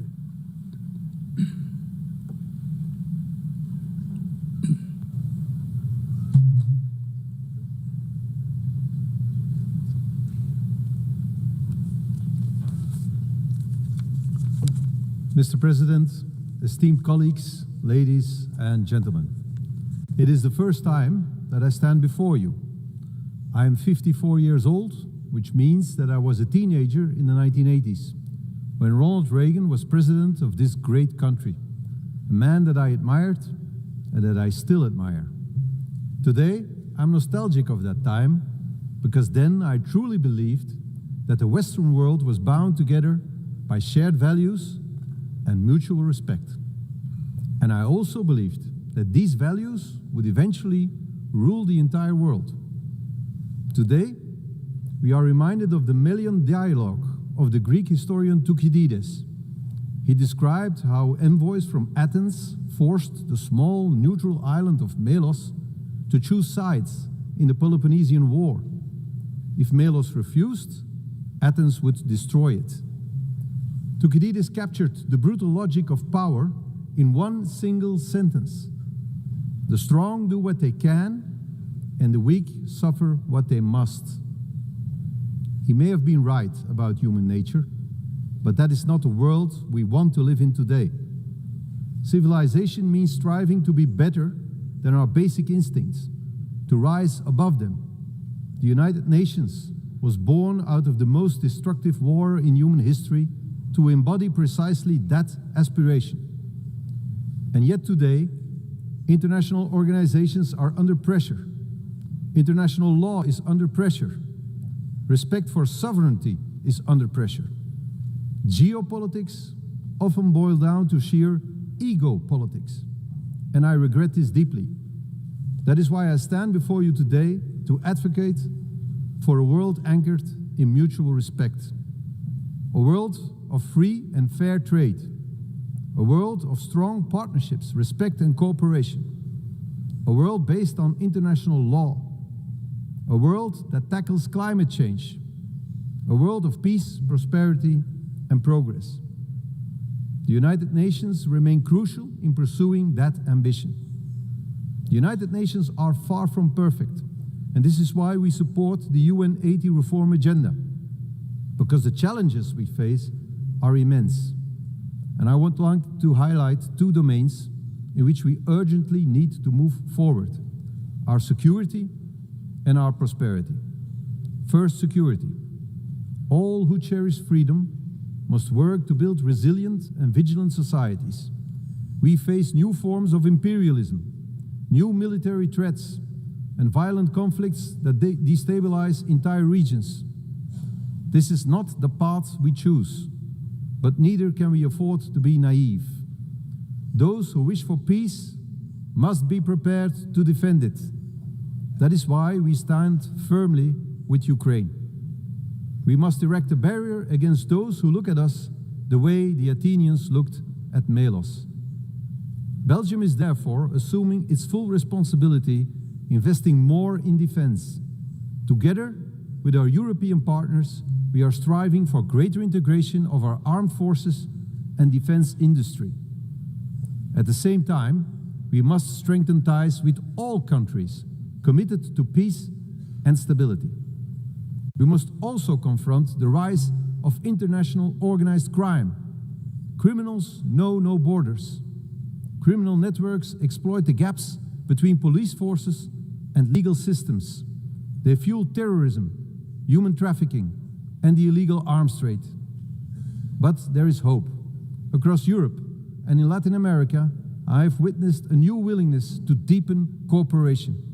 And I am convinced that many African and Asian countries struggle with the same problems. Together we can make our societies open for business, but closed for crime.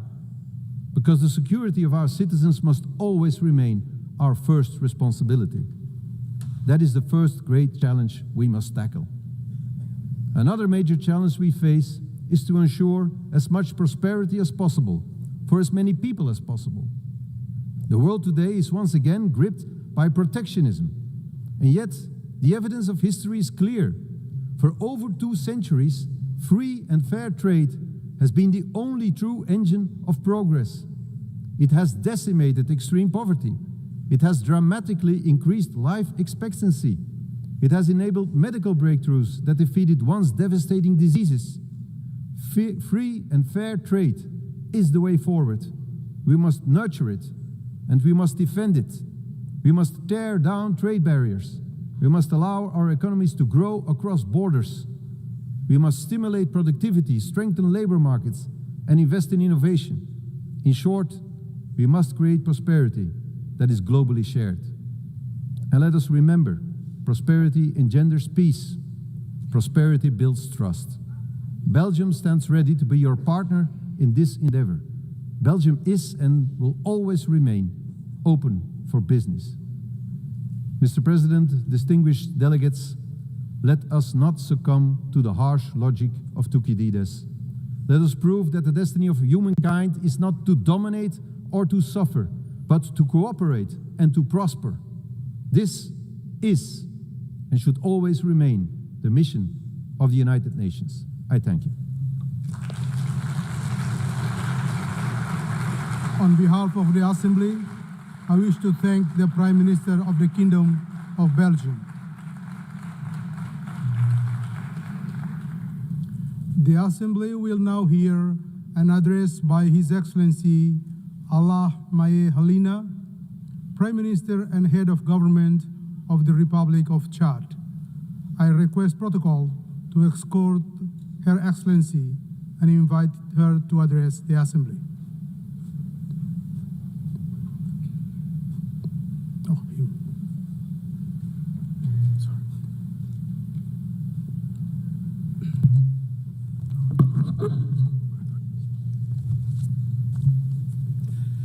Madame la Présidente, Madam President of the General Assembly, ladies and gentlemen, heads of state and government, Secretary General of the United Nations. Because of constraints linked to his national agenda, Marshal Mohamed Idriss Déby Itno, President of the Republic of Chad, head of state, who wished to be involved in this important meeting at the United Nations, has not been able to come to New York.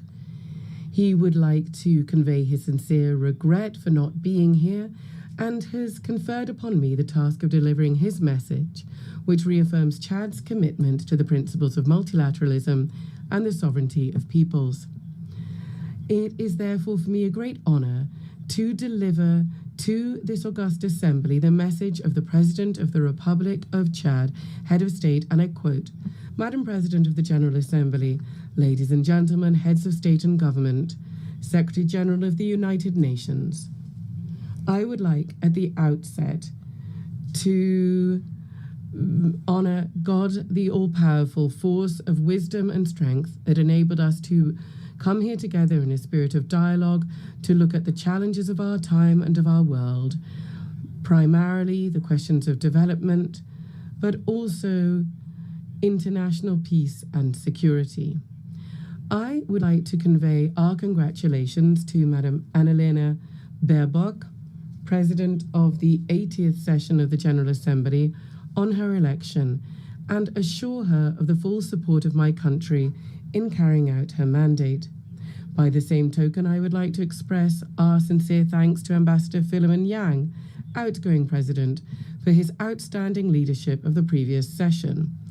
Thus, I would also like to express our sincere appreciation and our full support to Secretary General Mr. Antonio Guterres for his unfailing efforts to fly the flag of multilateralism high, embodied by the UN, whose mission and even raison d'etre is currently being tried by numerous challenges that are constantly affecting our common bedrock of humanity. Madam President, Your Excellencies, ladies and gentlemen, I am speaking to you before this august assembly with the great weight of history and the force of a sincere conviction. The United Nations, 80 years after it was born, in the pain, so to speak, of wars, must come to life once again in the truth of our hopes.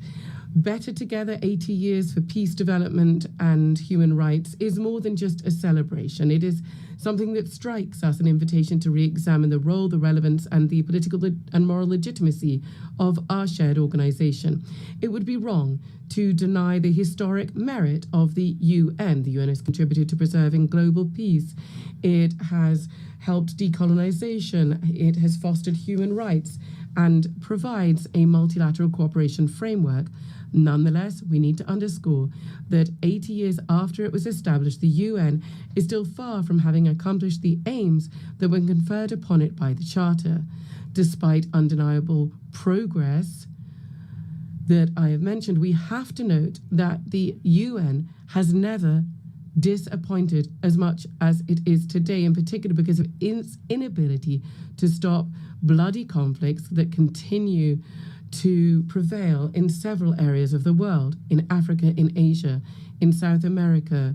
There is increasing defiance because too often major decisions taken by this organization seem to serve the interests of some great powers to the detriment of the aspirations of the countries of the South, because the Security Council remains a very fixed structure, a legacy of the post-war period, where Africa, the cradle of a fifth of humanity, remains excluded for all major representation because sanction and intervention mechanisms are often selective, and indignation seems to be conditioned on where it's happening geographically.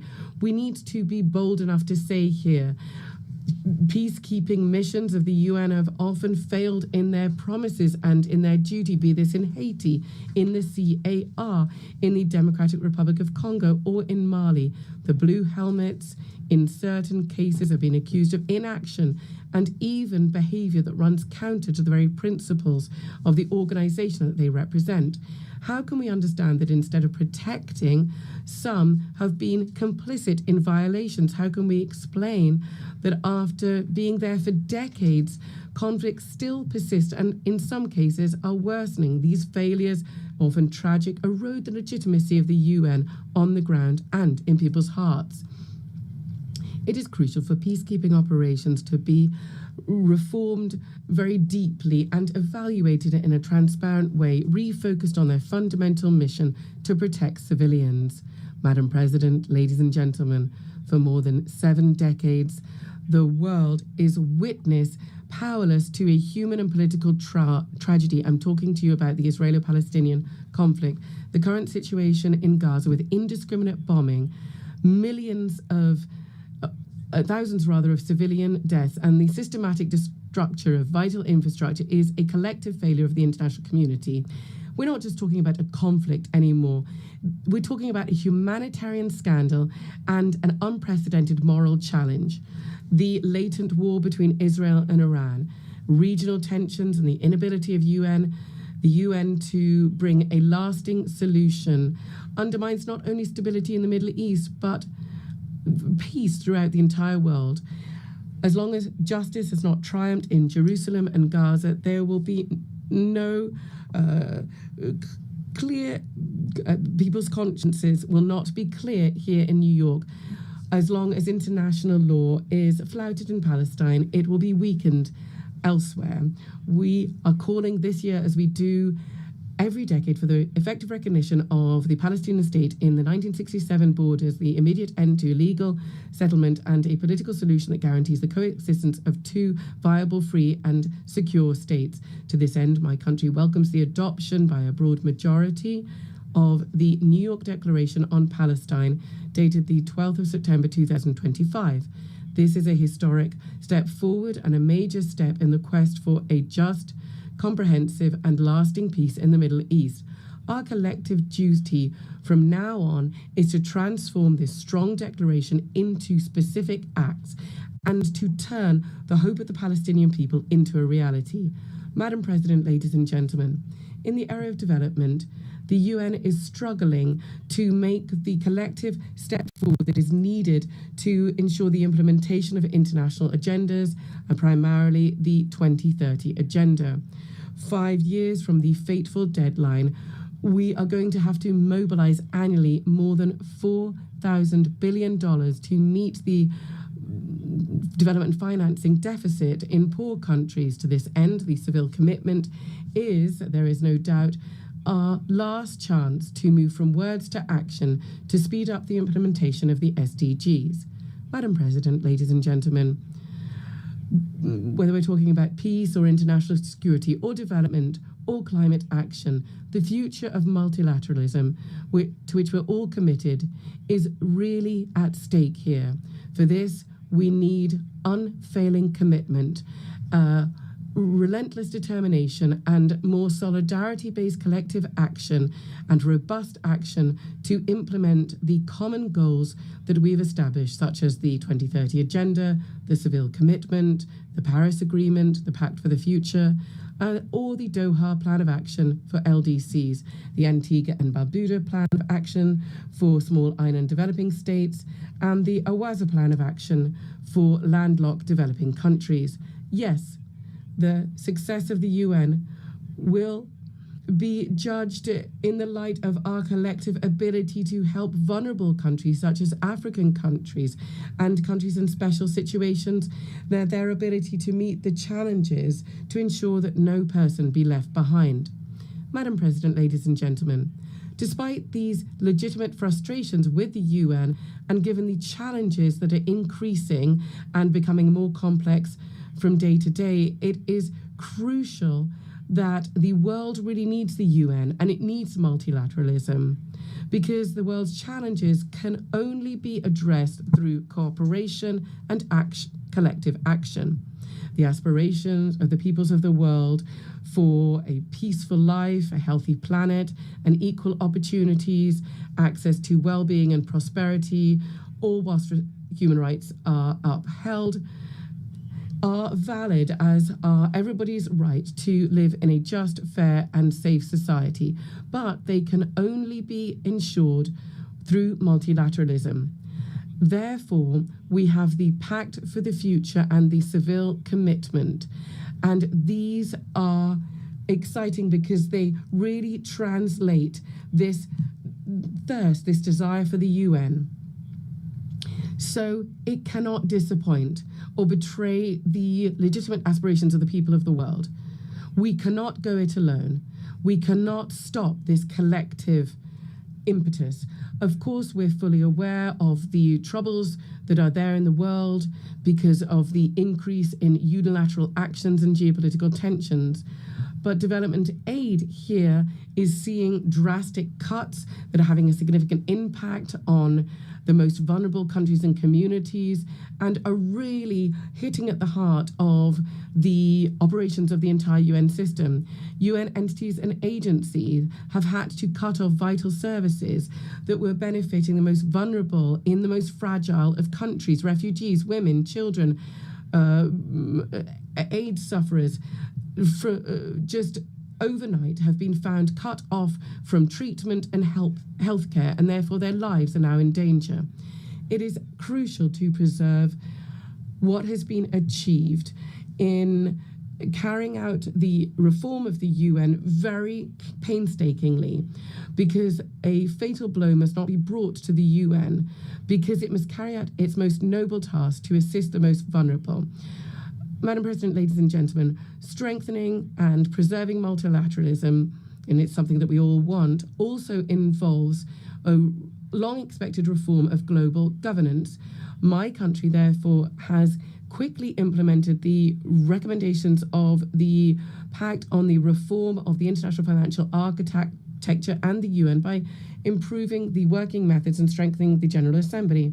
But also, we very much want to see the reform of the Security Council, and it is an extremely urgent matter. It goes without saying that if there is one body that really embodies all frustrations, all injustices, and all double standards, it is the inability of the UN to respond to the expectations of the people, then that is embodied in the Security Council. It is totally unacceptable that Africa, the cradle of humanity, the demographic lungs of the entire world, and the strategic driving force of the 21st century, remains marginalized in the highest echelons of international governance. This exclusion is not just a political aberration, it is a historic injustice, and this injustice must be addressed without delay. For several years now, Africa has been calling consistently and with dignity for what is its right: 2 permanent seats in the United Nations Security Council with a veto right in line with the Esselwini Consensus. This is not a favor or a concession. It is a call for justice, for representation, and for coherence.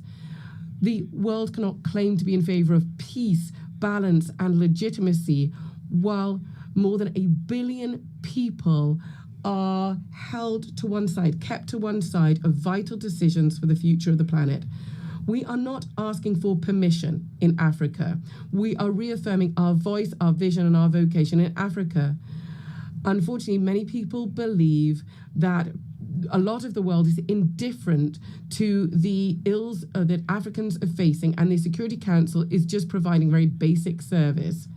There are multiple meetings on issues pertaining to the continent, but they have very little impact on people. The facts can attest to this. For example, 14 years have passed and Libya is still in a political impasse, and so it is pushing peace back into the annals of history. In Sudan, civilians have been abandoned to their sad fate because the Security Council has not been able to, or has not wanted to, shoulder its responsibility by bringing the warmongers to cessation of hostilities and to ensuring and bringing about a peaceful settlement of their disputes. This inability of the Council to fully play its role as the guarantor of international peace and security is a reason to speed up its reform, to adapt to the reality of today's world, and to make it more inclusive, more representative, more democratic, and therefore more effective. Ladies and gentlemen, Madam President, in a world that is constantly changing, where there is increasing interdependence and challenges transcend borders, my country, Chad, would like to reaffirm from this rostrum a fundamental truth. State sovereignty is the bedrock of international order. Sovereignty is not a privilege or a concession. It is an inalienable right enshrined in the United Nations Charter. It guarantees that each people can take ownership of their own destiny. It ensures the free determination of its political, economic, and cultural choices, and the respect for its own identity. In this body of nations, each state is one particular note bringing about global harmony. Nobody should be silenced. Nobody should be constrained to be uniform. Sovereignty is the very precondition for dialogue, peace, and international justice. This is why we are calling for more fair global governance, where the states of the South, emerging nations, voices that have long been marginalized, can fully enjoy their rights to speak, to take part in decisions, and to enjoy dignity. Africa is calling for its legitimate place in global governance. The United Nations cannot just accept symbolic arrangements anymore. A root and branch institutional reform is necessary. Madam President, my country, Chad, in the heart of Africa, is both witness to and part of the struggle for peace and security. We're at the crossroads of all contemporary challenges: security, humanitarian, climate challenges, but also major sources of hope. Our country is facing the persistent threat of terrorism, which is destabilizing the region of the Lake Chad Basin. Given the threat posed by Boko Haram, Chad has not received any external support and has had to deal with this on our own. This sacrifice bared by the people of Chad, which has often been done without receiving gratitude, bears witness to our country's commitment to bring about peace and security. It is time for the international community to recognize this reality and to support us in this struggle. Above and beyond security, Chad is also facing the tragic effects of climate change. We are seeing droughts and natural disasters affecting our food security and undermining our development. We are calling for heightened solidarity to provide equal access to financing, to green technologies and vaccines, which are critical to build resilient and fair societies. In this context, we urgently need to step up efforts to preserve our ecosystem, notably around the Lake Chad Basin, where the retreat of this lake is directly threatening the life of millions of people. Chad and many other countries in Africa have virtually no greenhouse gas emissions, and nevertheless they are bearing the brunt of a crisis that they did not cause. That is why we're calling for fairer global governance where Africa can have its legitimate place. We're calling for effective climate justice and equal access to financing, to green technologies and vaccines. Madam President, distinguished ladies and gentlemen, Chad has been through many different political convulsions and is part of a sub-regional context which is marked by crises, conflict and wars. But we were able to overcome this transition, holding our head high. Our country has been able to overcome the most pessimistic predictions, and we have been able to make progress based on dialogue, which has been part and parcel of this transition. From this rostrum, I would like to express our gratitude to God and to the people of Chad who have made this success possible. We would like to thank our partners, and in particular the UN, for their decisive support. Thanks to this multifaceted support, Chad has been able to take decisive steps forward towards democratic and inclusive governance. I'm certain that my compatriots will continue with this momentum and that we'll be able to overcome the remaining challenges. And in so doing, we will continue dialogue and national reconciliation to bring about peace and national unity, to defend our territory, and to overcome the challenge of achieving socio-economic development. All of these measures are part and parcel of the political program which led to my election in May of 2024. It is in this context that the government has just adopted the new National Development Plan for 2025-2030, which is the Chad Connection 2030. This focuses on 4 key domains, and it aims to carry out significant changes in our economy and in our society. In order to realize this ambitious program, Chad is intending to mobilize $30 billion US, of which 46% are expected to come from the private sector. I'd like to take this opportunity to invite all our partners to the roundtable for the mobilization of resources, which is scheduled for the 7th and 8th of November in Abu Dhabi in the UAE. As concerns the situation in Sudan, we'd like to express our deep concern about the war which is devastating that country and which is affecting the entire region with incalculable humanitarian, socio-economic, environmental and security consequences. When it comes to the humanitarian domain, for instance, the situation to the east of Chad is deeply alarming. Ladies and gentlemen, the impact of this crisis on people is also significant.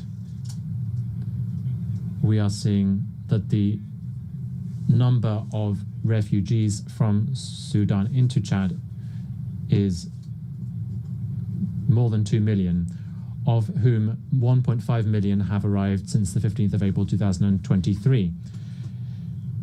In the east, the west and the south, refugees, notably from Sudan, Nigeria and Cameroon, have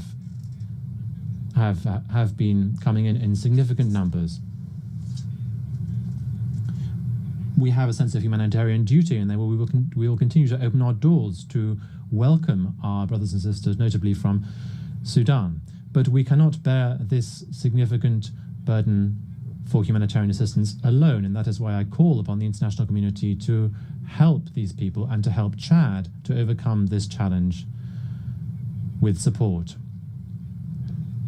In the military domain, the continuation of hostilities in Sudan will only extend the suffering of civilians from Sudan and exacerbate the humanitarian situation in combat areas and also in neighboring countries such as Chad, who continue to see the further influx of refugees. Chad regrets the fact that the numerous appeals for a ceasefire have not been heard, and we urge the parties immediately to cease hostilities, to facilitate humanitarian access, and to engage once again in political dialogue. We are convinced that the current crisis in Sudan cannot be resolved through weapons, but rather through peaceful means, through inclusive inter-Sudanese dialogue, so that lasting peace can be achieved. Chad, which has a position of strict neutrality vis-à-vis the conflict in Sudan, and which has always supported efforts to bring about peace in Sudan, reaffirms its commitment to peace in Sudan and its availability to contribute to any initiative that can promote dialogue between the protagonists to end this war, which has lasted too long. On the situation in the Central African Republic, Chad welcomes the positive momentum towards bringing about peace, to achieve national reconciliation and socio-economic progress, which are all still ongoing in that country. We welcome the policy that His Excellency Faustin Archange Touadéra of the CAR has been rolling out, thanks also to the mediation that Chad has had the honor to be part of. We reaffirm our commitment to the peace and stability of the CAR, and we are willing to further make efforts to support peace and reconciliation in that country. Ladies and gentlemen, beyond our region, Africa as a whole remains a continent that crystallizes all attention. In spite of our marginalization in global governance. If the UN wishes to survive the next few decades, it must once again become the house of the people and not just that of the powerful. The UN must speak to young people in the Sahel, mothers in Gaza, to farmers in the Amazon, to displaced persons in Sudan, refugees in Ukraine and Burma, with one voice, that of shared humanity. Better together, that means recognizing our failures so that better to overcome them in the future. Better together means admitting that no one has a monopoly on truth or pain. Better together means finally building an international system where every nation counts and where every human life has the same value. We therefore call on the UN to once again find its soul and its moral power. Madam President, ladies and gentlemen, Chad believes in peace. Chad believes in the UN. But even more than this, Chad believes in humanity, because Chad is the cradle of humanity, because we are convinced that together, united in diversity, we can overcome the challenges of our time. We can change the world. We can protect fundamental rights. We can ensure that peace wins out, and we can bring about sustainable development for all. The words of Idriss Déby Itno, the President of Chad. I thank you for your kind attention. On behalf of the Assembly, I wish to thank His Excellency Prime Minister and Head of Government of the Republic of Chad.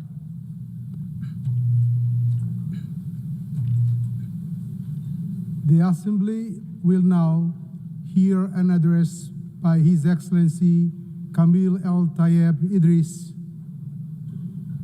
the Transitional Prime Minister of the Republic of Sudan. I request protocol to escort His Excellency and invite him to address the Assembly.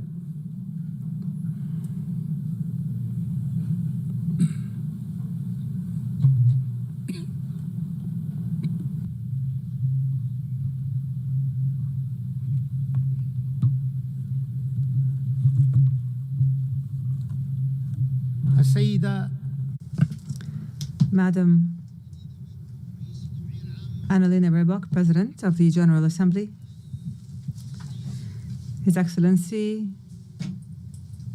Antonio Guterres, Secretary General of the United Nations, Your Excellencies and Majesties, Kings and Heads of State and Government,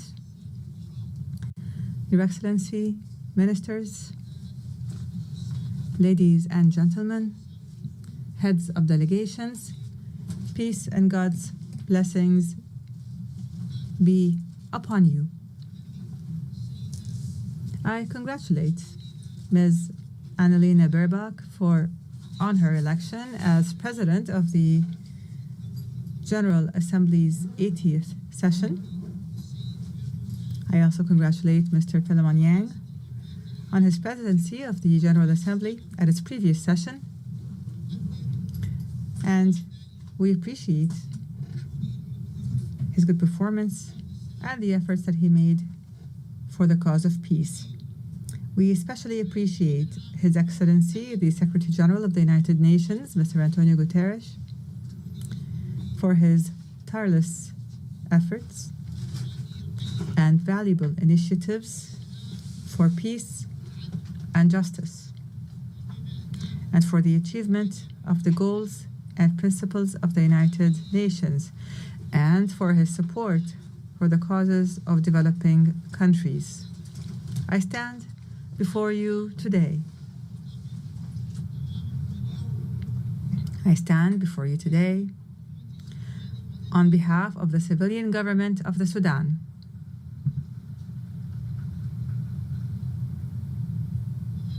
I stand before you today on behalf of the civilian government of the Sudan and on behalf of the proud Sudanese people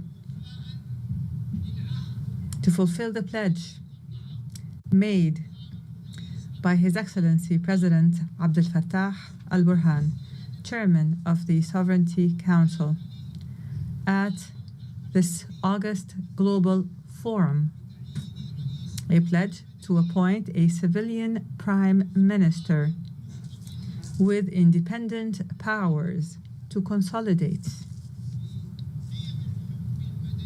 the values of civilian governance and democratic transition. I stand before you from the banks of the Nile, from the land where history runs as deep as the river itself, from where the deserts know the footprints of ancient kingdoms, ancient civilizations, and from where, in this present hour,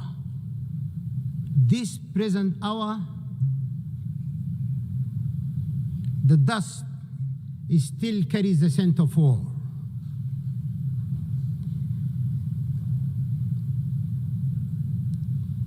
Sudan has bled. Our villages and cities have fallen silent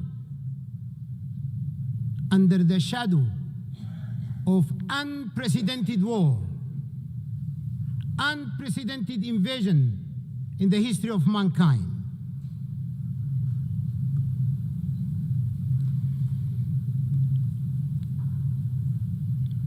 Our children have known fear before they have known the meaning of life.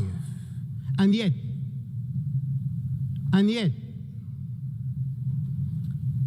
Amid the ashes of war, there is a unique pulse that refuses to die. It beats in the refugee's quiet prayer, in the farmer who plants, though he may never reap, and in the mother who sings her child to sleep beneath an open sky. From that pulse, distinguished leaders of the world, from that pulse, I share with you these words. Amalun. Hope reborn of our unity and strength emanating in our peace.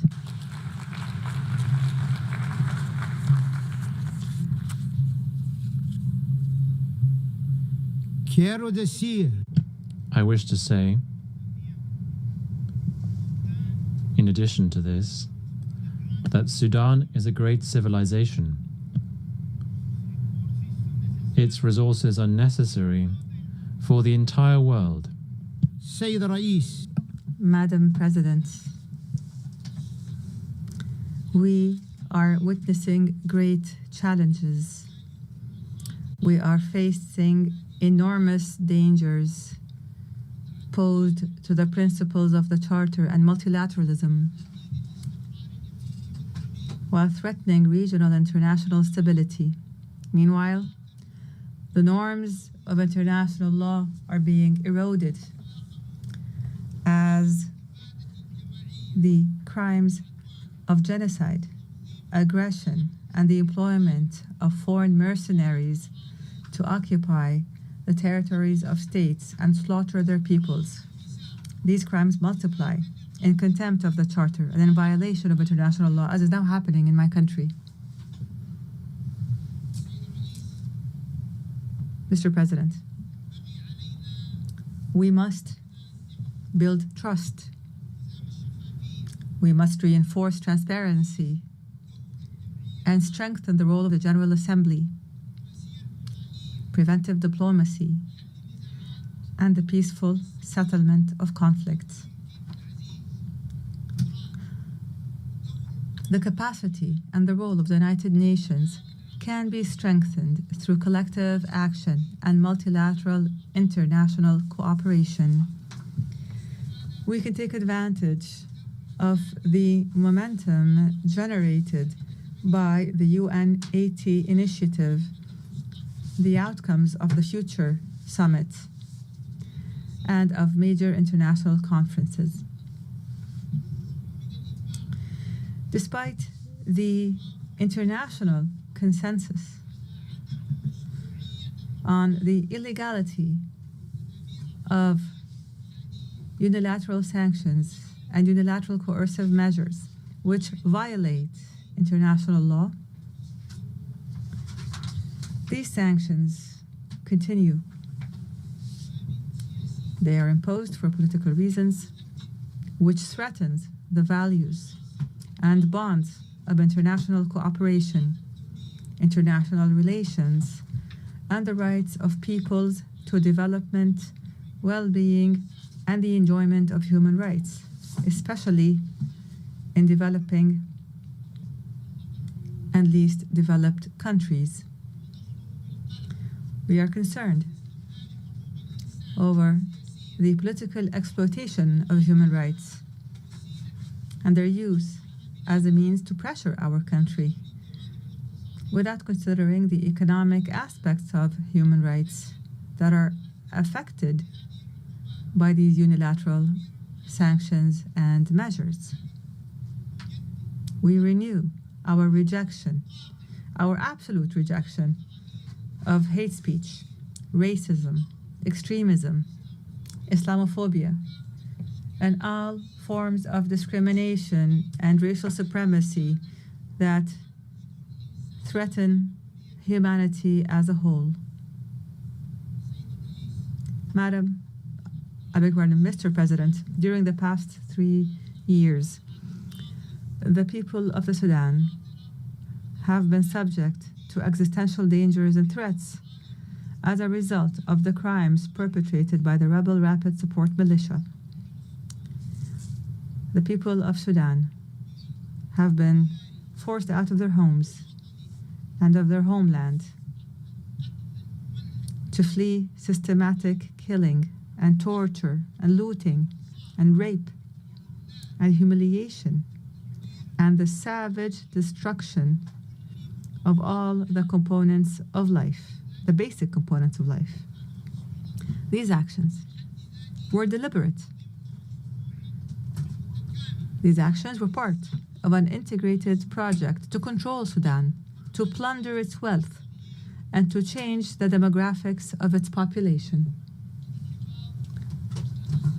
Preserving the sovereignty of the state and its well-established national institutions is a top priority.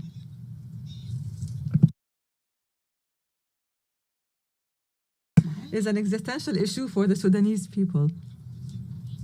Therefore, the civilian transition and democratic transformation under the leadership of the civilian government of hope and the establishment of peace will not be achieved without ensuring that we have strong national institutions that preserve the sovereignty and territorial integrity of the state. The international community, and you are the leaders of this international community. You are the entire international family. The international community must work to stop the flows of lethal weapons, advanced ones, to the terrorist militia. It must condemn the militia, criminalize it, and classify it as a terrorist group, and must stop the flow of mercenaries.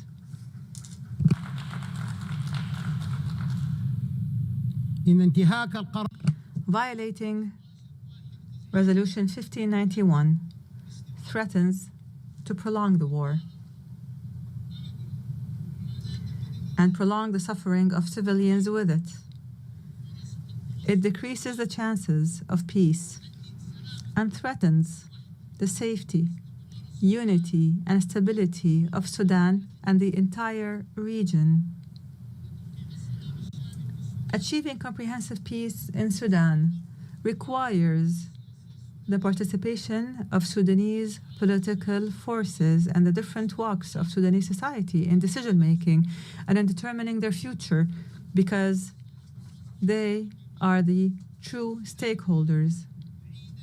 There must be no foreign interference or pressure, no hasty partial solutions, and no support for ethnic political extremism that plots to destroy Sudan.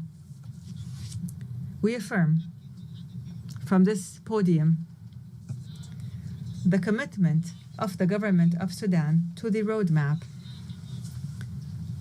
which was drawn up by a group of national forces and civil organizations, and which we presented to the United Nations and to the mediators. This roadmap includes a ceasefire accompanied by the withdrawal of the terrorist Rapid Support Militia from the areas and cities it occupies. It includes lifting the siege of the city of Al-Fashir immediately. Lifting the siege on the city of Al-Fashir immediately, as well as the city's environs, in implementation of Security Council Resolution 2736, adopted over a year ago.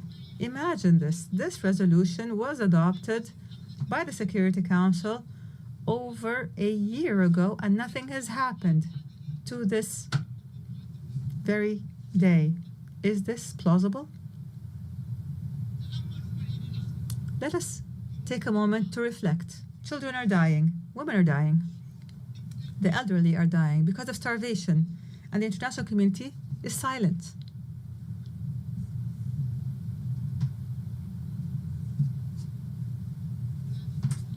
All of these measures include the dignified and safe return of the displaced and of refugees. It includes facilitating humanitarian access to the needy and affected, and continuing with the transitional political process towards democracy. Here, advanced steps, truly advanced ones, have been taken to implement this roadmap. I have formed a civilian government of technocrats that will engage in a Sudanese national dialogue that includes all political and societal forces to lay the groundwork for elections that are free and fair, and to engage positively with regional and international communities. In this context, the government has committed and continues to facilitate all procedures for all Sudanese citizens abroad to return and engage in this important historic dialogue. Mr. President, one of the priorities of the civilian government of hope is to work to achieve objectives that include the following: achieving peace as a top priority, establishing the rule of law, a state based on the rule of law, fighting poverty and corruption in all its forms, activating transitional justice, accountability, ending impunity, adopting a balanced foreign policy, engaging positively with international and regional organizations, providing services such as electricity, water, security, pensions, revitalizing rural development, providing national health care, and laying the groundwork for comprehensive national elections with regional and international observers. We will work to remove the remnants of war, to return to the capital, the national capital, Khartoum, and start reconstruction efforts, raise the quality of the health sector, and increase the participation of women and youth in the national dialogue for peace. Mr. President, the government of the Sudan affirms its commitment to humanitarian international law. The government of Sudan developed a comprehensive national plan for the protection of civilians that it submitted to the Security Council and the Secretary General of the United Nations. The plan covers all aspects of protection, including the establishment of a national mechanism of protection and a mechanism that facilitates humanitarian access and supports United Nations humanitarian efforts and the rule of law, accountability, and action to halt the proliferation of weapons and combat violence against women and children. This plan addresses issues of displaced persons and the refugees and seeks to achieve a comprehensive peace. Moreover, the government has signed a cooperation framework with the United Nations. And in this regard, the government renews its commitment to facilitate, protect, and secure the passage of humanitarian aid through all the agreed-upon crossings identified by the government of Sudan. The continued international silence on the crimes of the rebel terrorist militia and their siege of the city of Al-Fashir and their bombing of IDP camps and places of worship and educational institutions, their looting of markets and of public and private property, and their destruction of health facilities throughout the country. This silence is tantamount to an encouragement and to giving a green light for these militias to continue with their crimes and their violations. Our doors will remain open. Our doors will remain open to the United Nations and regional and international organizations. We call on the international community to support the choices of the Sudanese people and their civilian government, and to support African solutions to conflicts through the will and national ownership and without any tutelage. Mr. President, the dangerous deterioration and escalation and the status quo, what has become of the situation in the Middle East, especially the catastrophic situation in occupied Palestine and the Gaza Strip, warn of serious consequences for the region and its people and its peoples. And here we renew our conviction that no stability and no security will be achieved in the region without a just and permanent and comprehensive settlement of the Palestinian question.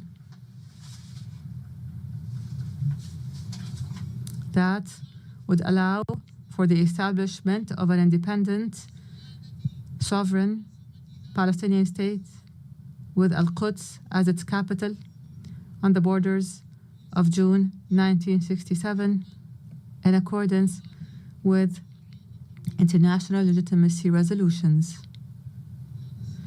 And here we condemn the blatant Israeli attack on the sovereignty of the sisterly state of Qatar, which threatens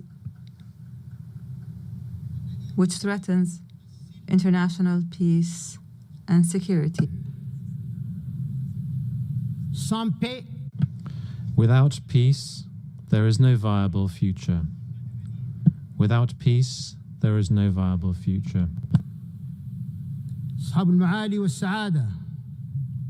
Excellencies, ladies and gentlemen, is supportive of peace and security, human rights, and sustainable development goals, without which there will be no lasting peace.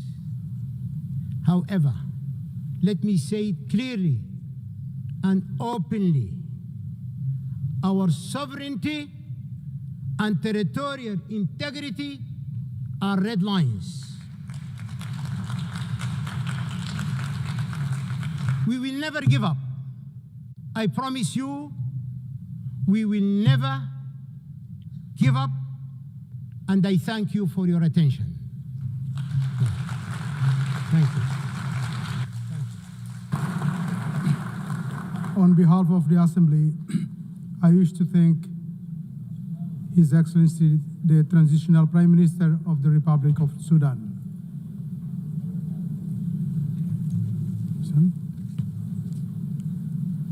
The Assembly will now hear an address by His Excellency Américo de Oliveira dos Ramos, Prime Minister and Head of Government of the Democratic Republic of São Tomé and Príncipe.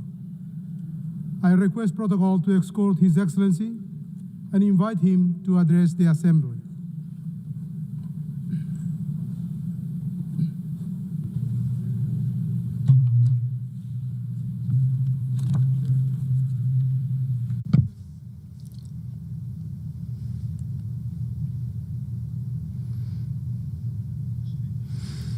Madam President of the 80th session of the United Nations General Assembly, Mr. Secretary General of the United Nations, Your Excellencies, Heads of State and Government, distinguished delegates, ladies and gentlemen.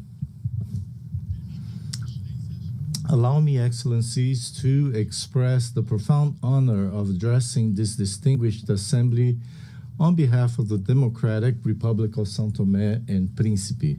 At a time when the international community faces challenges of unprecedented complexity, the theme of the 80th session, Better Together, resonates not only as an ideal, but as an imperative necessity for humanity, for collective development and prosperity. On this solemn occasion, we express our solidarity with all nations that, in recent months, have endured natural disasters, conflicts, and humanitarian crises. Here we speak not of mere statistics, but of real human lives, of broken families, of entire communities forced into suffering. Your losses are felt by us all, and your resilience inspires us to redouble our efforts in pursuit of a safer and fairer world. In the same spirit, I take this opportunity to warmly congratulate Your Excellency, Madam President Annalena Baerbock, on your election to preside over this august and historic session. Your vast diplomatic experience and commitment to multilateralism are guarantees of wise and effective leadership. I assure you, Madam President, of the full support of São Tomé and Príncipe in the fulfillment of your mandate. Likewise, I extend warm congratulations to the outgoing President, Philemon Yang, for his very successful leadership of the previous session, which greatly honored the legacy of all those who came before him. I could not fail to pay a well-deserved tribute to the Secretary General Antonio Guterres, whose tireless and persistent voice in defense of peace, human rights, and sustainable development continues to serve as a moral compass for our organization. His visionary leadership has contributed to revitalizing the United Nations and adapting it to the pressing challenges of the 21st century. Madam President, heads of state and government, excellencies, São Tomé and Príncipe comes before this assembly with a message of hope and a call to action.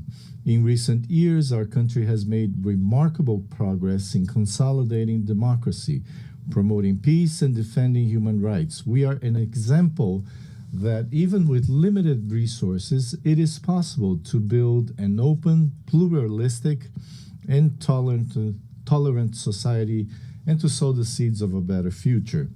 The privileged geographical position of São Tomé and Príncipe in the heart of the Gulf of Guinea grants us an added responsibility in promoting regional stability and security. Our country has sought to establish itself as a natural bridge between continental Africa and the Atlantic island communities, facilitating dialogue, cooperation, cultural and economic exchange, combating piracy, and promoting safe trade routes that benefit the entire international community. Our democratic journey, which has become a reference in our sub-region, is marked by the regular holding under existing law of free and transparent elections, by the active participation of political actors and civil society, and by the guarantee of freedom of the press. We believe that democracy is a fundamental pillar of sustainable development and lasting peace. Domestically, the São Toméan state has responsibly undertaken reform processes in the fiscal, economic, judicial, and public administration sectors, implementing public policies aimed at improving human development indicators. Yet we recognize that the progress achieved remains fragile and constantly under threat. Excellencies, the recent graduation of São Tomé and Príncipe to the category of middle-income country in December 2024, becoming the 8th to achieve such milestone, constitutes without a doubt a significant achievement and a just recognition of the efforts made by our people. This graduation is the fruit of concrete and measurable gains that attest to our progress. Between 2020 and 2022, our gross national per capita income reached $2,271, significantly surpassing the graduation threshold set at $1,306. At the same time, our Human Development Index showed remarkable progress, rising from 59.3 in 2002 to 91.4 in 2024, far above the threshold of 66 points. These indicators reflect advances in fundamental areas such as health, education, and macroeconomic stability. Nevertheless, while this achievement honors us, it also places us before new and demanding challenges that require appropriate responses. It is in this context that we appeal to the international community to ensure that this transition is carried out gradually and harmoniously, accompanied by continuous and transformative support, so that we may advance in the economic and productive sectors, preserve the gains achieved, and prevent our hard-won progress from being undermined. Aligned with our development efforts, we have defined a vision and a National Sustainable Development Strategy 2026-2040, anchored in sustainable tourism, which will be presented at the Investment Forum scheduled for December of this year in Brussels. On this occasion, we appeal to and invite our bilateral and multilateral development partners to participate actively in this important event, which represents a unique opportunity to establish lasting strategic partnerships. This forum will provide a privileged platform to present our national priority projects, attract foreign direct investment, and consolidate alliances that will accelerate our transition to a green and resilient economy. The implementation of the SDGs remains our primary priority. Despite challenges, we have made significant progress in areas such as health, education, and access to energy. However, the impacts of the recent global health crisis, coupled with the ensuing global economic crisis and the reduction of development financing, reflecting a decline in solidarity and new donor country priorities, have slowed our progress toward the SDGs. This requires a joint and redoubled effort from our country. São Tomé and Príncipe remains firmly committed to the 2030 agenda. Our current performance places us 112th among 167 countries with a score of 64, reflecting the significant challenges we still face, notably in Sustainable Development Goal 8, decent work and economic growth. This highlights the urgency of diversifying our economy and creating more opportunities for our youth, the fundamental pillar of our future. We are fully aware that we still have a long road ahead.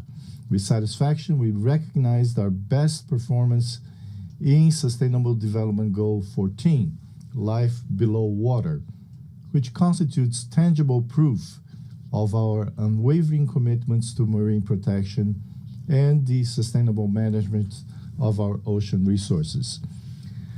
Excellencies, São Tomé and Príncipe reaffirms its commitment to the biosphere and to the protection of biodiversity, promoting public policies for the preservation and sustainable use of natural resources. We also note the conclusion of our rotating presidency of the Community of Portuguese-Speaking Countries, exercised under the theme Youth and Sustainability, which reflected our vision of a future built on inclusion, youth empowerment, and collective responsibility for protecting the environment.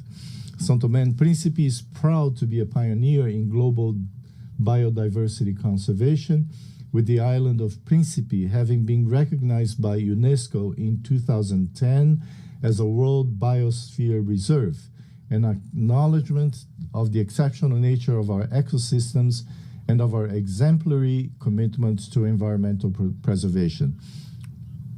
We now look forward with equal anticipation to the conclusion of the ongoing process that will, at the 5th World Congress of Biosphere Reserves, designate the island of São Tomé as a World Biosphere Reserve, along with the creation of 8 marine protected areas.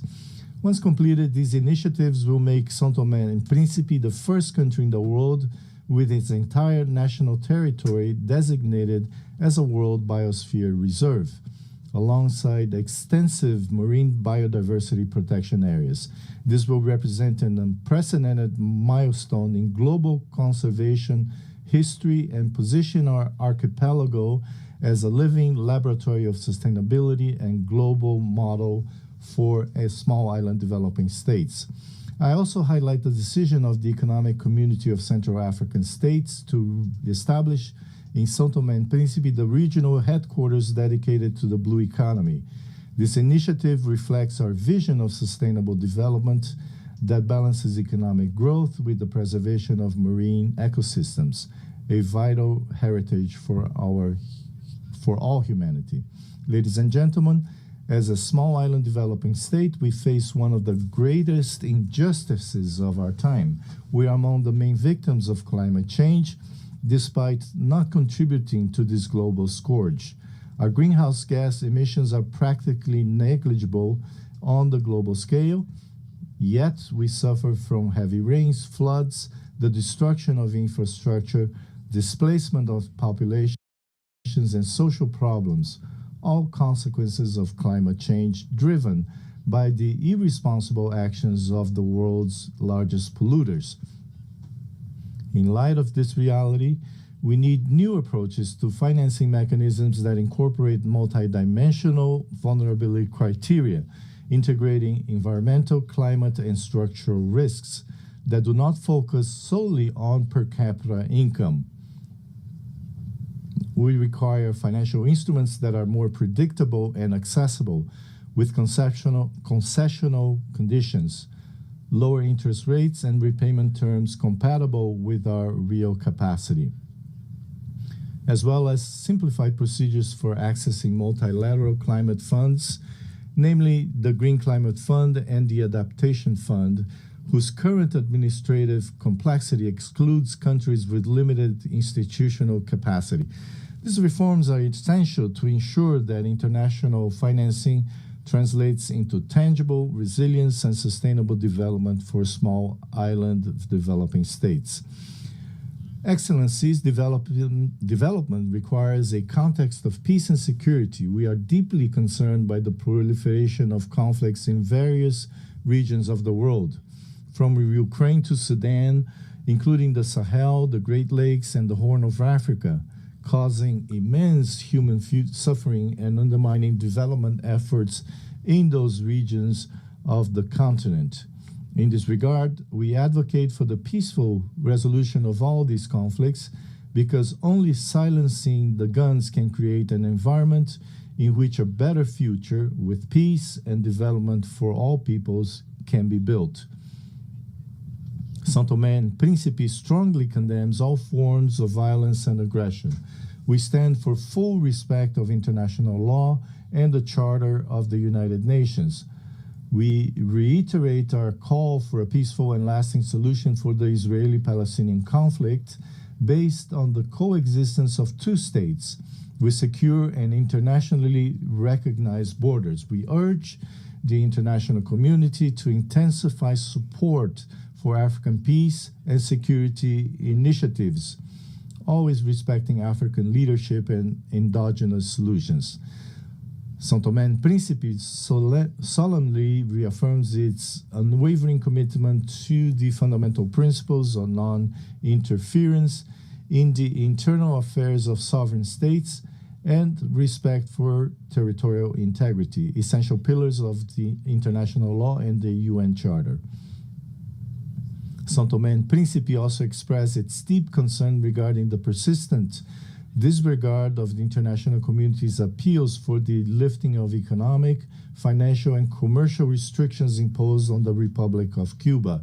We observe that concerns with concern the worsening of these policies through new extraterritorial measures that compromise Cuba's economy and affect its resilient people. Domestically, we remain committed to consolidating peace and stability, essential conditions for our progress.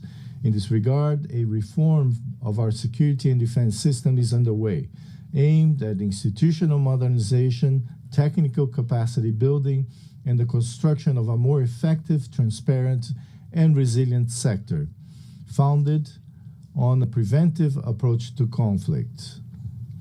However, this is a demanding process that requires the cooperation of our international partners, both technically and financially, to guarantee its success. Distinguished participants, to control these challenges, we need a revitalized United Nations, more agile and more representative of the diversity of today's world. We support reform of the Security Council so that it reflects 21st century geopolitical realities and includes at least one permanent seat for the African continent. It is equally crucial to reduce bureaucracy within the UN system so that our organization can respond more rapidly and effectively in global crises. We need a UN that is closer to the people it serves, more transparent, more inclusive in its decision-making, and more accountable for its results. Cross-cutting issues such as women's empowerment and multilingualism must be at the heart of this reform. São Tomé and Príncipe has made significant progress in promoting gender equality, with women occupying leadership positions in government, parliament, the judiciary, and the private sector. We cannot build a sustainable future without the full participation of women at all levels of decision-making. São Toméan women are the pillars of our society, leaders in their communities, and agents of change in their families. Madam President, in conclusion, I wish to reiterate the unwavering commitment of São Tomé and Príncipe to multilateralism. In an increasingly polarized world, we believe that cooperation and solidarity are the only weapons capable of overcoming the challenges that threaten us all. As a small island, our voice may be modest, but we bring a message of great significance to the world. Our strength lies in the unity of peoples and in our capacity to converge efforts toward a common destiny. Our hope is nourished by the conviction that, united, we can build a more just, sustainable, and harmonious future for all, and by our resolve truly to be better together. In this spirit, I cannot fail to congratulate the United Nations on its 80th anniversary. 8 decades of tireless service to peace, human dignity, and sustainable development have made this organization a symbol of hope for all humanity. We therefore reaffirm our confidence in the central role of the UN as the pillar of multilateralism, and we renew our commitment to continue walking side by side so that all peoples may live in peace with justice and prosperity. At this solemn moment, I would also like to express our sincere gratitude to all cooperation partners with whom São Tomé and Príncipe has the privilege to work. In particular, I highlight the support of the United Nations and its various agencies, whose contributions have been decisive in strengthening institutions and improving the living conditions of the São Toméan people. Our gratitude also extends to our bilateral, multilateral, and regional partners, whose solidarity has allowed our country to overcome structural challenges and move forward on the path of progress. São Tomé and Príncipe will continue to be an active voice and make its contribution on the international agenda, advocating for democracy and peace, for justice and equality, for sustainable development, and for a prosperous and shared future centered on people and on the good of humanity. Together, we can build a world where no child, youth, woman, or elderly person goes hungry or suffers violence, where no family fears climate change, and where all peoples can live in peace with dignity and happiness.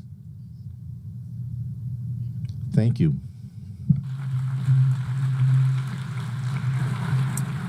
On behalf of the Assembly, I wish to thank the Prime Minister and Head of Government of the Democratic Republic of Sao Tome and Principe. I now give the floor to His Excellency David Lammy, Lord Chancellor and Secretary of State for Justice and Deputy Prime Minister of the United Kingdom.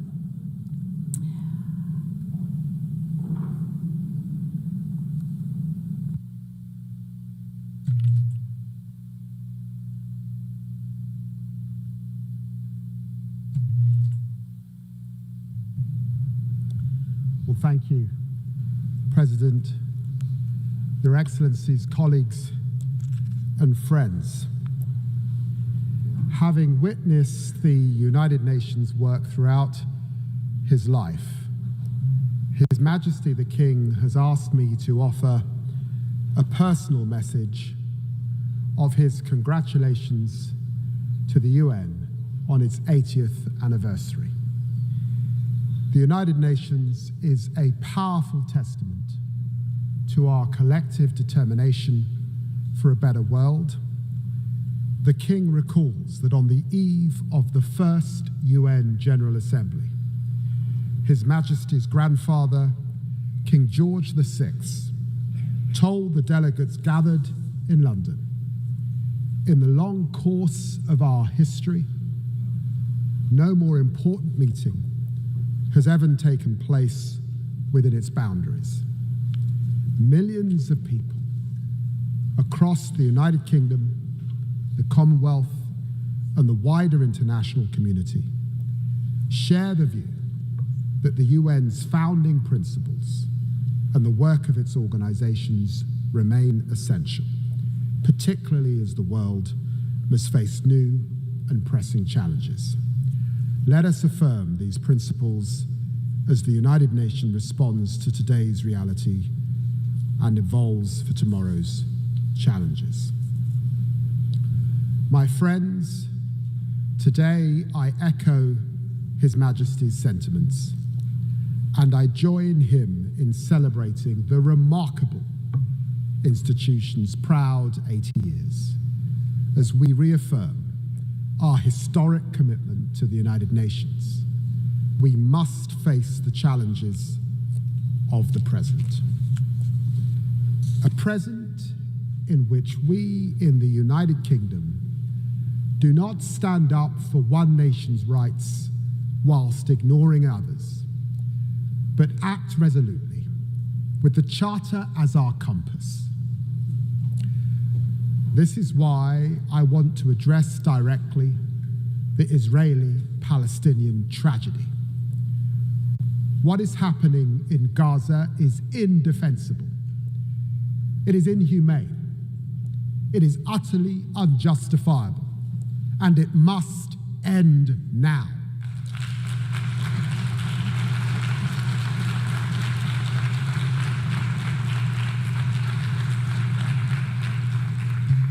The people of Palestine, whose state we proudly recognize this week, and the people of Israel deserve better than the horrific acts by Hamas on October the 7th that left children without their parents and parents without their children.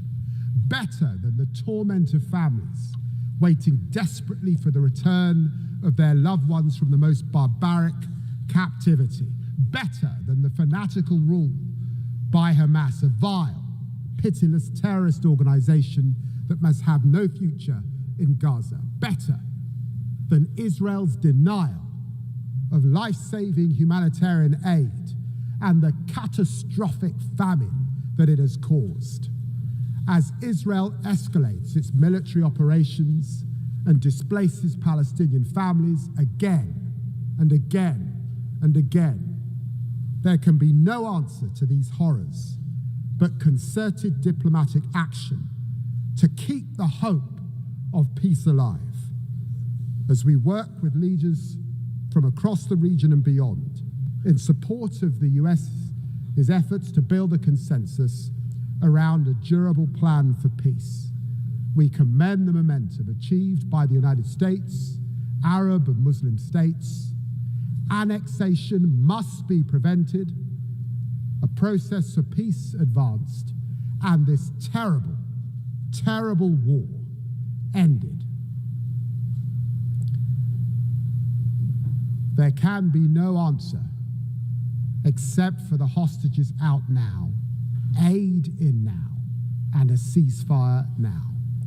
And I vow to you that we will not rest until this day has come, and there are two states living side by side in peace and security.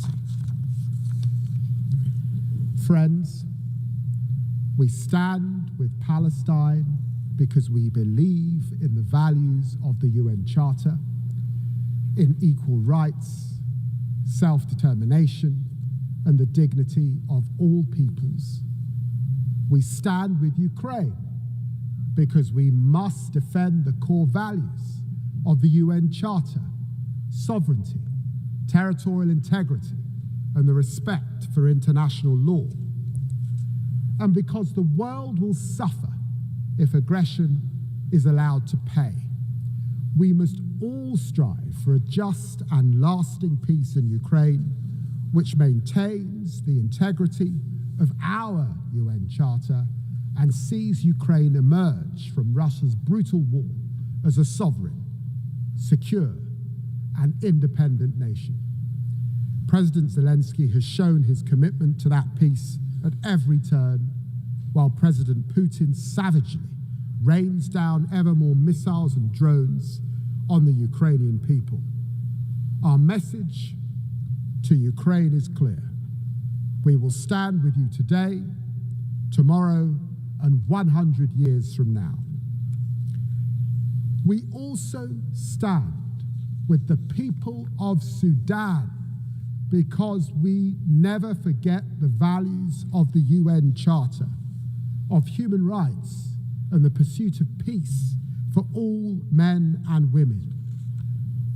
This is a conflict waged against Sudan's civilian population, millions displaced, more facing famine. As I speak, the long-besieged city of El Fasher is falling, its people facing unspeakable atrocities. The people of El Fasher and all across Sudan need the international community to come together to make renewed efforts to achieve peace and allow aid to reach those who desperately need it now. We do all this with our charter as our guide, in the name of the equal rights of men and women and nations large and small. The United Nations and its reform are vital because we need our United Nations more than ever to confront these tragedies and to face our historic opportunity as we are living through a moment of revelation. A new technological frontier is coming into view. We are entering a bracing new era of promise, power, and potential.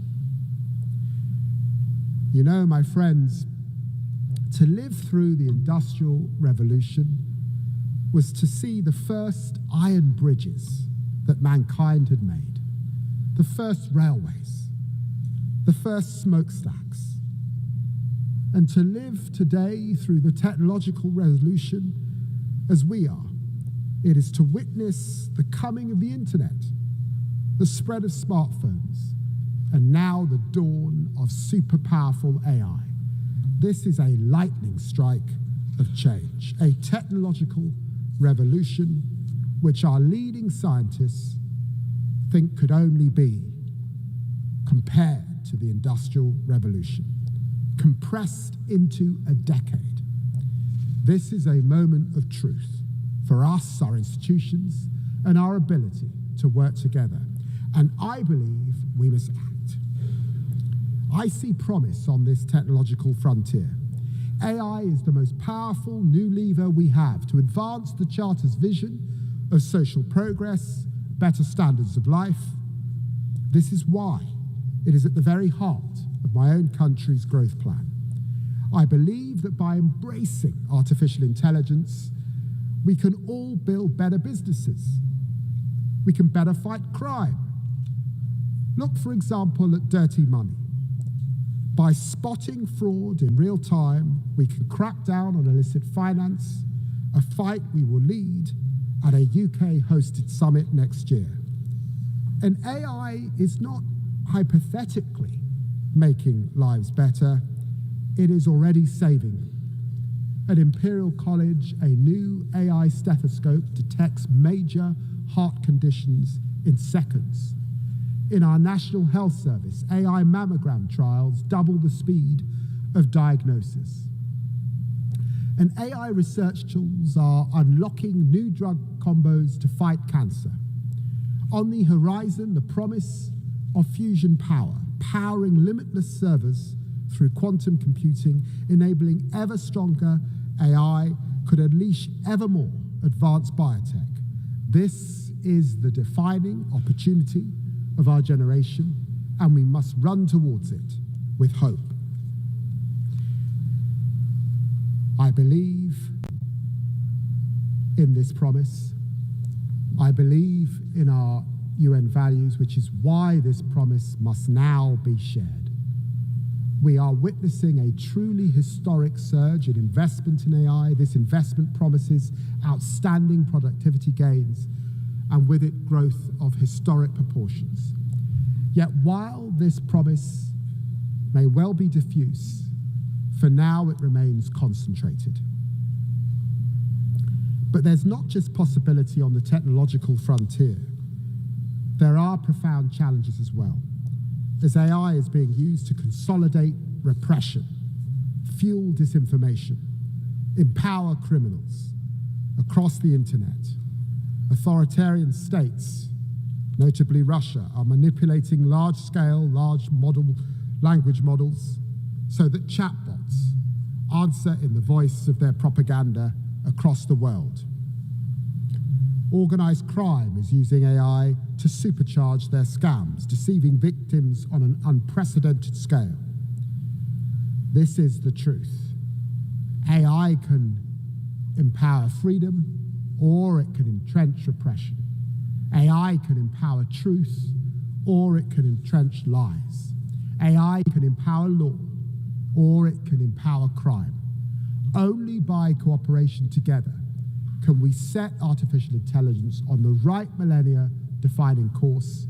So my question is this: how can we most effectively share the glittering prizes of this new era across our global community? Well, this is how. We must invest, invest, invest. We must partner, partner, partner, because without a concerted effort, we risk a world of ever deeper inequality, where the benefits of this technology fail to reach those who need it most. That revolution in healthcare, that revolution in education, that revolution in opportunity, this we must share. This is the world we face, and we take it and its challenges as it is, but never lose sight of the world as it can be. This is why our approach to foreign policy is one of progressive realism, patiently advancing progress through pragmatism and persistence. I see this in the United Nations as it approaches the technological frontier. I salute the Secretary General for championing the Global Digital Compact, which embodies both progress and realism. And this is why I commend the new independent international scientific panel on AI, which will provide evidence-based assessments to all. And I welcome the new global dialogue on AI governance. It is in this spirit of progressive realism that the UK champions AI as a bridge builder across the Atlantic, across the Commonwealth, and across continents, seeking everywhere to share its extraordinary potential. This is why we invest so heavily in the AI Security Institute, with more dedicated researchers than anywhere else in the world, and this is why we launched OpenBind and its gigantic data set. And this is why we champion AI for development, working with 10 African partners, creating AI ecosystems that empower thousands of communities to meet the Sustainable Development Goals. And this drives our digital access programs, which seek to narrow the technological divide for millions. I have seen this happening with my own eyes. I've been so moved to see in Africa, the continent of my ancestors, the young entrepreneurs using artificial intelligence to launch and scale so many businesses that I know will astonish the world, like the UK-funded startup Vinsight, supported by our Assistive Technologies program, which is using its AI-powered app to help thousands of blind Nigerian students read, learn, and live more independently. This is the promise of tech, the promise of growth, the promise of a better world. A better tomorrow turns on one pivotal question. Can we seize the potential in the technological revolution? Can we commit to forging AI as a force for freedom, prosperity, and human dignity? I believe we can together, and together we must. Thank you very much indeed.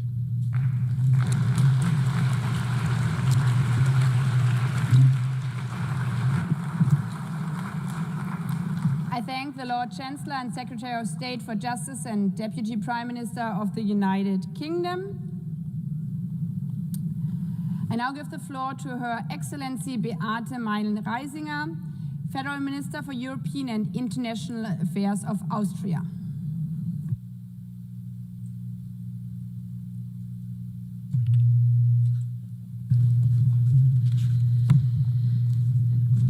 Madam President, Excellencies, ladies and gentlemen, dear friends.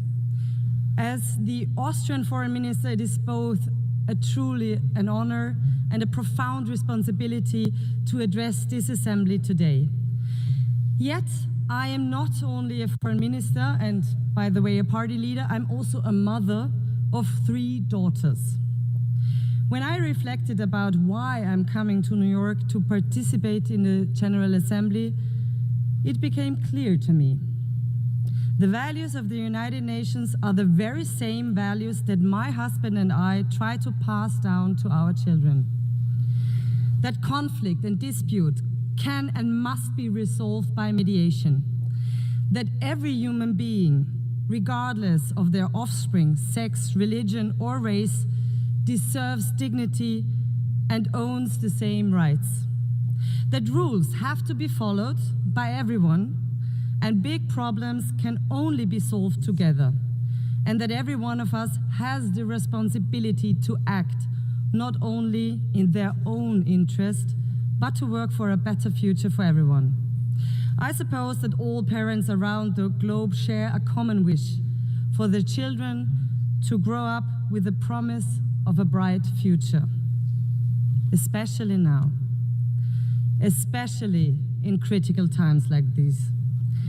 Especially in times when these values and simple rules are threatened by disrespect. Madam President, Excellencies, when I listen to my oldest daughter, a teenager, I sometimes get the feeling that weighs really heavy on me. Namely, that for our children, for my children's generation, the future does not seem brighter than the present. We all can sense that there are fundamental fears. Fears of war and conflict, fears of climate change, of radicalization, of fundamentalism, and the division of our societies. That burdens me deeply as a mother, but also as a leader. I believe that the most powerful and most important promise leaders can make is to do everything in their power to ensure that our future is at least a little better than the present. Yet today we cannot close our eyes to the gap between this aspiration and the harsh reality we live in. For example, in Gaza, where devastation, starvation, and despair have reached terrible proportions. For Austria, it is clear the attacks of Hamas on Israel on October 7th were horrible and beyond imaginable brutality. They must be condemned by all of us. We have said it from day one and will continue to do so. Hamas must immediately and unconditionally free all hostages, end its rule in Gaza, and hand over its weapons. At the same time, nothing justifies the devastating humanitarian catastrophe we are witnessing in Gaza. Civilians must be protected at all times. There is no justification for violating international law, including international humanitarian law. Austria is not only, because of our own historical responsibility, a friend of the people of Israel, but the actions and decisions of the Israeli government break my heart. This war must end now. The hostages must be freed, and humanitarian aid must reach the suffering civilians in Gaza as soon as possible. Our vision, the Austrian vision, is clear: a comprehensive, just and lasting peace in the Middle East. 2 states, Israel and Palestine, living side by side in peace and security within recognized borders. Austria's support for the 2-state solution is not just words. We have supported the Palestinian Authority for many decades. At that point in the future, when this step can make the most meaningful contribution to peace, and when the right conditions have been met, we will also recognize Palestine as a state. We welcome President Abbas' condemnation of the October 7th attacks, his call to free the hostages, the prospect of elections, and his demand to disarm Hamas. We thank all those who took a huge effort to end this war and bring solutions for peace and security to this region. These are steps towards peace, and Austria will work with all partners to turn them into reality. Madam President, Excellencies, we all see the basic principles of the Charter challenged in Ukraine, where Russia has been waging an illegal and unprovoked war of aggression against its neighbor. A very brutal war with horrific numbers of dead and wounded, soldiers and civilians. We support US and all efforts to end the war through high-level diplomacy. Since the beginning of the war, and especially since March, many initiatives have been launched to end this war. Ukraine showed several times that they are ready for peace. But instead, Russia continues its attacks on cities and villages, on schools, on hospitals and kindergartens. Russia even escalates now towards the EU and NATO countries, and this is unacceptable. Austria calls urgently for an immediate ceasefire as a precondition for genuine talks to end this war. Russia cannot simply talk peace during the day and bomb during the night.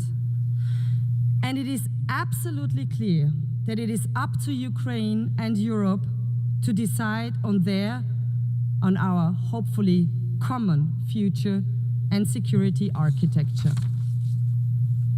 But Ukraine and Gaza are not alone. In Sudan, civilians face massacres while a humanitarian catastrophe unfolds on an unparalleled scale. In Haiti, gang violence and organized crime hold an entire nation hostage. In Afghanistan, women and girls are denied their most basic human rights. Against the backdrop of rising insecurity and armed conflicts, countries are now heavily investing in security and defense, also in Europe, also in Austria. We all have the duty to protect our citizens. This is necessary as we are confronted with the biggest war on our continent since 1945. But let us not fool ourselves. Growing nuclear arsenals or uncontrolled autonomous weapons systems will not make our world a safer one. While we all must ensure the safety and security of our populations, we must never give up on international humanitarian law, and we must ban weapons which kill randomly. Excellencies, today we face growing disregard of the UN Charter itself, a rising tide of coercion and unilateralism, a dangerous erosion of trust. The United Nations were born out of the ashes of war and the promise of never again. Does the UN still live up to this promise? Is the UN still fit for purpose? What we do today matters. We must not fail our ancestors. We must not fail our population. We must not fail our children. We must therefore ensure our activeness, an active world community, and effective United Nations that can deliver. Austria is ready to do its part to fulfill the UN's promise, to engage in open and fair dialogue, to build true partnerships, to rebuild trust that has been eroded by reckless actions of one country without considerations of others. It is about time to rebuild partnerships. It is about time to rebuild trust. That is why Austria presented its candidacy for the UN Security Council for 27-28 already back in 2011. We strongly hope to count on your valuable support at the elections in June next year. Why should you support us? Austria is a rather small country and a military neutral one. We are a reliable host country, proud host country, of one of the UN headquarters in Vienna and support the Secretary General's reform efforts. Many negotiations in Vienna took place that have bridged divides and saved lives. We know that small countries depend on the rule of law, on diplomacy, transparency, and inclusiveness. That's why we will serve the entire international community if elected.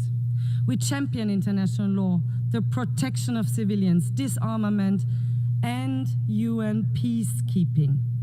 More than 100,000 Austrians have served as peacekeepers around the world since the 1960s. We are a reliable development partner and make our contribution to the enormous challenge of climate change. And no, denial will not help us to adapt to this challenge. This is why Austria is proud to co-chair the UN Climate Security Mechanism this year. Excellencies, the people of the world, our populations, the children of the world, rely on us. They trust us to protect peace, prosperity, stability, and healthy United Nations that delivers answers to global challenges. 80 years ago, our predecessors gave the world a charter and a promise for a better future. Let us renew this promise and work hard so that the future is better than the present. Thank you very much.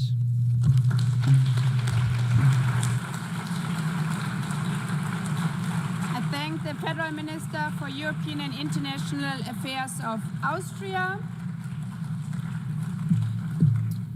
I now give the floor to His Excellency Juan Ramón de la Fuente Ramírez, Minister for Foreign Affairs of Mexico.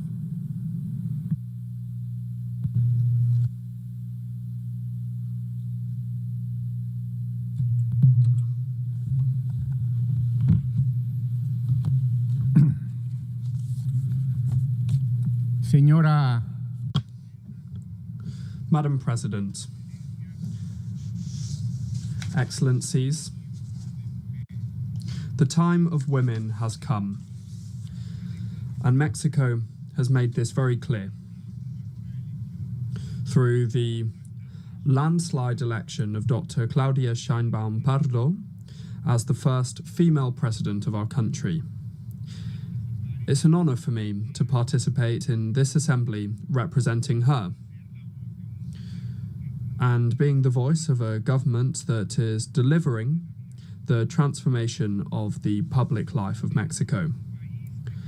I come from a country that was born in the wisdom, bravery, and dignity of its original peoples, with a rich political history of extraordinary heroes and heroines who built a free, independent, and sovereign country.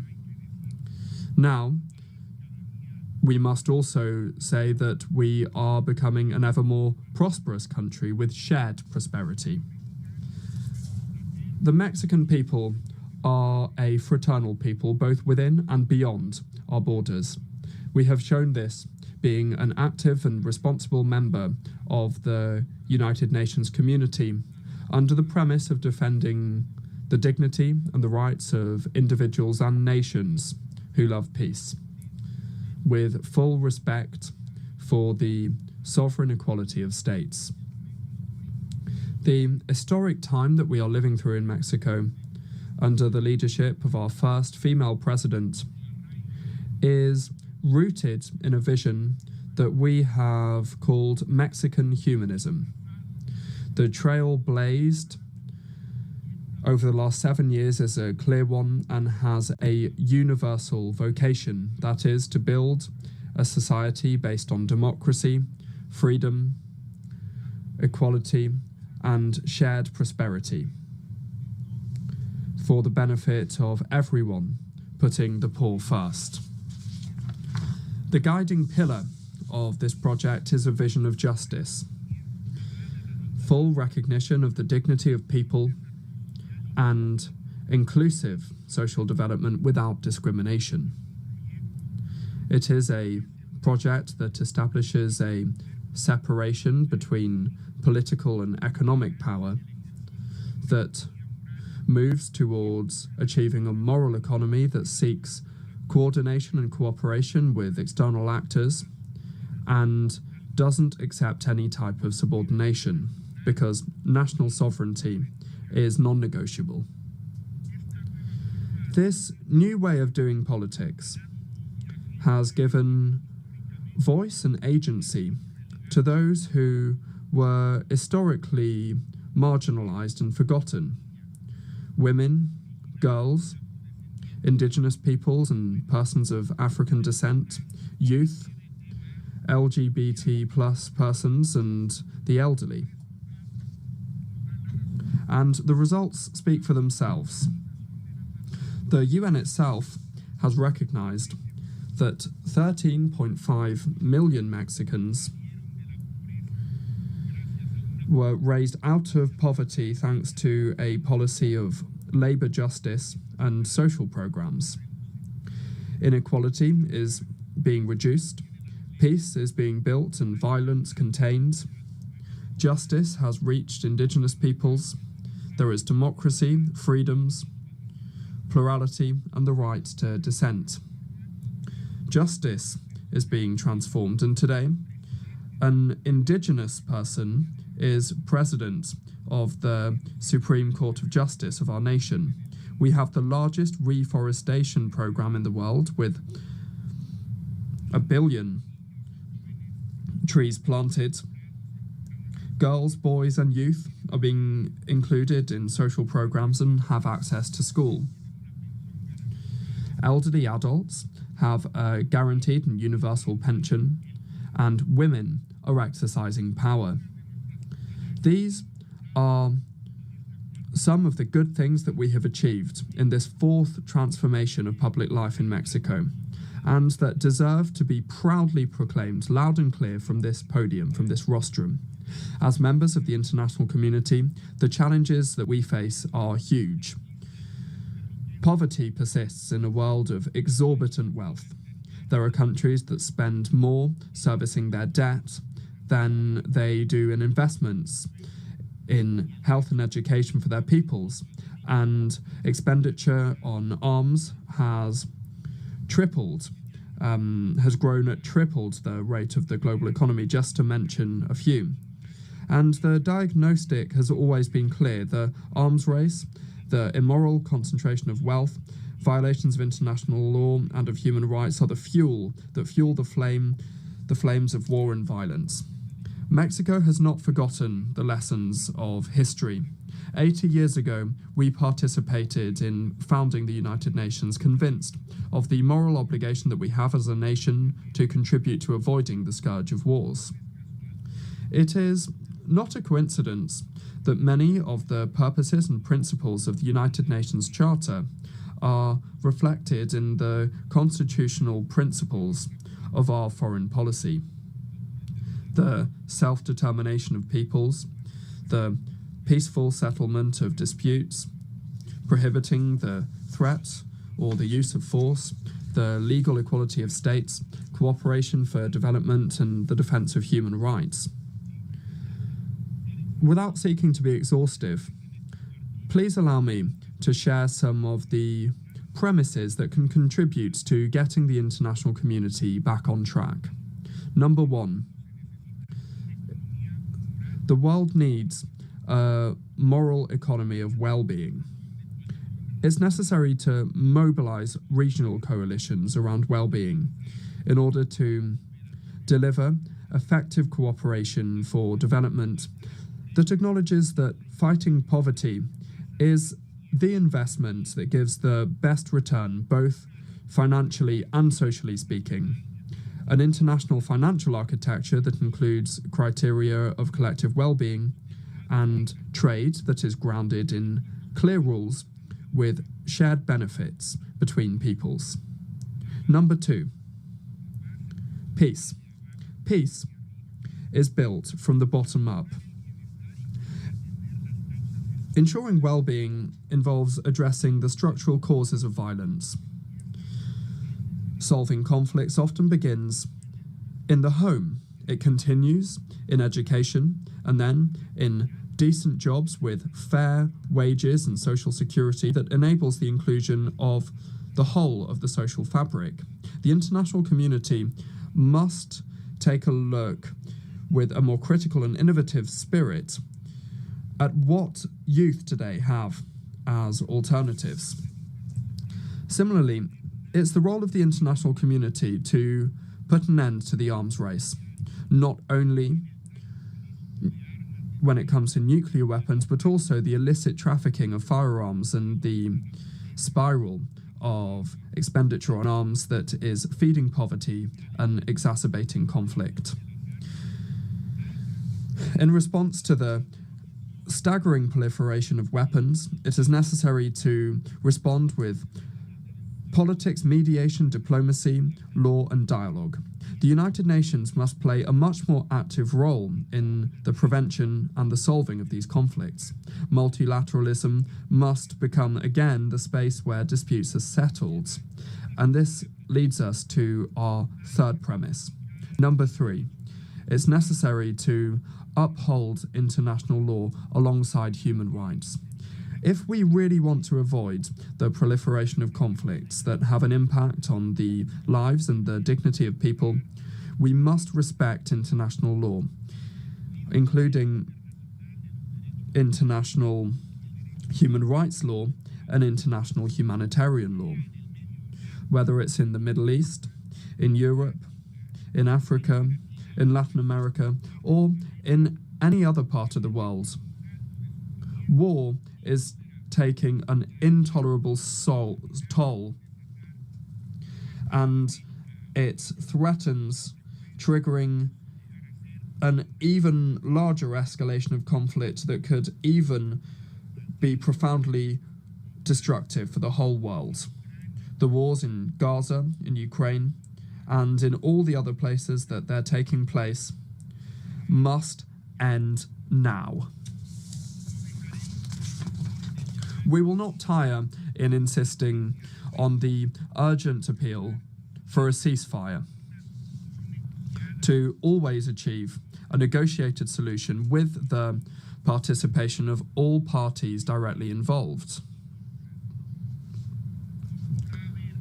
There can be no negotiated solution if any of the parties are excluded. The solution must be a diplomatic one, otherwise it will be hardly achievable. Mexico will always advocate for the peaceful settlement of disputes, and that's why we reject sanctions and trade embargoes that only harm the well-being of peoples and do not contribute to building regions of peace or prosperity. We reiterate unambiguously our historic position against the embargo on Cuba and our appeal to remove this country from the list of countries that sponsor terrorism, state sponsors of terrorism. Respecting international law is safeguarding peace. It's the antidote to a logic of power that makes the weakest nations even more vulnerable. In the words of our Benemérito de las Américas, our eminent Benito Juárez Garcia, everything through reason and law and nothing by force. Madam President, the struggle for justice is rooted in the conviction that all people are equal before the law. Compelled by fraternity to understand each other and to respect each other as equals in dignity and in rights. Mexico has a tireless commitment to human rights, to freedoms, and to non-discrimination in the world. We condemn classism, racism, and all forms of discrimination, including discrimination based on sexual diversity or gender identity. We particularly reject the criminalization of people who, for whatever reason, have been forced to leave their homes and forced to migrate, whether it's to seek refuge or to escape conditions of injustice or poverty. For us, migrants are people with rights who care for their families and who contribute with their efforts to improving and strengthening their host communities. It's only by understanding the phenomenon and addressing its structural causes that we will be able to move towards a framework of global and regional collaboration that will enable us to move towards a safer and more orderly mobility. Let there be no doubt, Mexico will not tire in ensuring the attention to and protection of Mexican nationals who are outside of our country and those that deserve all of our support and assistance. In this framework of justice and rights, we are including the fight of women and for gender equality, because despite the progress, there are still gaps and violence against women in the world that are wrenching away freedom from girls, young women, and women in all of their diversity. 30 years since the Beijing Declaration and Programme of Action, the diagnostics and the roadmap are clear, and we invite all nations to mobilize to accelerate the progress towards gender equality. In my country, the transformation of consciences has been intrinsically linked to the fight for gender equality. Today in Mexico, we are seeing gender parity prevail in the legislative and judicial branches of government, in public policies. We are including a strict gender perspective, and that has been enshrined in our constitution. Madam President, 80 years since the United Nations was created, we must recognize the grave dilemma that it faces, and this is something that can not be delayed. The United Nations must assert itself once again as an institution that not only helps to contain war and prevents pandemics, but also shapes narratives that leads to public policies for human dignity. We believe that the United Nations must go back to its purposes and its principles and return to its fundamental pillars, which are the maintenance of international peace and security, sustainable development, and the protection and promotion of human rights. It is necessary to get back to these objectives, and everything must revolve around this, from working on the budget to reviewing the thousands of mandates that we have given to the Secretariat, many of which really are not that useful today. The legitimacy of the United Nations will depend increasingly more on its ability to respond to the grave challenges that the world faces.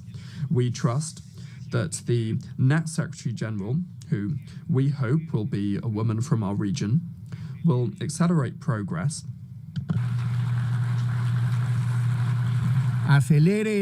will accelerate the transformation process that we set forth, with the objective of ensuring peace and justice, as well as the well-being and freedom of people, the sustainability of the planet, and shared prosperity. In Mexico, Excellencies, colleagues, Madam President, in Mexico, the time of women has come, and it's going very well for us. We think that at the United Nations also the time for women has come. Thank you very much.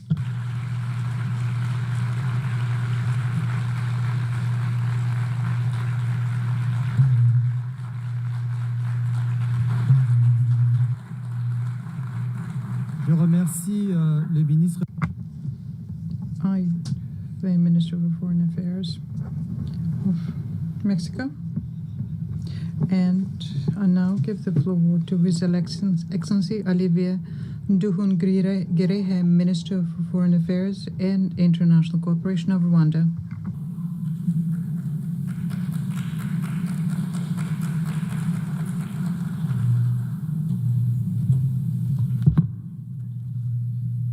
Your Excellency Annalena Baerbock, President of the 80th General Assembly, Your Excellency Antonio Guterres, Secretary General of the United Nations, Excellencies, Heads of Delegation, ladies and gentlemen, good evening. Allow me to begin by congratulating Her Excellency Annalena Baerbock on her election as President of the 80th session of the United Nations General Assembly. I take this opportunity to thank His Excellency Philemon Yang, the outgoing President, for his work and dedicated service to multilateralism. Rwanda extends its gratitude to Secretary General Antonio Guterres for his comprehensive report on the work of the United Nations aimed at improving its efficiency. In this regard, Rwanda has formally expressed interest in hosting UN agencies as part of our shared commitment to a cost-effective and decentralized UN system. We reiterate our support to the work of the United Nations and the Secretary General, particularly in advancing peace and security and drive progress on sustainable development goals. Excellencies, this year, the United Nations turned 80. This journey has not been without challenges. Fast-changing realities, including economic shocks and the legitimate aspirations of regions long denied a voice, compel us to quickly adapt to make the UN fit for purpose. That is why Rwanda strongly supports reforms, especially of the Security Council. The composition of this body does not reflect current realities. Africa is a 1.2 billion people strong continent where most of the conflict of the Security Council's agenda reside. Therefore, it cannot remain excluded from permanent membership.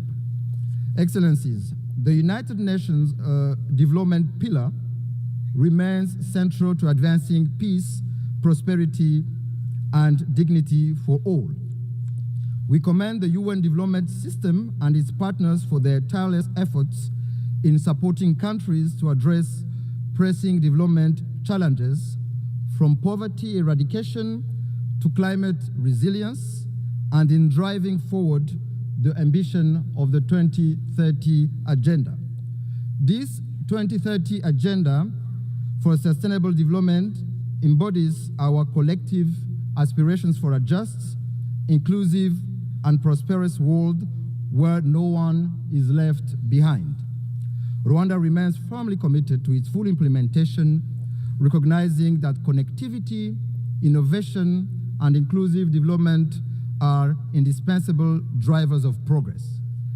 Despite global challenges such as the existential threat of climate change and widening technological inequalities, Rwanda has taken bold steps to align national priorities with the SDGs. These efforts demonstrate that development, connectivity, and environmental stewardship can move forward hand in hand. Yet, the persistence of unequal access to finance, technology, and markets threatens to widen the gap between those with means and those without. In this context, solidarity among nations through development cooperation has contributed to bridging development gaps.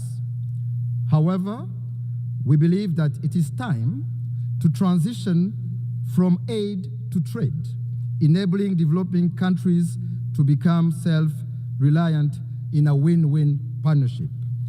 Mr. President, Excellencies, Rwanda regrets the politicization of development cooperation, which is used by some development partners for partisan political reasons and interests. Let me recall that every nation is sovereign and cannot be forced to choose between its security and development. Development aid must serve as a tool for solidarity and progress, not as a weapon of coercion. Excellencies, the history of the 1994 genocide against the Tutsi in Rwanda called on us to become global advocates for a peacekeeping that always puts civilians first. We pay tribute to the men and women who have worn the blue helmet and who have paid the ultimate sacrifice in the service of humanity. Their legacy is written in the history of the United Nations and lives on through the lives they helped save. But peacekeeping must be judged by its results. For the sake of the millions who look to the UN for protection, we must ensure that peacekeeping remains true to its purpose. That is why Rwanda champions robust peacekeeping, the responsibility to protect, and the implementation of the 2015 Kigali Principles on the protection of civilians. Moreover, Rwanda has led calls for sustainable peace financing, both in Africa and globally. Among milestone achievements is the revitalization of the African Union Peace Fund, which now mobilizes over $400 million. As a direct result, the Security Council decided to finance 3/4 of African Union peace operations for the first time. Excellencies, beyond the UN, Rwanda contributes to peace support operations on a bilateral basis in the Central African Republic and Mozambique in an effort to promote South-South cooperation and Pan-African solidarity. Major progress has been recorded in both countries in the restoration of a state authority, capacity building of local security forces, and the fight against terrorism. Excellencies, I may recall that the United Nations was established to spare succeeding generations from the scourge of war. Yet, 80 years on, conflicts continue to erupt across every continent. Rwanda firmly maintains that for most of those conflicts, lasting peace cannot be achieved through military means. We have consistently held that only genuine, good faith dialogue offers a sustainable path towards global peace. However, peacekeeping alone is not enough. Too often, we deplore relapse into conflict because its root causes were not properly addressed. Prevention, mediation, and effective peace building must be our first resort. This lesson is particularly urgent for the Great Lakes region of Africa. The current conflict in Eastern DRC is not new. It is rooted in decades of bad governance, marginalization and persecution of minorities, genocide ideology, and a persistent colonial legacy. Rwanda believes that peace in Eastern DRC is in everyone's best interest. Our goal has always been and will remain the security and well-being of Rwandans and the people of our region. In June this year, Rwanda and the DRC signed a peace agreement in Washington. It provides for a comprehensive framework encompassing security, political, and economic components. This achievement was made possible thanks to the strong leadership of His Excellency President Donald Trump of the United States and of His Highness Sheikh Tamim bin Hamad Al Thani, Emir of the State of Qatar, whose vision for peace and prosperity in our region, Rwanda fully shares. We also acknowledge the vital role played by African-led initiatives, notably the joint EAC SADC process, supported by the African Union mediation, for their efforts in favor of peace. Nevertheless, since the signing of this peace agreement, progress has been moving slowly. While promising meetings are taking place in Washington to implement the June peace agreement, the situation on the ground remains deeply troubling.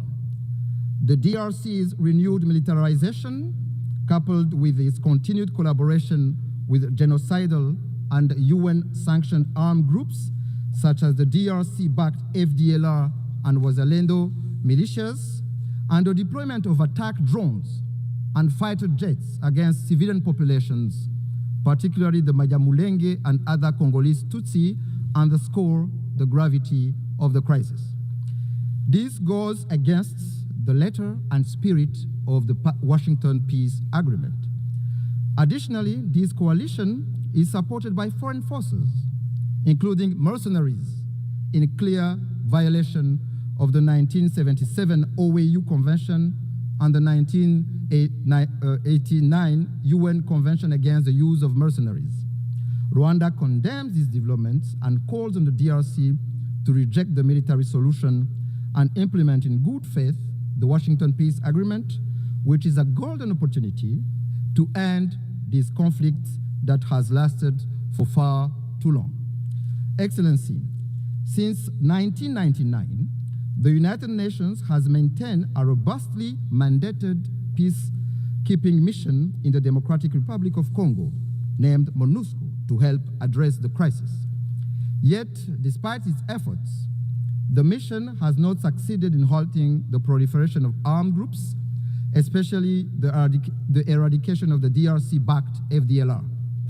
Instead, MONUSCO has ended up working alongside a military coalition that includes the FDLR, going against more than 20 Security Council resolutions calling for the neutralization of that group. There is an urgent need to review the legal conformity of MONUSCO's mandate. Of particular concern to Rwanda is the emergence of Wazalendo militia, armed and supported by the DRC government, which are committing countless abuses, including burning down whole villages of Congolese Tutsi, lynching and burning alive civilians and military officers, as well as arming children for ethnic cleansing.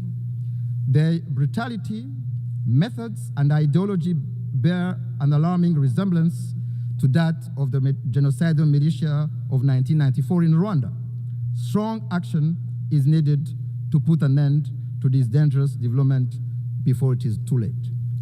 Excellencies, human rights are a major pillar of the United Nations. Rwanda rose from the ashes of the genocide in 1994 by placing human dignity, unity, and accountability at the center of our governance. We thank the United Nations for establishing the International Day of Reflection of the 1994 genocide against the Tutsi, commemorated every April 7th. We also thank the Secretariat and the many member states who have established genocide memorials on their soil as a lasting pledge to never forget. Equally, we commend the work of the International Criminal Tribunal for Rwanda and the residual mechanism for prosecuting genocide perpetrators. However, Rwanda is deeply concerned about the persistence of genocide ideology and related crimes in Eastern DRC under the watch of the international community and the UN itself. We call on the international community to not turn a blind eye once more for what is clear to see. The targeting, persecution, and massacre of Congolese Tutsi, including the Banyamulenge community, amounts to crimes against humanity which have all the early warning signs of a genocide. Indeed, genocide follows a pattern. It follows clear stages. It is not an umbrella term. It is defined by international law. Genocide targets a specific group for who they are, with the intent to exterminate them as such. In this regard, no amount of calculated cynicism can rewrite the truth and recast perpetrators as victims or victims as perpetrators. These are denialist behaviors often deployed by perpetrators. In the same vein, no claims from a government arming a genocidal militia will change the facts of history. Financing and providing weapons to a group with a proven genocidal record and ongoing intent is nothing less than complicity in the crime itself. I must say that if there are crimes in the DRC committed for economic gains, they have clear names. Those are corruption, bad governance, and the embezzlement of public funds. Mr. President, Excellencies, I wish to conclude by reaffirming that Rwanda stands ready to work alongside all member states to ensure that the United Nations remains a force for peace, justice, and sustainable development. While the challenges and solutions for multilateralism are clear, it is political will that must guide us today to build a UN fit for purpose. Together, we must build an organization capable of addressing the needs of billions across the globe, tackling human rights abuses, climate change, and responding to an increasingly interconnected world for successive generations to come. I thank you.